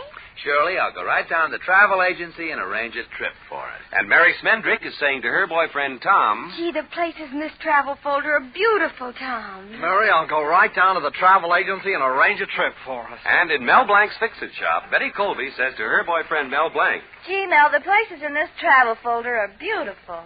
Betty, I'll go right down to the travel agency and get you some more folders.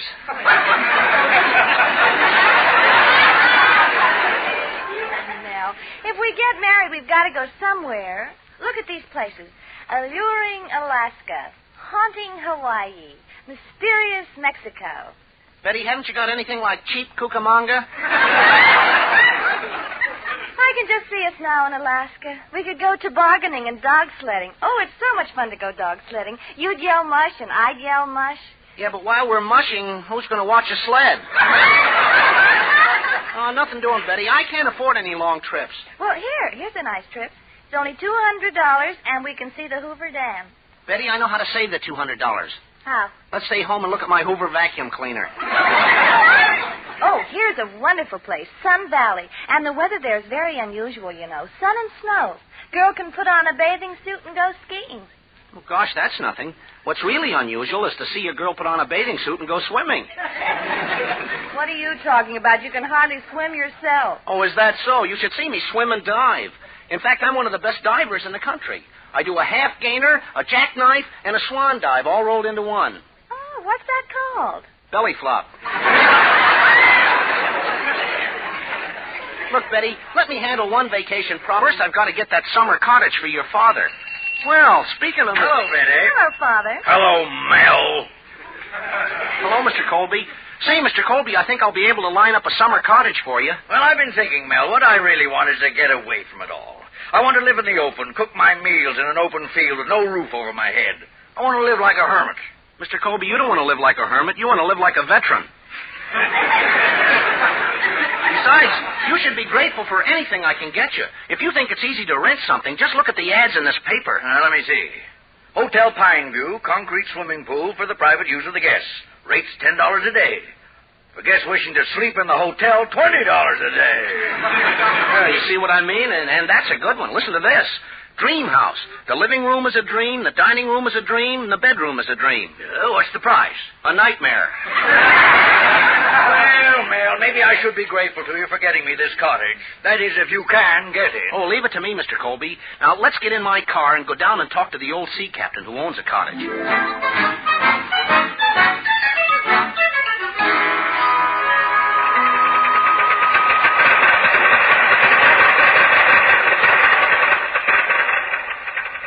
Gosh, Mr. Colby, listen to that motor purr. Sounds like a new 47. Yeah, a new 47 concrete mixer.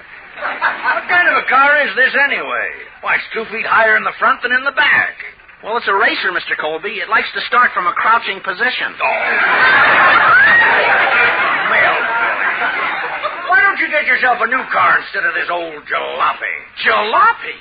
Why, this car happens to be a town and country. Town and country? Yeah, this is the only town in the country that'll give it a license. That's typical of what you drive. In fact, I'm a little worried about this trip. I always feel nervous with an idiot behind the wheel. Well, don't worry, Mr. Colby. You won't have to do any driving at all. Hey, look at that car coming towards us. It's fantastic. It has a California license plate. Well, what's so fantastic about that? He's driving on the right side of the road. He's driving on the right side of the road. Who said that?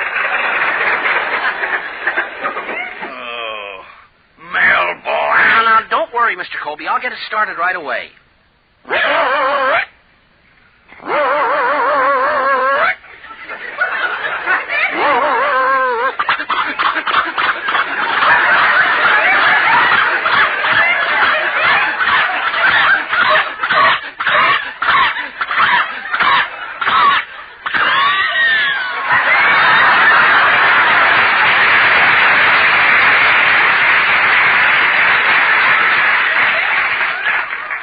Colby? What is it this time?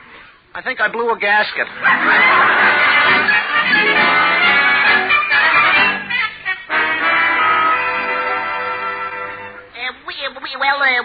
What happened, Mel? Well, the car's in the garage, and they're fixing it now. I phoned the sea captain, and Mr. Colby and I are going to meet him at 5 o'clock. Now, be sure to be back here in time to mind the fix-it shop, Zuki. Oh, okay, Mel. Say, here comes that bragging Beau Brummel, Hartley, Benson. I'm getting out of here. Hello, Hartley. Was that the screeching of your brakes I heard just outside? No, Mel, old boy. It was merely the squeal of hundreds of women looking at great, big, adorable me.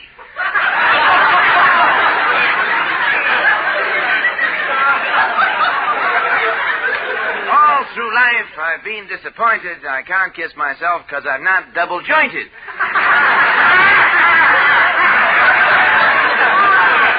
Oh, Hartley, you're not such a big shot with the women. Oh, no, Mel. In a recent survey, it was shown that men of distinction prefer to hold a highball glass in their hands, but women of distinction prefer to hold me.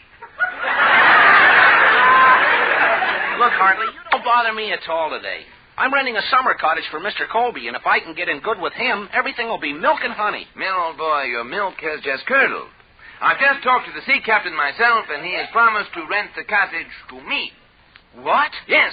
In fact, I'm signing the lease tonight.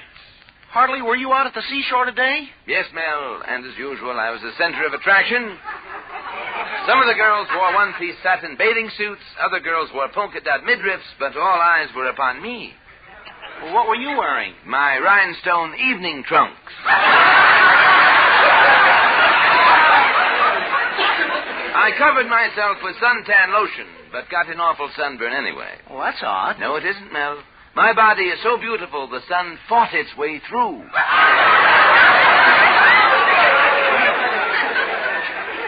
There was a beautiful lady lifeguard, and she rescued me 18 times. 18 times she grabbed me and pulled me to her. Well, Hartley, can't you swim? I wasn't even in the water. But I finally did go in. First I dipped in my toe. A crab grabbed it. Did he bite you? No, just kissed.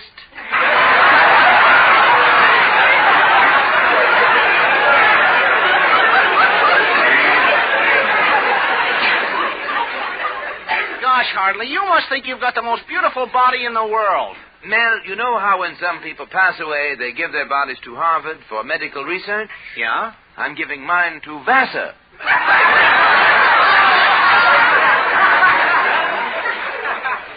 Oh, Hartley, you're not so hot with the women. Oh, no. Mel, once I was traveling through the country. It was a very warm day, so I jumped into a little stream for a swim.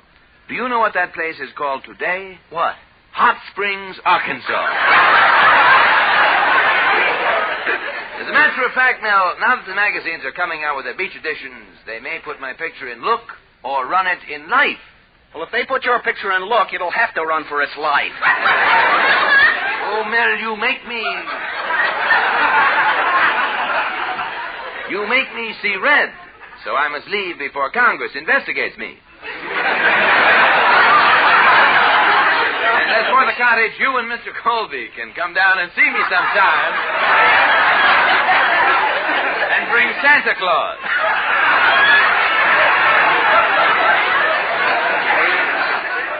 Meanwhile, remember this. I'm as lovely as can be. I'm so sweet, perfume smells me. So long, Mel. Nice seeing me.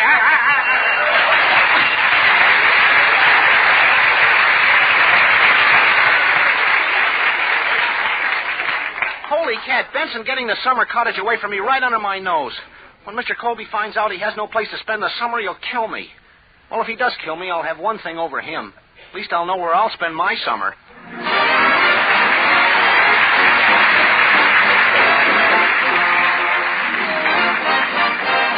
Here's Colgate tooth powder, keep smiling just right. Use it each morning and use it each night. It cleans your teeth, makes breath so sweet. Use Colgate tooth powder. Teeth that sparkle, a breath that's sweet. Isn't that what everyone wants?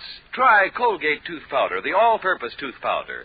Instantly, it makes rich, active foam that dances around your mouth. Makes your breath sweeter. Yes, indeed. In 7 cases out of 10, it's been proved that Colgate tooth powder instantly stops unpleasing breath that originates in the mouth. And oh, what a wonderful cleansing result you get from Colgate tooth powder. It leaves your teeth with that pearly smooth feeling, reveals their natural brilliance. So for teeth that sparkle and a breath that's sweet, try Colgate tooth powder, the all-purpose tooth powder. Use Colgate tooth powder. Now let's listen to Victor Miller and his orchestra as they play Across the Alley from the Alamo.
Good impression on Mr. Colby by renting a summer cottage for him from an old sea captain, but Hartley Benson beat him to it and is signing a lease for the rental of the same cottage tonight. Now we find Mel in his fix-it shop, worrying as usual. Hello, Mel Blanc's fix-it shop. You bend it, we mend it. Yes? Oh, the garage. You fixed my car? Well, what was wrong with it? Uh-huh. Uh-huh. Uh-huh. Mm-hmm. Uh-huh. Uh-huh. Uh-huh. Uh-huh. Out of gas, huh? Well, I'll be over to pick it up. Goodbye. Lot of good it does me to have the car now. What can I do to beat Hartley Benson out with the old sea captain? Oh, here comes my lodge president, Mr. Cushing. He always has some ideas. Maybe he can help me now. Greetings, mighty potentate. Hello, Mel. Mighty potentate. How's your little geranium? Mel, if you mean my wife, she's gone to pots. Last night she got up in the middle of the night and said, John, I can't breathe. It's too hot. If it gets any hotter, I'll die. Well, what'd you do? Threw another log on the fire. When I first married that woman, she had a figure like an hourglass. Now? Her sand has shifted.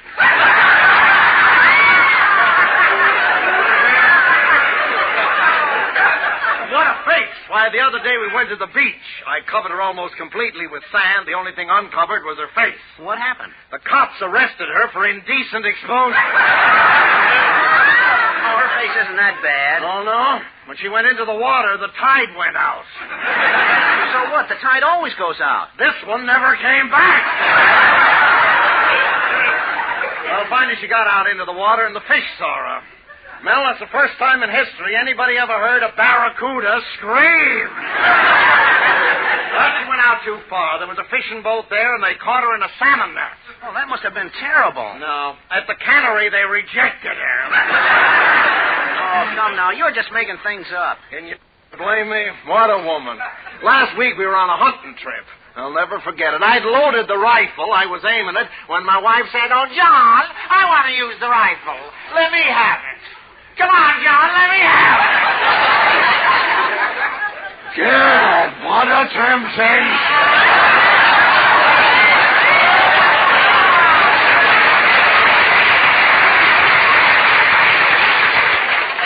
I don't know why I'm telling you all this. It's just that I don't know what to talk. I wish I could help you, mighty potentate, but I can't. As a matter of fact, I'm deep in my own troubles. I was supposed to rent a cottage from an old sea captain for Mr. Colby, but Hartley Benson is signing a lease for it tonight. Mel, you just mentioned an old sea captain. Do you remember his name? Yeah, it's Captain Zerb. Captain Zerb? Why, he's an old friend of mine. Mel, I got a great idea for you. What is it? Now, Captain Zerb is a pushover for anything having to do with the sea. You go there, pretend that you're an old seafaring salt yourself, and I'll bet he rents that cottage to you. That's a great idea, mighty potentate. What made you think of a thing like that so fast? What do you know about the sea? Mel, remember my wife. For 20 years, I've been married to an old tugboat. Well, Mel, I hope my idea helps you out. I gotta be going now. Where are you going, mighty potentate? Well, Mel, I can do one or two things. I can go to the movies and see the web, or I can go home and look at the spider I married.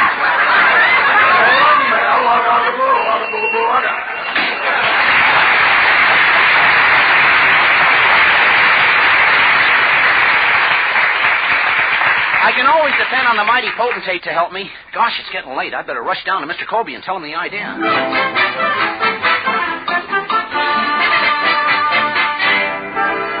Oh, Mel, I knew you couldn't do a thing right. You had to foul it up some way. Imagine Hartley Benson getting the cottage instead of me. But, Mr. Colby, if I tell Captain Zerb I'm an old sea captain, well, he'll surely rent it to me, and you can move in. You, an old sea captain? Oh, what do you know about the sea? Plenty. Listen to this. Alas, landlubbers! For the aft! Hang the barnacles in the barn! Ice my woodwork! Ice my woodwork! Ice my woodwork? What's that? That's a high-class way of saying shiver my timbers. Oh. Come on, Mr. Colby, we got no time to lose. Now, remember, you go in first, then I'll come in later.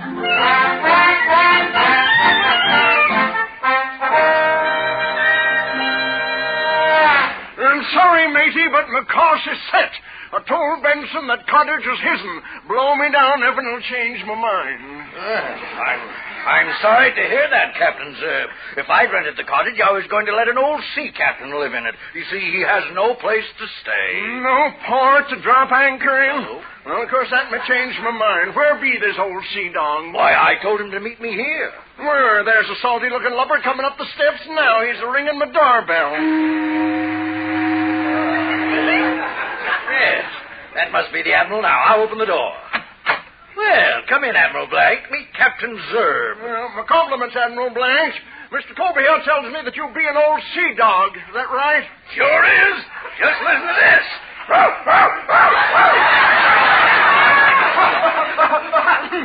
now, lower the gangplank, heist up the pennants, and pipe him aboard. And while you're at it, reef in the mainsails. Go to the forecastle and get me a popsicle. Colby here tells me you got no place to stay. That's right. I just got back from a trip across the Atlantic. Made it in 10 hours. No, wait a minute. How could you possibly sail across the Atlantic Ocean in 10 hours? The lights were with me all the way. I got kind of cold, too. I suppose you wore your long underwear aboard ship, huh? You bet, and I kept the hatches fastened, too. Osh, my baggage. What a time we had, singing all the way. Yo-ho-ho, and a bottle of milk. Milk? You mean rum? No, milk. This was a cattle boat. Reminds me of the time I first went to sea. The captain giving me orders all the time. Was you his first mate? No, his second mate. His first wife died. What a skipper. Captain Zerb, now, about renting the cottage. Mr. Colby, sir, it appears to me like everything's shipshape. Admiral Blanc here told you enough for me. When this Benson landlubber comes along, I'm going to get everything squared away. You got the cottage. Captain, as we men of the sea always say, you're a salt after my own shaker.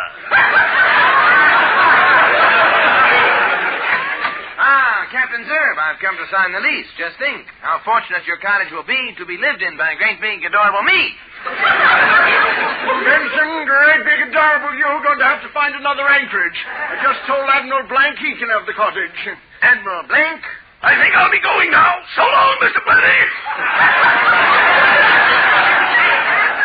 Just a minute, Captain. This man is an imposter. You mean he's never been to sea? The only time Blanc has ever been to sea is when he took the ferry boat to Hoboken. When I shiver my timbers, blow me down, man the lifeboats, and heavens to Betsy, I've been horns.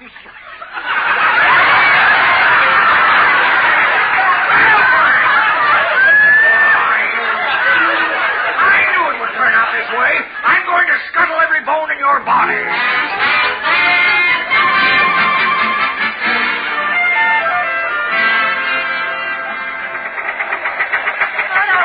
Father, Mel, he'll get over it.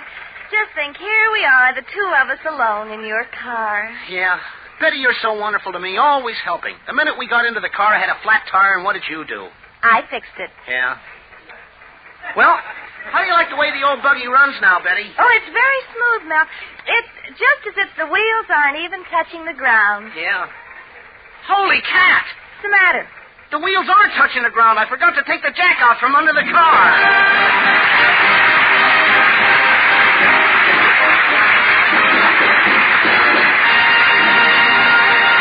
This is Mel Blanc saying thanks for listening. Good night, and that's all, folks. This is Bud Easton reminding you that Colgate Tooth Powder for a breath that's sweet and teeth that sparkle brings you the Mel Blanc Show every Tuesday night at this time. Be sure to join us again next Tuesday night for more fun with Mel and the people you'll meet in Mel Blanc's Fix-It Shop. Say hello to Halo Shampoo for naturally bright and beautiful hair. Remember, even finest soaps and soap shampoos hide the natural luster of your hair with dulling soap film. But Halo Shampoo contains no soap, therefore leaves no dulling soap film. Even in hardest water, Halo makes oceans of rich, fragrant lather, quickly banishes loose dandruff and dirt. Halo needs no lemon or vinegar rinse. Say hello to Halo and goodbye to dulling soap film. Get Halo Shampoo at any cosmetic counter.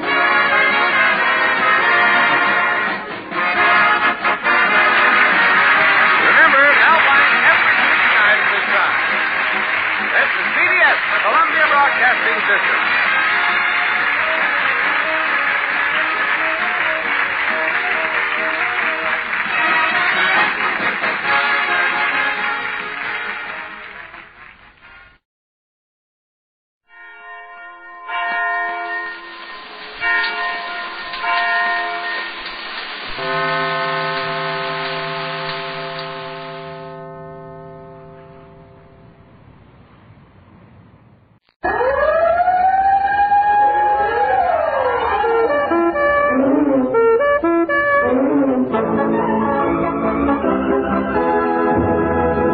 The Texaco Star Theater.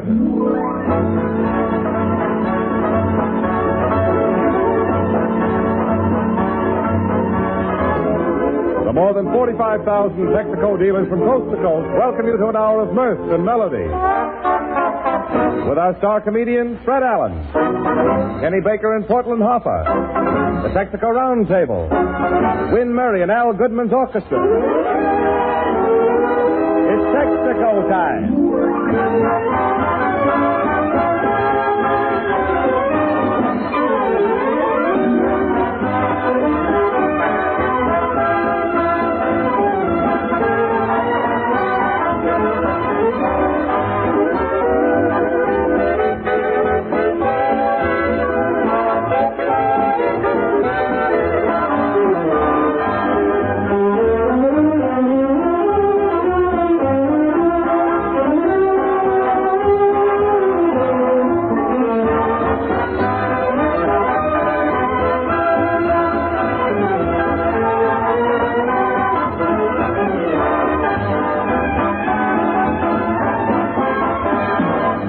this time of the year, ladies and gentlemen, the sun shines, the birds sing, the flowers bloom, the sap is running from the trees.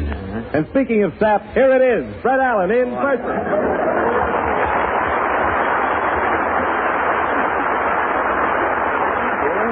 Thank you, and good evening, ladies and gentlemen. And say, James, what is that sap innuendo? You know, one of these evenings you'll overdo it with one of your witty introductions. Well, gee, Fred, once in a while a fella has to let himself go. Well, one of these nights you let yourself go, and I'll let you go, too, to keep yourself company. You know, I once had another announcer, Mr. Wallington, who let himself go during an introduction. And do you know what happened to him? What? He is now announcing in the Owl Drugstore on 44th Street. If you should happen to go into that particular drugstore and order ham and eggs, the gentleman who takes your order will turn toward the kitchen and shout, "Ham and eggs!" And then from the kitchen, a voice will reply, "Ham and eggs!" And then from somewhere in back, another voice will echo, "Ham and eggs!" And then from way back in the dark, dingy confines of this Owl Drugstore, a lone voice will cry out, "Coming up!" That is the announcer who once worked and once, only once, mind you, let himself go during an introduction. Now, what do you say? Well, if that guy's getting 3 square meals a day, he's better off than I am. Oh, now, Jimmy, don't tell me that you are undernourished with that rotunda under your vest there. What are you eating, helium lately?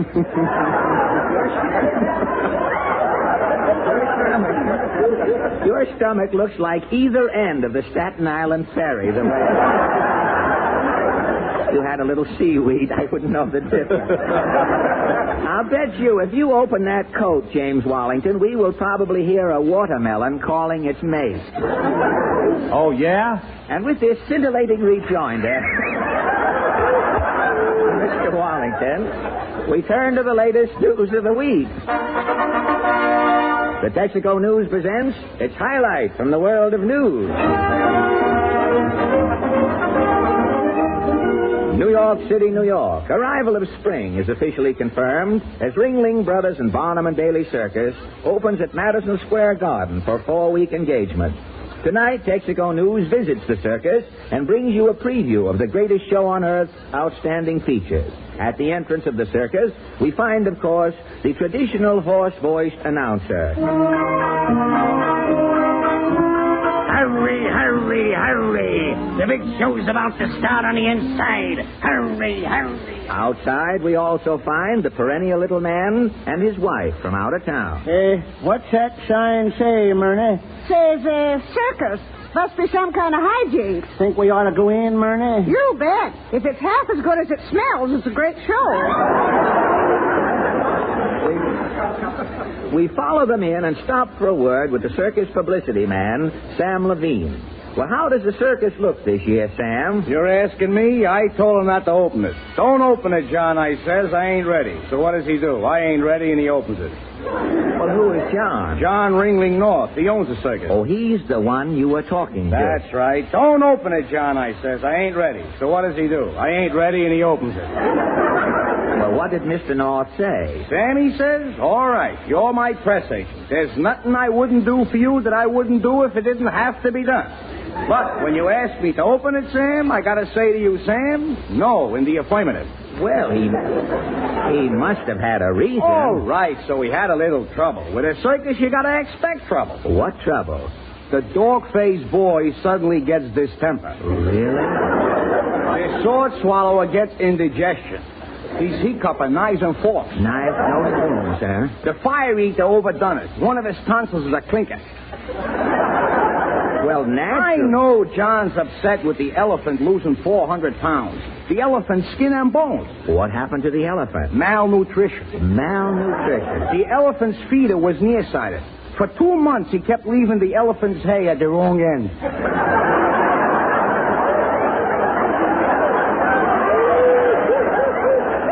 The elephant was sitting pretty, but he wasn't getting no nourishment.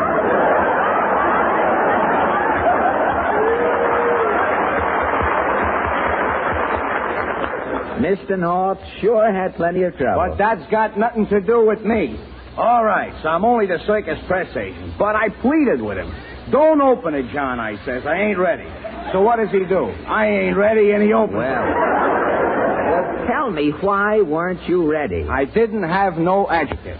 No adjective? What makes a circus? Is it the animals, the clowns, the bareback riders? No.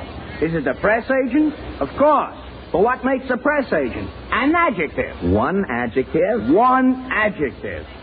Last year, for instance, the circus was resplendent. Resplendent. The year before, mammoth. And this year? This year, I ain't ready.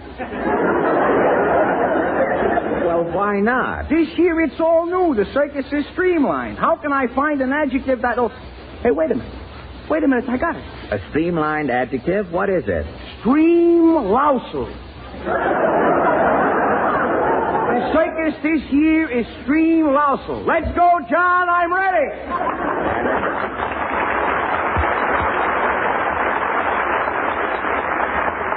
And as Sam Levine, the press agent, scurries off to see John, we step inside to see the big show.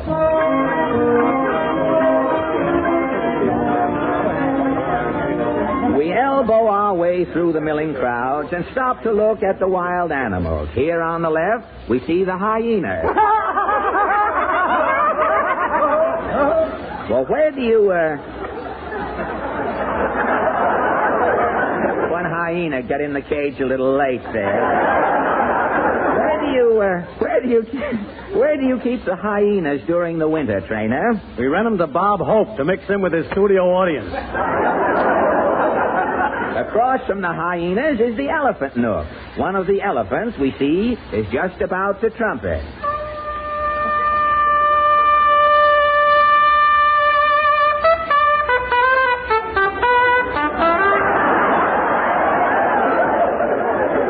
This elephant was formerly with Louis Armstrong. As we draw closer, we see a little man standing near the elephants. We stop to chat with him. Are you an elephant lover, brother? No, I was just trying something out. Oh, an experiment? Yeah. You've heard that old saying, an elephant never forgets? Yes. Well, I thought I would put an elephant to the test. And did you? Yeah. Last year, when the circus opened, I gave that third elephant there a piece of candy, an O. Henry bar. An O. Henry bar. Yeah. And this year? I came back to see if the elephant remembered me. And did he? The elephant not only remembered me, he even remembered that I'd given him the O. Henry bar. Well, how do you know? He just gave me this old cellophane wrapper to throw away for him. Remembered you, all right. We turn from the elephant's wastebasket to see the freaks. On the first platform, we find the female monstrosity, Stout Sadie. We stop to pass the time of day. Hello, Stout Sadie. Will you take this thing out of my mouth? Oh, this little piece of cardboard? Yeah. Okay. That's better. Well, what is this cardboard? It's a bookmark. I got 18 double chins. Oh. I have to keep a bookmark in my mouth.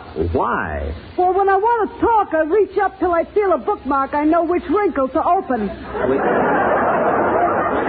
I see what you mean. Tell me, how much do you weigh, Sadie? I can't even find out. Why not? Every time I get on one of them penny weighing machines, the same card comes out. What does the card say? It says, now put the wagon on.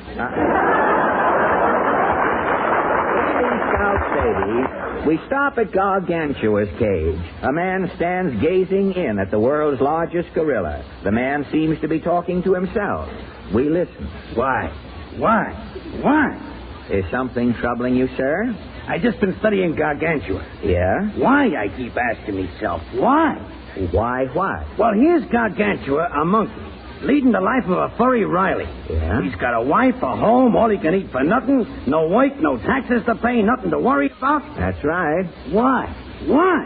Well, why what? Darwin said man descended from the monkey, didn't he? Yes, he did. So that's what I can't understand. Why? I often wonder.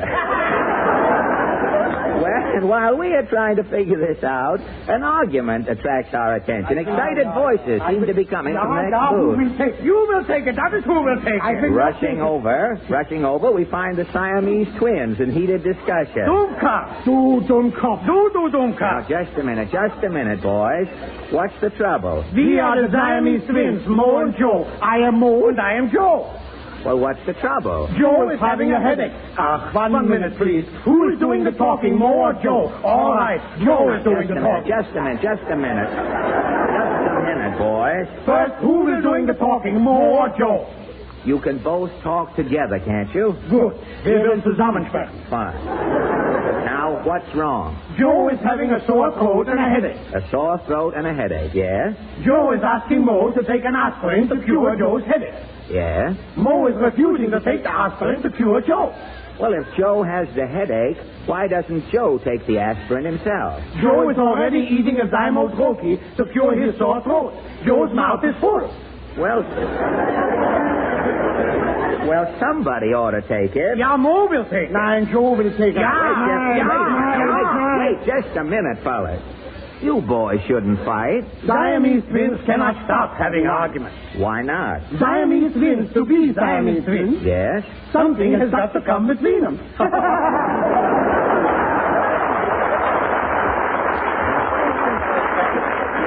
And so we leave the Siamese twins without seeing the connection. And as night falls on 8th Avenue, and the lazy moon rises slowly over Sloppy Joe's, tired but happy, we say aloha to the Razorbacks and Funny Clowns, and board our BMT sunken gondola that glides us safely back to Jackson Heights in the good old USA. The end.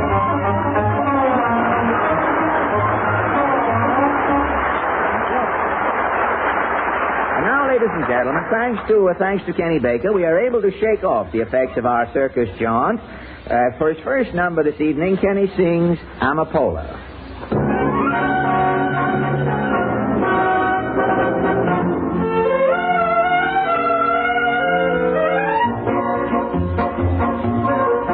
A boy found a dream upon a distant shore. A girl whispering, si, senor. Each night, while guitars would softly play, the tunes seemed to dance around the words that he'd say.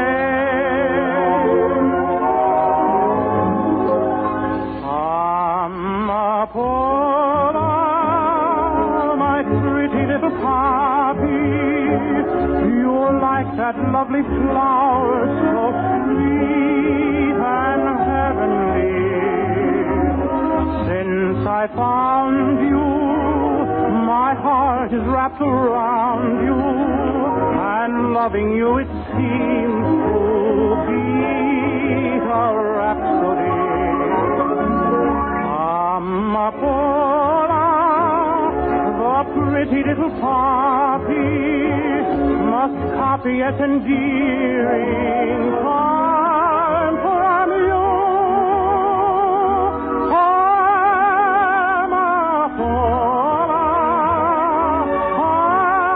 Amapola, how I long to hear you say, I love you.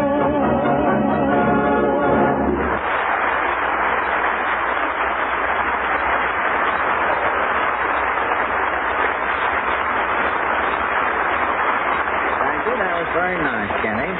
Well, hello, Larry Elliott, of all people. Congratulations, Larry, my boy. Congratulations for what? Why, on looking like your old self, Larry. Gosh, you know, you're about the only one of this crowd I can even recognize tonight. Everybody's slicked up like $6 worth of wet eel. Well, look at Jimmy over there. He's had his mustache moth-backed again. Al Goodman's got shoes on tonight. Kenny Baker's wearing a piece of omelet for a necktie. And if that isn't a strip torn out of an old rainbow Portland is wearing for a dress, well, what's got into everybody tonight? Why, it's spring, Fred. Spring is responsible for this sartorial metamorphosis? Yes, spring makes everyone think of putting his best foot forward. Eager, too, for any refreshing change. And may I remind you that your Texaco dealer also holds out the promise of a refreshing change, a different driving thrill for the days ahead. A change to Sky Chief, his premium gasoline, will renew your feeling of pride and pleasure in your car's performance. For with Sky Chief in the tank, your car springs into life at the touch of the starter, accelerates, answers your call for power quietly, smoothly. Its flexible power keeps your car gliding in traffic, flying the highways, soaring over the hills. Yes, driving is fun with Sky Chief. It's your Texaco dealer's different premium gasoline for those who want the best.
Was My Heart a Die Sweet Voice, played by Al Goodman and his Texaco valve grinders.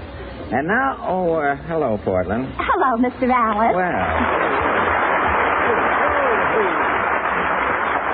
Well, what's on your mind, if you will forgive the overstatement? Oh, I just stopped in to say goodbye. Well, goodbye. I'm not going. You are. I am?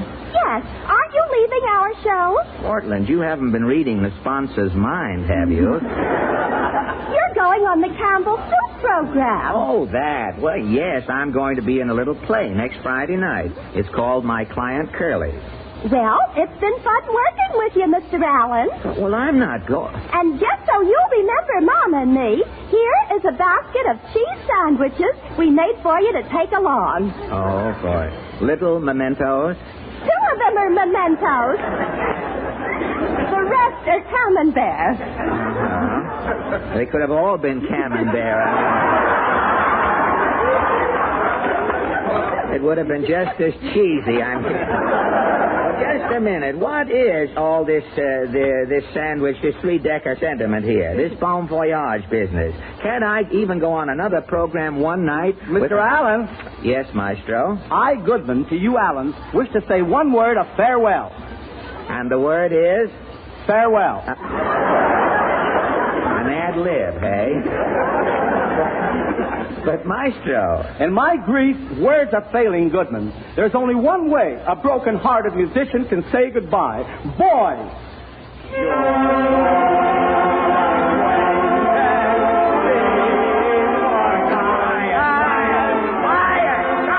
Alleged music. Who do you think you are, the riff-raff Nelson Eddy? What is this? What is this, Maestro? Portland brings cheese and you come up with corn. Now, after all, I'm not joining the Foreign Legion. You mean you're coming back? Well, of course I am. Coming back, he says, and I am paying $2 for the arrangement of Old Lang Syne. That's why you should be crying right there. So what? So next Wednesday you are coming back. It's another $2 for Hail, Hail, the gang's all here. Once and for all, I am... So tell me, just one thing. Who spread this rumor that I was going for good? Kenny Baker said that... Kenny again. That kid looks like Skippy, but he's got the soul of Lucretia Borgia. Where is that pimpled rat? I don't know. Hey, Jimmy Wallington. Yes, Fred. Where's Kenny? Oh, is it time for Kenny's entrance? I'll get going. Kenny's entrance? What is this? Quiet, please. And now, ladies and gentlemen, I bring you that worthy successor to Fred Allen, the new comedy star of the Texaco Star Theater, Kenny A Laugh-A-Minute Baker in person. Thank you. And good evening, ladies and gentlemen. A funny thing happened on the way to the theater tonight. Kenny. Are you still around? Am I still around? Now listen, you little fifth columnist. Now, don't get excited, F.A. Well, who's excited? I am doing a guest shot Friday night. I'm not leaving this program. How can I leave? Who gets the laughs?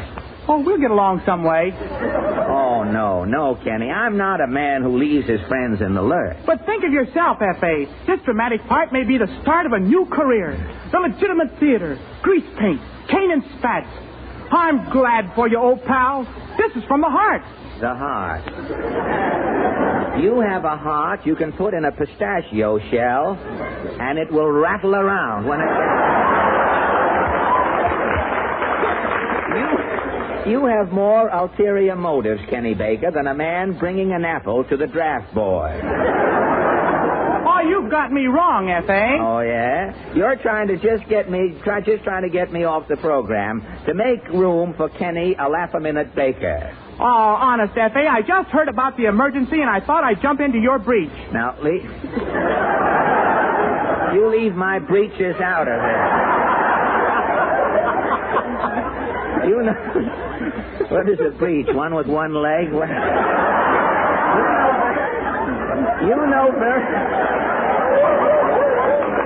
You know very well I can't leave this show. I have a contract. I had my lawyer look at it. You can break Clause 7. You just heard about the emergency. Clause 7 won't help, Kenny. I'll be back here next Wednesday night, and that's final. Gosh, Mr. Allen, I sure am glad you're not going. Likewise, Goodman. Going or coming, Goodman is looking forward to it. Yes, just as well, F.A. You'd probably be sticking your neck out going in for drama. You aren't built to handle a heavy role. Well, make up your mind now. We have a choice with the $1 dinner.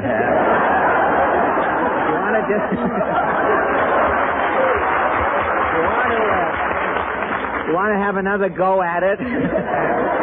Well, it's just as well, F.A. You'd probably be sticking your neck out going in for drama. You aren't built to handle a heavy role. I saw him eat a bagel once.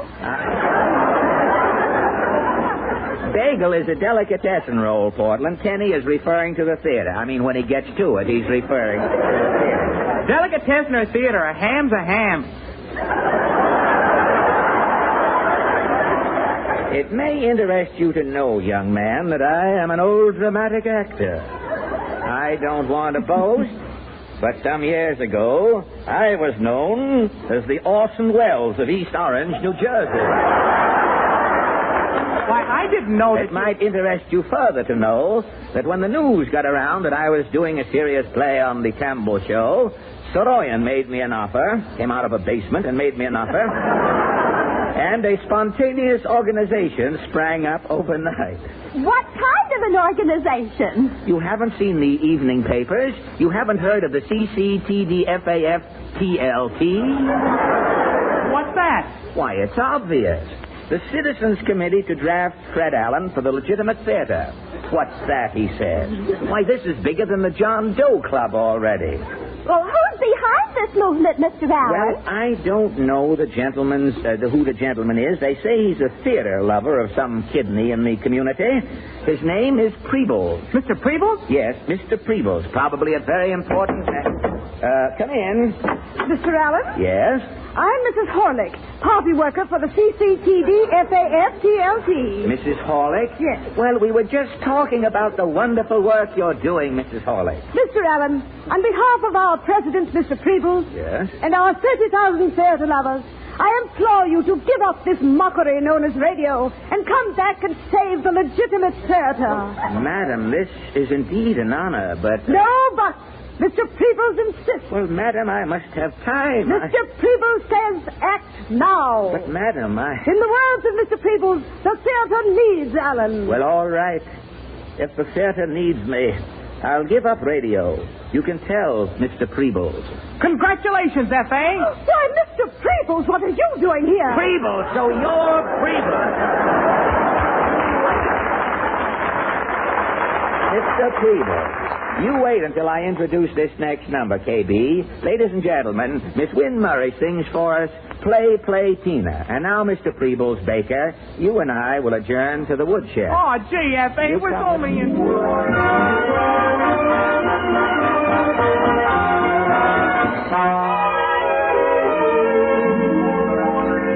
Play, play, Tina. Play your ocarina. Play your little tune about a girl and boy beneath the gypsy moon.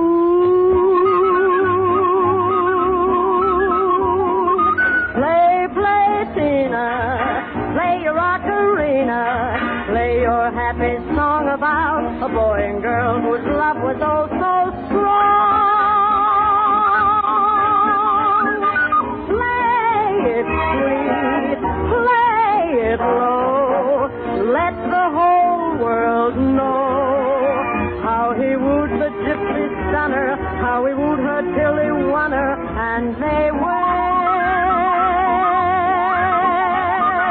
Play, play, Tina. Let your ocarina tell how he and she then raised a family. Oh, would were you and me instead of there. Oh, play, Tina, play, Tina, play. Play it sweet, play it low. Let the whole world know how he wooed the gypsy stunner, how he wooed her till he won her, and they wed. Play, play, Tina, let your ocarina tell how he and she then raised a family. Oh, would were you and me instead of there. Oh, play, Tina, play, Tina, play.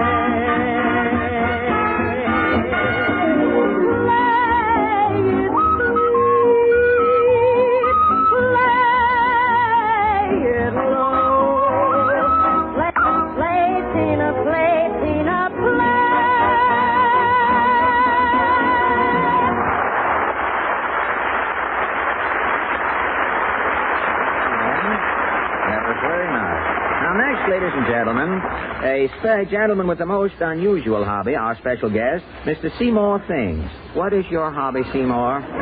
Movie bonus. Movie bonus? Yes, huh? I go to 9 pictures a day looking for mistakes. Oh, you mean boners like casting Jack Benny in a picture, boners of that sort? No, little things. Oh. Take today. First I seen a Western. The villain's having a gunfight. Uh-huh. All he's got is one Colt 6-shooter, but he shoots 7 times. Well, he probably had a Colt in his head. You see, that would enable him to... See, the second feature is Dorothy Lamour as a South Seas native. Yeah. Only her sarong has got a zipper on. A zipper in the South Seas. Ha ha. Well, of course. Then the third feature comes on. A guy's a castaway on a raft.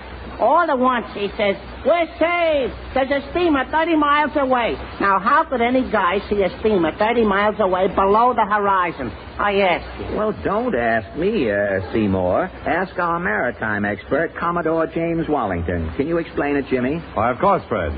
A ship may be completely hidden from sight below the horizon, but the smoke from her funnel will be a dead giveaway, visible for miles.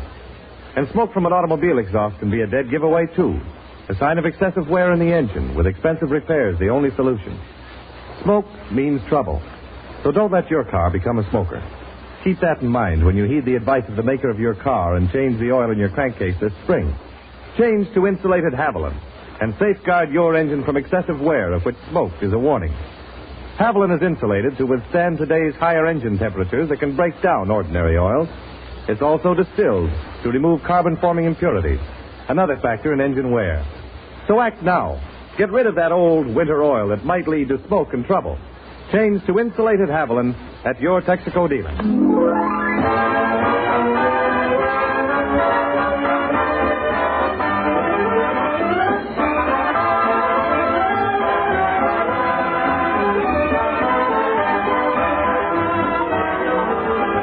Star Theater continues immediately after a short pause for your station identification. This is the Columbia Broadcasting System.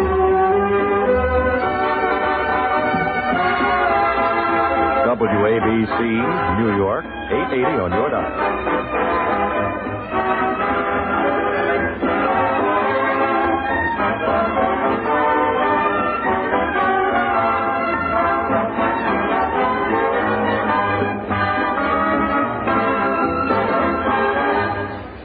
Wait a minute, I have to turn over the page here.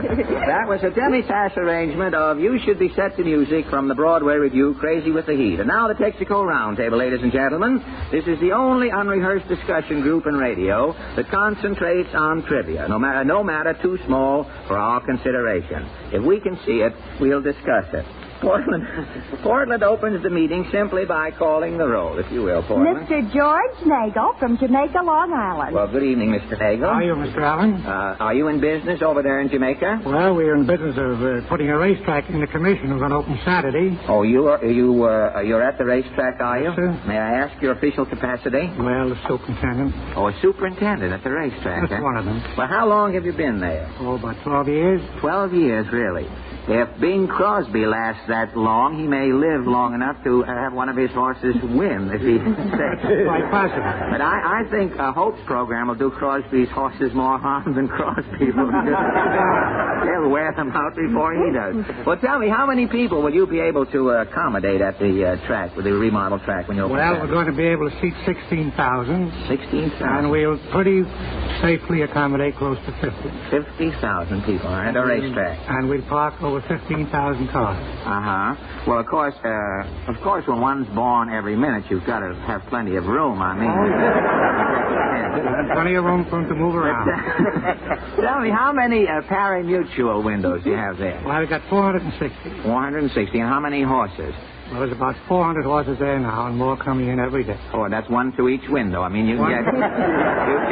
Take your own horse right to the window. Well, have you any idea what fascinates so many people? What is it about horse racing that causes millions of people around the country to play every day? Oh, just a desire to win, I suppose. Get something Well, I know, but away from the track, what kick do you get out of it? You see people all over the country never see a horse, but they play races every day. Well, probably get kicked or... dodging the cops and make a bet. Oh, just the running? Well, I never saw I've never been able to see the advantage in the betting on horses. After all, a fellow bets $2 on a horse. The race starts. The horse gets the exercise. The jockey gets the ride, the guy at the mutual window gets the $2, and what does the man get? I mean, he gets nervous frustration. A heart attack. Well, thank you, Mr. Nagel. And now, Portland. Miss Joy Latman of New York City. Good evening, Miss Latman. Good evening, Miss Allen. May I ask what you're doing here in New York? Do you live here? I'm studying, yes. I'm studying physical anthropology up at Columbia. Oh, physical anthropology? That's right. Well, I only went to high school, Miss Latman. Could you clarify that a little? Physical anthropology. Well, the simplest definition of anthropology is that it's the study of man, and physical anthropology deals with the physical differences in man. Oh, I see. And that's what you're studying? Why, you want to be a teacher in later life? No, I'd rather work in a museum. You see, we work with living people, and we also work with skeletons and fragments. Oh, in museums? Mm-hmm. Well, or we work out in the field. We go out and dig up skeletons and see where they belong. Well, gee, I should think a young, good-looking girl such as... Huh? No, my eyes are good, and I'd say that, and what's going on? I should think a young girl such as you are, a pretty girl, would be more interested in studying one of the present-day rug cutters rather than one of the old, digging up an old prehistoric smoothie to study.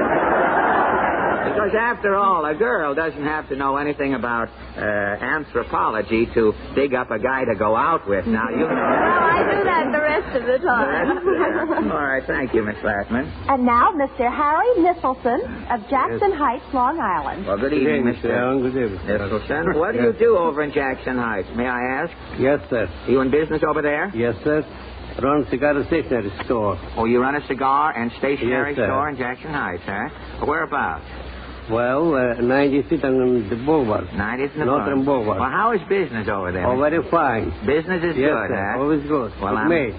Good with you, personally.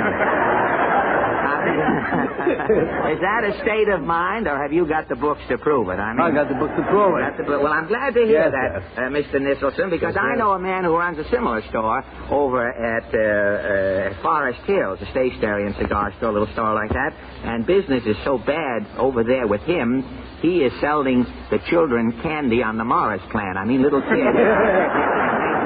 A lollipop. Well, not with me. Not with No. I'm well known around the neighborhood. You are? Yes, sir. You're well known around the neighborhood? Do you have a pinball machine in the place? No, sir. You Never don't? did. No, not that kind. No pinball. No. Do you think that the pinball machines are bad for children to have access to them? Do you? It is bad. The flashing of the lights bad Yes, for their it's eyes. bad. That brings us to our discussion, Mr. Nisselson, Yes, if you'll excuse me. With Easter in the offing and new millinery styles on display, the Yes. topic of the moment, naturally, I'm talking to everybody, Mr. Nisselson, which includes you, naturally. But with the Easter in the offing and the new millinery styles on display, the topic of the moment, naturally, is women's hats. This is nothing personal, Mr. Nisselson. I'm just going to mention a question here, which I'll ask you about a little later on. Originally, women's chapeaux were designed to act as sort of a protection from the elements. But down through the ages, milliners have run amok, and today we find women wearing anything from cocktail coasters to coffee rings for hats. Now wait, Mr.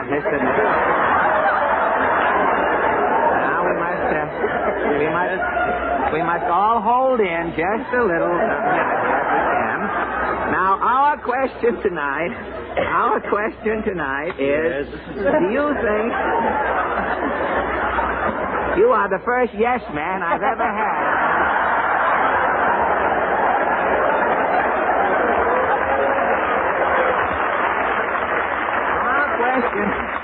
We're not going to get to the question. That's the thing. Our question tonight is, do you think women should wear the grotesque creations the millinery trend encourages today? Or do you think that women should demand hats that are less spectacular and more practical? Now, Mr. Nagel, may I ask you briefly for your opinion? What do you think about women's hats? Well, you think they're going too far with them, do you? I think they've gone far enough. You think they've gone far enough? Do you think the horses over at Jamaica would refuse to wear some of the hats you see around? Yes. You think the horses would? In other words, do you think that women are going a little too far with their millinery, huh? I do. Well, how about you, Miss Latman? You haven't any hat on, so... No. As a practical physical anthropologist, I'd say that a woman should wear the hat that helps her get her man and keep him. You have an ulterior motive, and your millinery, you buy your millinery for a specific purpose, yes. I see. So that if your boyfriend's eyesight was bad, I mean, any kind of a hat would do as long as he looked up and figured something was there under the hat. Well, what do you think about women's millinery, Mr. Nistelson? Well, I agree with them. You agree? Oh, well, we're not... Well, that about washes up the whole thing, I guess. It's obvious that we have wasted our time tonight. Women will go right on wearing hats that look like anything from a frustrated pen wiper to a midget corsage. Oh, please, Mr. N. Fortunately, most women show better taste in selecting their husbands than their millinery. If they didn't, a lot of wives would be walking around with some funny-looking guys. On this hilarious note, the meeting closes, and thank you all, and you, Mr.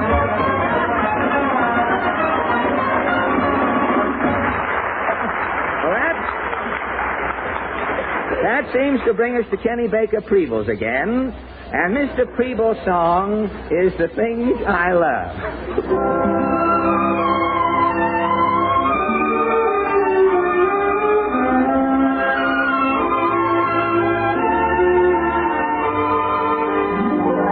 The glow of sunset in the summer skies, the golden sparkle of the fireflies, the gleam of love light in your lovely eyes.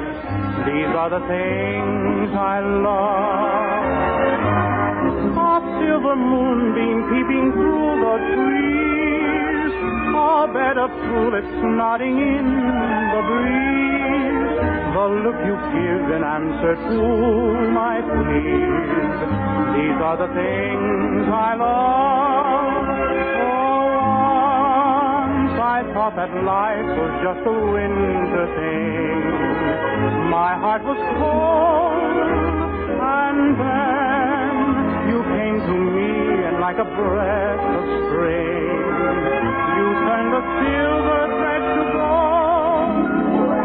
A robin's serenade when day is through, the babbling brook beside our rendezvous, your sweet voice whispering, darling, I love you. These are the things I love.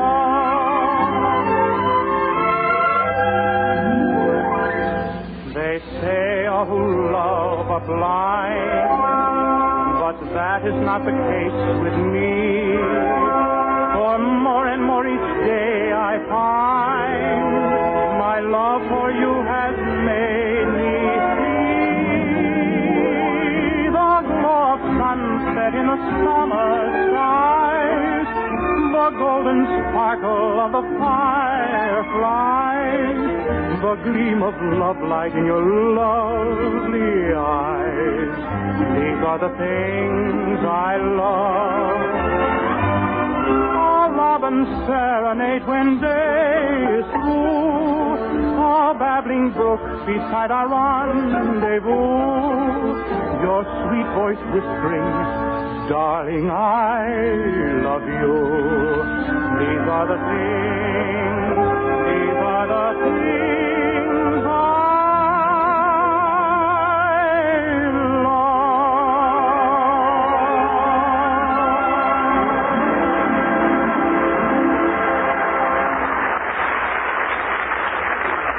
You did very well. Thank you, Mr. Pardon me, Fred. Here's a telegram just came in for you. For me? Well, let's see what this telegram says, Jimmy. Oh, shoot. Bad news, Fred? Oh, very bad news, Jimmy. This is from a friend of mine up in Maine who runs a poultry farm. He says my $1 million idea has come a cropper. What $1 million idea? Well, I told this fella up there to get his hands in the pink of condition, sing them sad songs to make them blue, then show them an ostrich egg so they'd be green with envy. What for? Well, so they'd lay colored eggs for Easter, of course. But listen to this telegram, Jay. Your idea is a dud. 2 out of 3 eggs are white, and the other one came out a dingy plaid. Say, that is bad news, Fred. Yes, it is. Yeah, duds are always bad news. Just as gasoline duds are bad news to your engine, bad news to your pocketbook.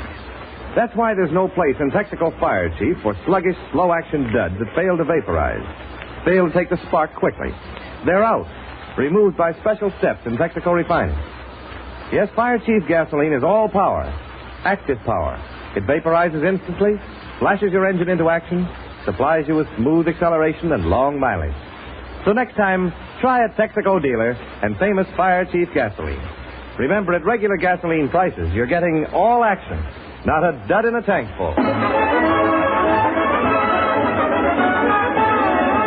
And now the Texaco Workshop players. Tonight, instead of presenting their usual skit, they take you behind the scenes in radio. As you folks doze beside your radios at home, many of you, no doubt, envy the radio comedian. What a life, you say. Nothing to do but clip old jokes out of magazines. No worries, nothing but laughter and applause. Ha, ha, ha, ha. That's what you think. Little do you know what the radio comedian goes through each week, his trials, his tribulations. Well, tonight we show you the seamy side of the picture. It's called Shortcut to a Nervous Breakdown, or the radio comedian makes it the hard way. Our case history tonight concerns the heartaches of an average radio comedian. Oh, let us call him Kenny Dank. Any resemblance between the character known as Kenny Dank and any other Kenny Dank living around the radio is purely coincidental. Our average comedian is employed by an average advertising agency. Let's call the agency Bettin', Bitten, Ditto, and Button.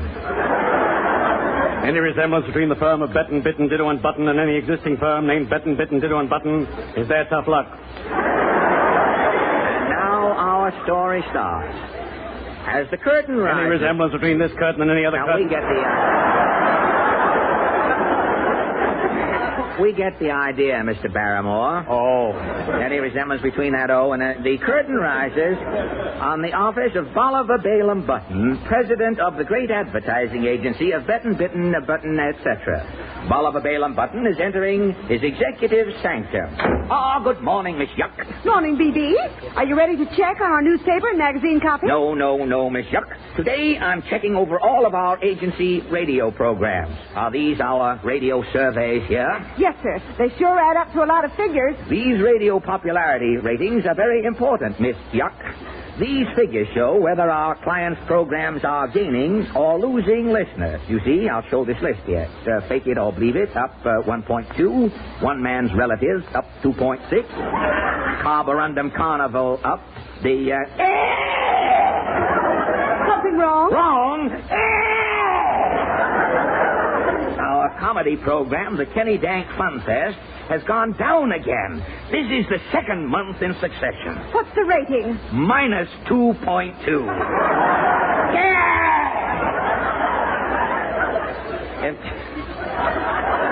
If Kenny Dank's sponsors, Moriarty's Matzahs, find out that no one is listening to Dank's program, we lose the account. Now, when Dank comes in today to read this week's script to the office boy for reaction, tell him I want to see him. Kenny Dank is outside now. Well, send him in here. Yes, sir. Mr. Dank, please. Hello, BBO sock. Now, Dank, your program is slipping. This is the second month you have gone down on the popularity survey. Oh, quit kidding, BB. I've been killing them. Figures don't lie, Dank. Here's the Crosley report. Here's the Hooper that checks on the Crosley. Here's the Duper that checks on the Hooper and the Booper. Now, according to the Hooper Duper, you are down to minus 2.2. Oh, that's nothing. Minus 2 is less than nothing, Dank. Well, I was on opposite two fireside chats this month. Don't alibi, Dank. You can't blame him for everything. Now, you are slipping. When a comedian slips, the advertising agency has got to step in. But the last time the agency stepped in, I went down 19 points. No heresy, Dank. Your program has got to be revised. Miss Yuck? Yes, sir. The agency has got to hype up Dank's program. Sound the conference bell. Yes, sir. Conference! Come and get it! Bumble reporting. Jumble reporting. Well, where's Bumble? The Bumble reporting, sir. Well, what held you up, Bumble? I was licking an envelope, sir. I stopped to seal it. You know very well when you hear the conference gong, you are supposed to drop everything and report, Bumble. Yet you stopped to seal an envelope. But I have a dry mouth, sir. It took me 2 hours to work up a drool. I didn't want to lose it. Well, all right. Write me a memo to that effect. Yeah. Now let's get down to business. Gentlemen, the Kenny Dank Fun Fest is slipping on all radio surveys. Dank needs a new program. Men, what we've got to have is an idea. Check. Check. Men, we have got to change Dank's setup. Check. Check. Men. Check. Check. Accelerate, Bumble. Sorrow. You've got to speed it up. You're slowing up the conference. Now you watch it. Come in at a quicker tempo, a 6/8 if you can arrange it. Now, men, we have got to hatch an idea. Let's mow, men. Say, I've got an idea. How about cutting out Dank's singer and putting in a quartet? But my program has a quartet now. Yes, the program. Well, that finishes me. I'm only vice president in charge of suggesting we put in a quartet. Hold everything. I just got a flash. Lay it on the table, A.J. How about cutting out the actors and putting in audience participation? We've tried audience participation. And how about cutting out the audience and putting in actor participation? Well, you can't cut out studio audiences and render thousands of people homeless. Say, how about not making it a quiz program? How about not making it an Ulrich family? How about just not making it? No, men. Wait a minute. I've got it. What is it, Chief? The new Kenny Dank Fun Fest will be what radio is crying for. This is something revolutionary. What's that, BB? A 30-minute program. Yeah. You follow me, men? Yeah. With an orchestra. Yeah. A comedian. Yeah. And a guest star. Wonderful! Yeah, wonderful. But that's exactly what my program is now, BB. Great. That proves we're on the right track, Dank. Agency cooperation gets results every time. Well, the conference is over. Break it up, men. So long, Chief. So long, Chief. So long, Miss Yuck. Why the idea? Don't mind SB, Miss Yuck. He always relaxes for 20 seconds after a conference. Now, let me see. Where were we? We were fixing up my radio program. Oh, yes. Now, what is your show this week, Dank? We're doing a burlesque of a moving picture. A revolutionary idea on a comedy program. What picture is it? The Sea Dog. Here's the script. Now, let me see. Oh, very funny. Very funny. Yes, but it isn't funny enough, Dank. The agency has got to hype it up. Now, how many writers write your program? 16. Well, no wonder your program is slipping. Trying to turn out a half-hour program with only 16 writers. But, BB... Miss Yuck, buzz for our agency gag men. Yes, sir. Our agency joke writers will make your Sea Dog sketch a masterpiece. Come in. Company! Halt! Company! Halt! Second platoon, Company 2 of Agency Joke Writers reporting, sir. Very well, Lieutenant Glee. Here's Dank's script. Have your men put in some gags, polish it up, kick it around, live with it, sleep on it, and have it back in 2 minutes. Yes, sir. Company, present pencil. Halt! Gee, all those writers to fix up one little sketch? Our men work fast, Dank. Come in. Lieutenant Glee reporting, sir. Here's Dank's script. It's all gagged up. Well, a little late, but nice work, Lieutenant. Thank you, sir.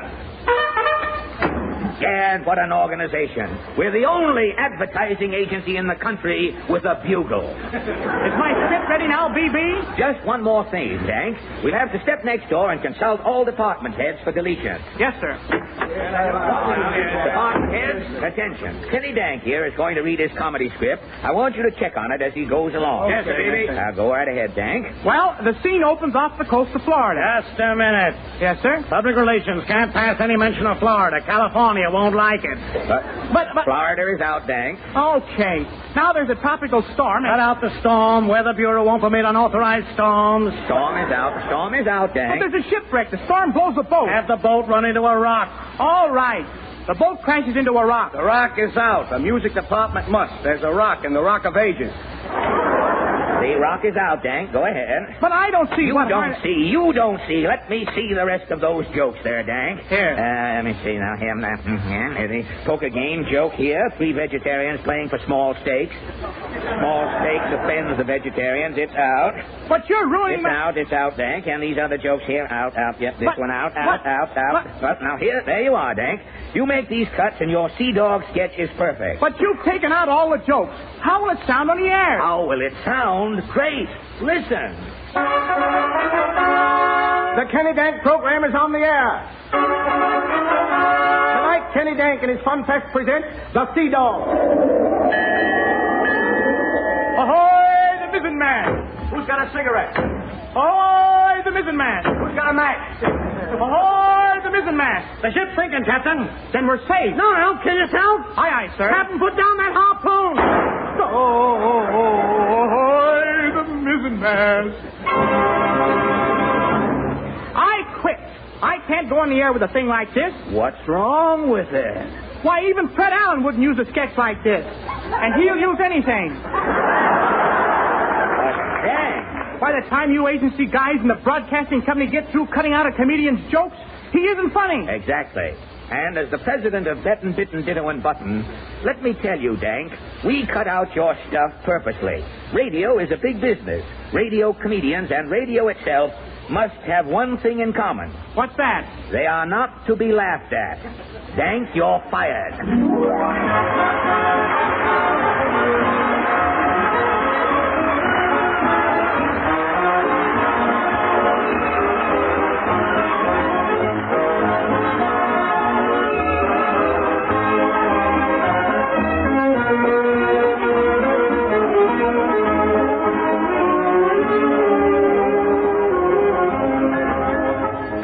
Just a nightcap word from Larry Elliott. The next few moments are devoted to the entire petroleum industry by the Texas Company. One of the greatest examples of free enterprise has been the growth of individual businesses in the petroleum industry. In 1920, there were about 15,000 service stations. In 1939, the number of independently owned and operated service stations had grown to over 200,000. Each a local business, all providing employment and income for others in every community in the real American way. Thank you, Larry, and thank you, ladies and gentlemen, for letting the Texaco Star Theater service your radio for this hour tonight. We'll be back to render the same service next Wednesday at Texaco time. This is Fred Allen saying good night for the more than 45,000 Texaco dealers from coast to coast and inviting you to drive in anytime. Remember, you're welcome.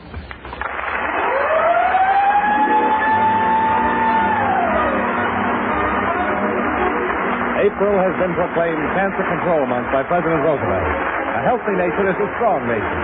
Do your part toward building up our health defenses. Enlist now in the nationwide fight against cancer by writing for free information to your local unit or direct to the American Society for the Control of Cancer in New York City. This is the Columbia Broadcasting System.